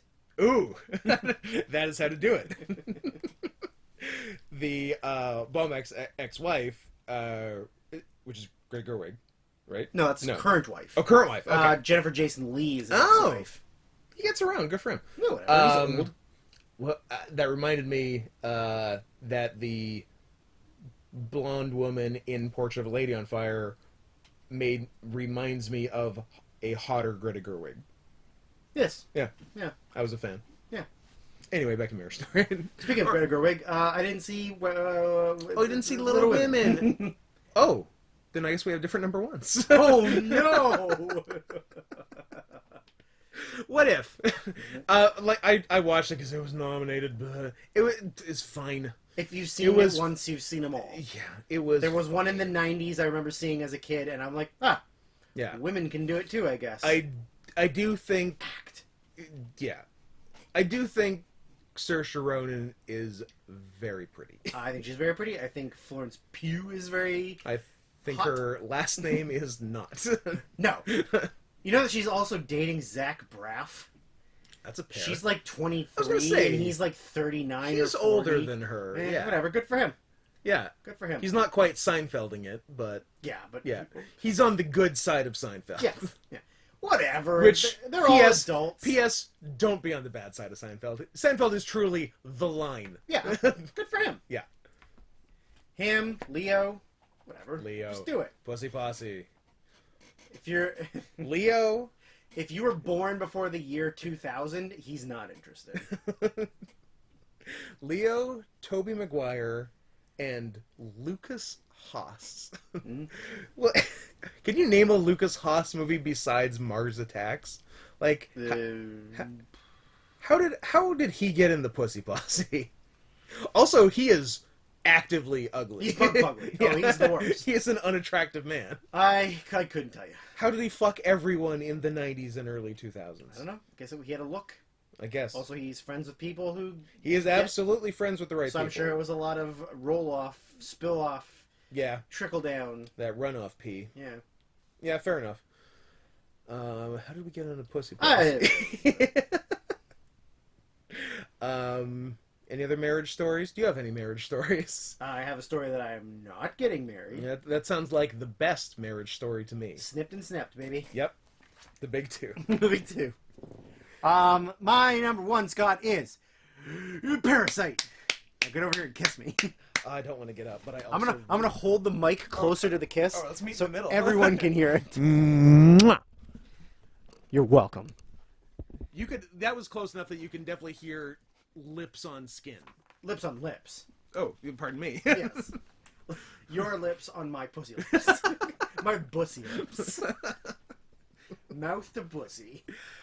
Parasite. Sometimes the Oscars get it right. Yeah, not always. Not always. Often not. Yeah. Like the year before this. Yeah. Green Book. Not right. Parasite, right. 4 Oscars or 3 Oscars? Director, Director, foreign language, director, picture, or foreign language, international and original screenplay. I think 4. that one surprised me the most because like it's got to be the first non-English movie to get any kind of screenplay Oscar. I would think I so. would bet. I would think so. Yeah. Yeah, and as we were commentating the Oscars live, I had to start making pick changes on the fly based on what was happening in Right. the Oscars. Because after Bong got Best Director, You were like, oh shit. because I was figuring 1917 was going to get Best Picture, and then it got almost nothing. I thought so. And then I'm like, oh, I think Parasite's going to win. And lo and behold, There you go. it did. And lower and beholder. You see, we're the way back boys, but what people don't know is we actually go wayer back. Yeah. It did win Best Picture, and holy shit, I think... Do I twice in the 2010s line up with the Oscar? Birdman and Parasite, I think? I don't think any others. But Yeah, they got it right twice. Good for them. Yeah. 12 Years a Slave? It was on my list, but no, it's like my lower. Oh, 5. you said your one. Number 1 is Best Picture winner. Yeah. I was reading what Oscars 1917 won, and then I thought you said on your list. Yeah, no, number 1. Yeah. 1917 is just cinematography, visual effects, and sound mixing. It won all 3. Oh, Cinematography yeah. because Roger Deakins, of course, it fucking won. Right. Because Deakins is the I'm okay with it now. getting cinematography, except for the fact that cinematography was the only Oscar The Lighthouse got nominated for, and it maybe should have got that. Yeah, well, you can't win them all, Scott. You can't win them all. That was actually, before we get back to it, the one thing I wanted to say for Uncut Gems was, I would imagine one of the most surreal texts I've ever sent you was, I just saw Adam Sandler get a standing ovation at a film festival. Yeah, I remember that. Because that happened, and I was one of the people standing. It was weird. But deserved, which is even weirder. That is even weirder. Anyway, Parasite. Also at said festival, Bong and some of the cast were here, including the male lead, who Bong called the greatest living actor. And Interesting. strong praise. I can't really disagree because he's fucking amazing in this. Kang Ho Sung. Yes. I mean, he is really good. I don't know that he's the greatest living actor, but he is really good. Yeah. I don't know. Again, pretty strong praise. I don't know who the greatest living actor is. I'll tell you who it's not. Will Smith. Fair enough. But, yeah, this is the exact right kind of Bong Joon-ho movie with the... You're telling me Snowpiercer's not? It's not. Not his fault, though. The correct type of Bong Joon-ho movie is a movie in Korean. Yeah. With wild tone shifts that somehow work. Yes. And that is this movie. Yes. It's not as wild tone shifts as The Host. It's less wacky than The Host. Yeah. But it has elements of wackiness and elements of extreme violence. Yeah. And all kinds of other shit. And all of it somehow blends together and is paced perfectly and totally works. Remember when studio executives tried to ruin his career with Snowpiercer? Yes. Like, actively tried to stop making him, or allowing him to make movies, like, that anybody in America would see. Yes. And then 4 years later, 2016? 3. When was Snowpiercer? 2015? Snowpiercer was 14 or 15. 14 or 15? Probably 14. So, like, 5-ish years. Okja was 17. Yeah. 5 years later, he won 4 Academy Awards. Yeah. How about that? So whoever was in charge of Snowpiercer, fuck you, should hopefully has been fired. Hopefully has committed ritual suicide. Hopefully they have COVID and it's the really bad kind of COVID. Yeah. Hopefully it's nursing home COVID. They tried to ruin his career, and he won 4 fucking Oscars. Yeah. Fuck you. Like, that is amazing. Yeah. That is incredible. Yeah, he seems like such an awesome dude, too. Oh, I mean, he made the Oscars kiss each other, so... He just seems so delightful. I want to hang out with him and Takeshi Miike. I mean, I vaguely know his son. That's right. But, like, not well enough to be like, hey, we're coming over. But yeah, not quite. Be like, hey, man, I'm in town. You want to meet up? Mm-hmm. And then bring your dad? Bring your dad, and then you leave? Just tell your dad we're hanging out. Want to meet that dad. Do-do-do-do. Well, yeah. I mean, that's 2019. That's 3 kisses. Pretty good. 3 kisses. 3 kisses. Pretty exciting. So, yeah. So we told you what we're doing in coming weeks, so I'm not going to repeat it. If you were listening at the beginning, it'd be weird if you tuned in now. Unless you only tuned in to when the movies start. That's true. So, you did it wrong. So go back and figure it out. Dum-dum.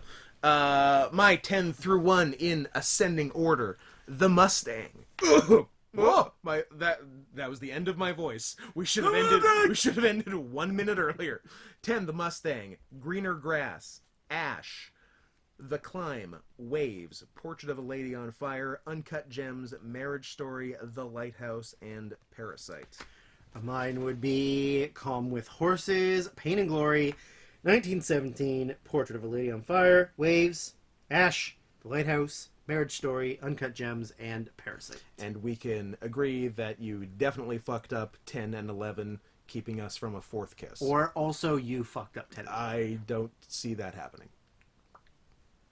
You could have put Calm with Horses as your 10, even though it wasn't in your favorites. That's correct. Well, but still.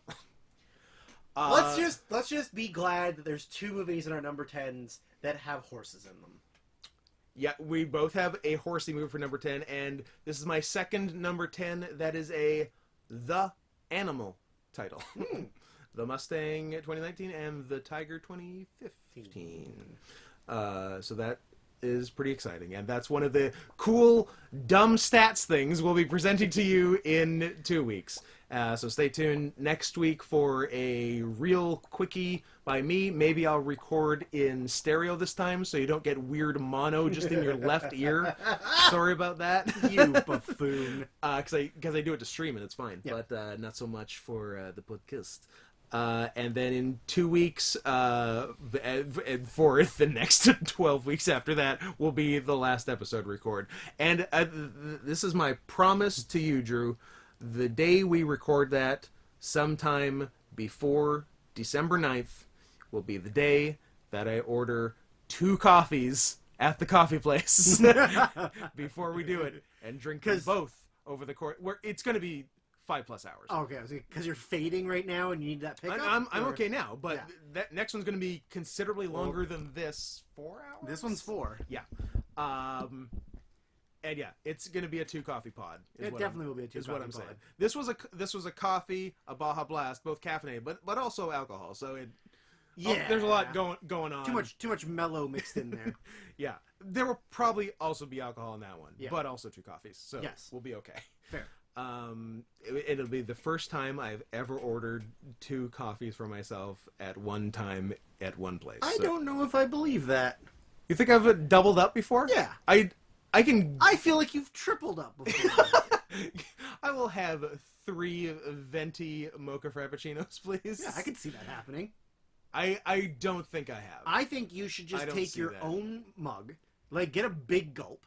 Yeah. Just the cup. Just take it. They don't care. And give it to them and say, just put here's Spanish latte to the top. $40. Yeah, Spanish Please latte to the top. Fill this with iced Spanish latte. Yeah. I'll try that. I don't think they'll do it. For $40? I don't think they'll do it. I think you'd still have to order like 3 or 4, and then you pour it into your own cup. No, I want them to do it. Yeah, I don't think they will though. I feel like it wouldn't be satisfying. Also, way to make an Asian racist comment at the coffee shop when there were 2 It was Asian not girls. Asian or racist. It sounded like it. Yeah. It sounded like it, but it wasn't. That's the problem. Okay, though. There were 2 Asian girls behind the counter, and you said something that sounded I couldn't very not racist. say it. It was too funny. Okay, you be the judge, listenership. All aboard the listenership, by the way. Their special was an eggnog latte. Which I got, and it was good. There you go. I go ice Spanish all the time. It's all about the condensed milk in there. It's delicious. So, and they had the prices listed for the regular size and the large size, which were indicated by a circled R and a circled L right before the word eggnog latte on both. So as Drew was ordering, I pointed to the sign and said, oh look, you can get a regnog latte or a legnog latte, which, yes, sounds like something you would make fun of Asians with, but it wasn't. I was just reading the thing. It's not my fault that everyone who worked there was Asian. I'm innocent. So now you're saying you wouldn't hire Asian girls? Hashtag Scott did nothing wrong. Hashtag Scott is a good boy. Hashtag get Drew snipped then snapped.